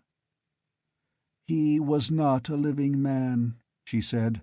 "The heart lent him a false aspect of life that deceived even himself. I never saw him as other than a mummy." Hadrathus bent to unbind the swooning girl on the altar, when from among the trees appeared a strange apparition: Zaltotun's chariot drawn by the weird horses. Silently they advanced to the altar and halted, with the chariot wheel almost touching the brown withered thing on the grass. Hadrathus lifted the body of the wizard and placed it in the chariot, and without hesitation the uncanny steeds turned and moved off southward, down the hill. And Hadrathus and Zaleta and the Grey Wolf watched them go, down the long road to Acheron, which is beyond the ken of men. Down in the valley, Amalric had stiffened in his saddle when he saw that wild horseman curvetting and caracoling on the slopes while he brandished that blood-stained serpent banner. Then some instinct jerked his head about, toward the hill known as the King's Altar. And his lips parted. Every man in the valley saw it, an arching shaft of dazzling light that towered up from the summit of the hill, showering golden fire. High above the hosts it burst in a blinding blaze that momentarily paled the sun. "That's not Zaltotun's signal!" roared the Baron. "No," shouted Tarascus. "It's a signal to the Aquilonians! Look!" Above them, the immobile ranks were moving at last, and a deep-throated roar thundered across the vale. "Zaltotun has failed us!" bellowed Amalric furiously. "Valerius has failed us! We have been led into a trap! Mitra's curse on Zaltotun, who led us here! Sound the retreat!" "Too late!" yelled Tarascus. "Look!" Up on the slopes, the forest of lances dipped, leveled. The ranks of the Gundermen rolled back to the right and left like a parting rain, and with a thunder like the rising roar of a hurricane the knights of Aquilonia crashed down the slopes. The impetus of that charge was irresistible. Bolts driven by the demoralized arbalesters glanced from their shields, their bent helmets. Their plumes and pennons streaming out behind them, their lances lowered, they swept over the wavering lines of pikemen and roared down the slopes like a wave. Amalric yelled an order to charge, and the Nemedians with desperate courage spurred their horses at the slopes. They still outnumbered the attackers. But they were weary men on tired horses, charging uphill. The onrushing knights had not struck a blow that day. Their horses were fresh. They were coming downhill, and they came like a thunderbolt. And like a thunderbolt, they smote the struggling ranks of the Nemedians, smote them, split them apart, ripped them asunder, and dashed the remnants headlong down the slopes. After them on foot came the Gundermen, blood-mad, and the Bossonians were swarming down the hills, loosing as they ran at every foe that still moved. Down the slopes washed the tide of battle. The dazed Nemedians swept on the crest of the wave. Their archers had thrown down their arbalests and were fleeing. Such pikemen as had survived the blasting charge of the knights were cut to pieces by the ruthless Gundermen. In a wild confusion the battle swept through the wide mouth of the valley and into the plain beyond. All over the plain swarmed the warriors, fleeing and pursuing, broken into single combat and clumps of smiting, hacking knights on rearing, wheeling horses. But the Nemedians were smashed, broken, unable to reform or make a stand. By the hundreds they broke away, spurring for the river.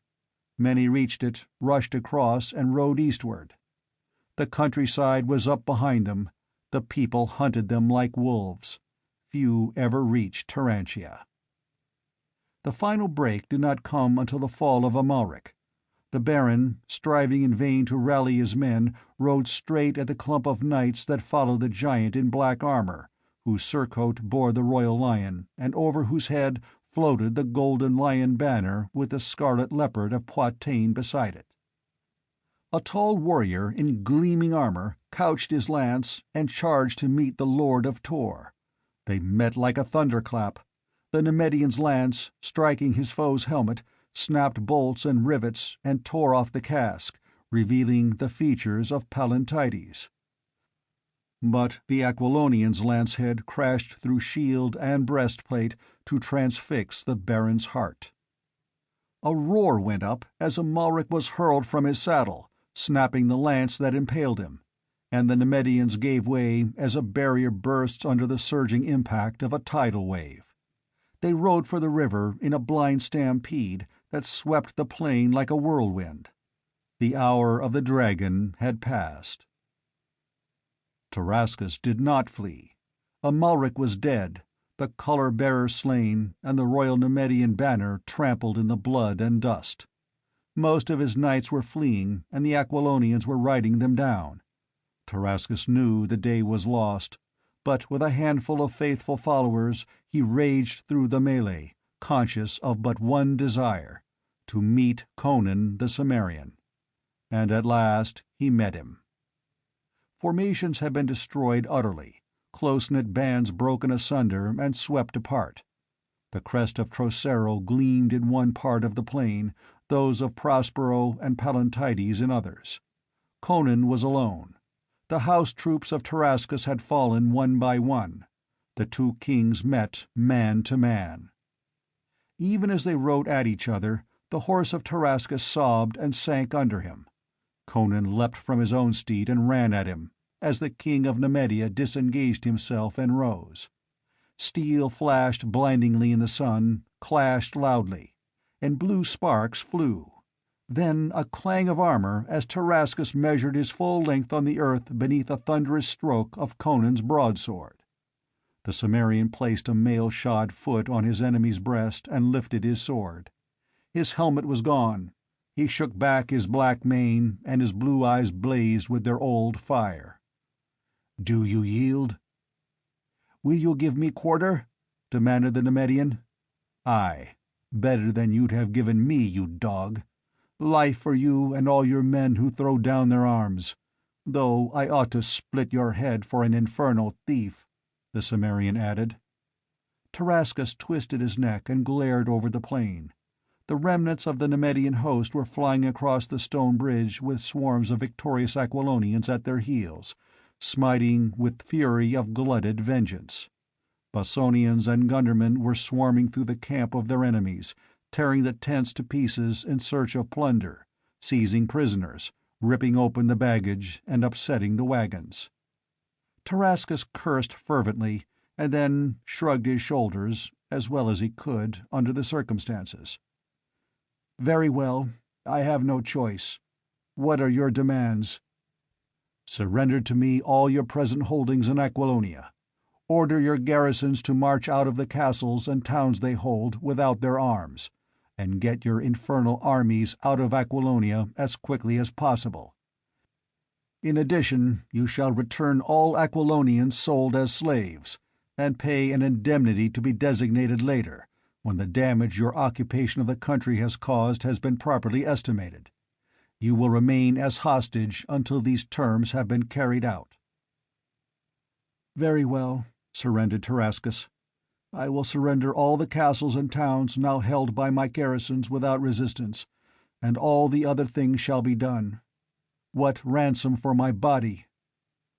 Conan laughed and removed his foot from his foe's steel-clad breast, grasped his shoulder, and heaved him to his feet. He started to speak, then turned to see Hadrathus approaching him.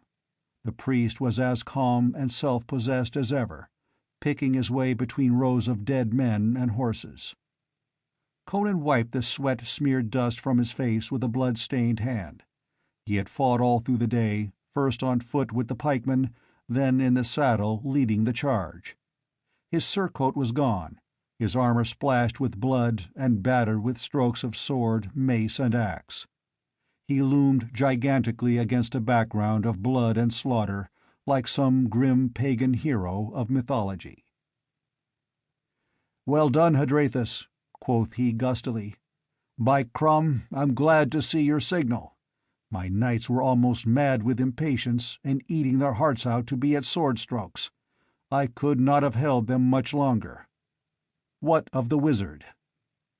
"He has gone down the dim road to Acheron," answered Hadrathus, "and I am for Terentia. My work is done here, and I have a task to perform at the temple of Mitra. All our work is done here. On this field we have saved Aquilonia, and more than Aquilonia. Your ride to your capital will be a triumphal procession through a kingdom mad with joy. All Aquilonia will be cheering the return of their king. And so, until we meet again in the great royal hall, farewell." Conan stood silently watching the priest as he went. From various parts of the field knights were hurrying toward him. He saw Palantides, Trocero, Prospero, Servius Galanus, their armor splashed with crimson. The thunder of the battle was giving way to a roar of triumph and acclaim. All eyes, hot with strife and shining with exultation, were turned toward the great black figure of the king. Mailed arms brandished red-stained swords. A confused torrent of sound rose, deep and thunderous as the sea surf. "Hail, Conan, King of Aquilonia!" Tarascus spoke. "You have not yet named my ransom." Conan laughed and slapped his sword home in its scabbard. He flecked his mighty arms and ran his blood-stained fingers through his thick black locks, as if feeling there his re-won crown. "There is a girl in your seraglio named Zenobia." "Why, yes, so there is." "Very well." The king smiled as at an exceedingly pleasant memory. "She shall be your ransom, and naught else. I will come to Belvris for her, as I promised. She was a slave in Nemedia, but I will make her queen of Aquilonia." The end of The Hour of the Dragon by Robert E. Howard.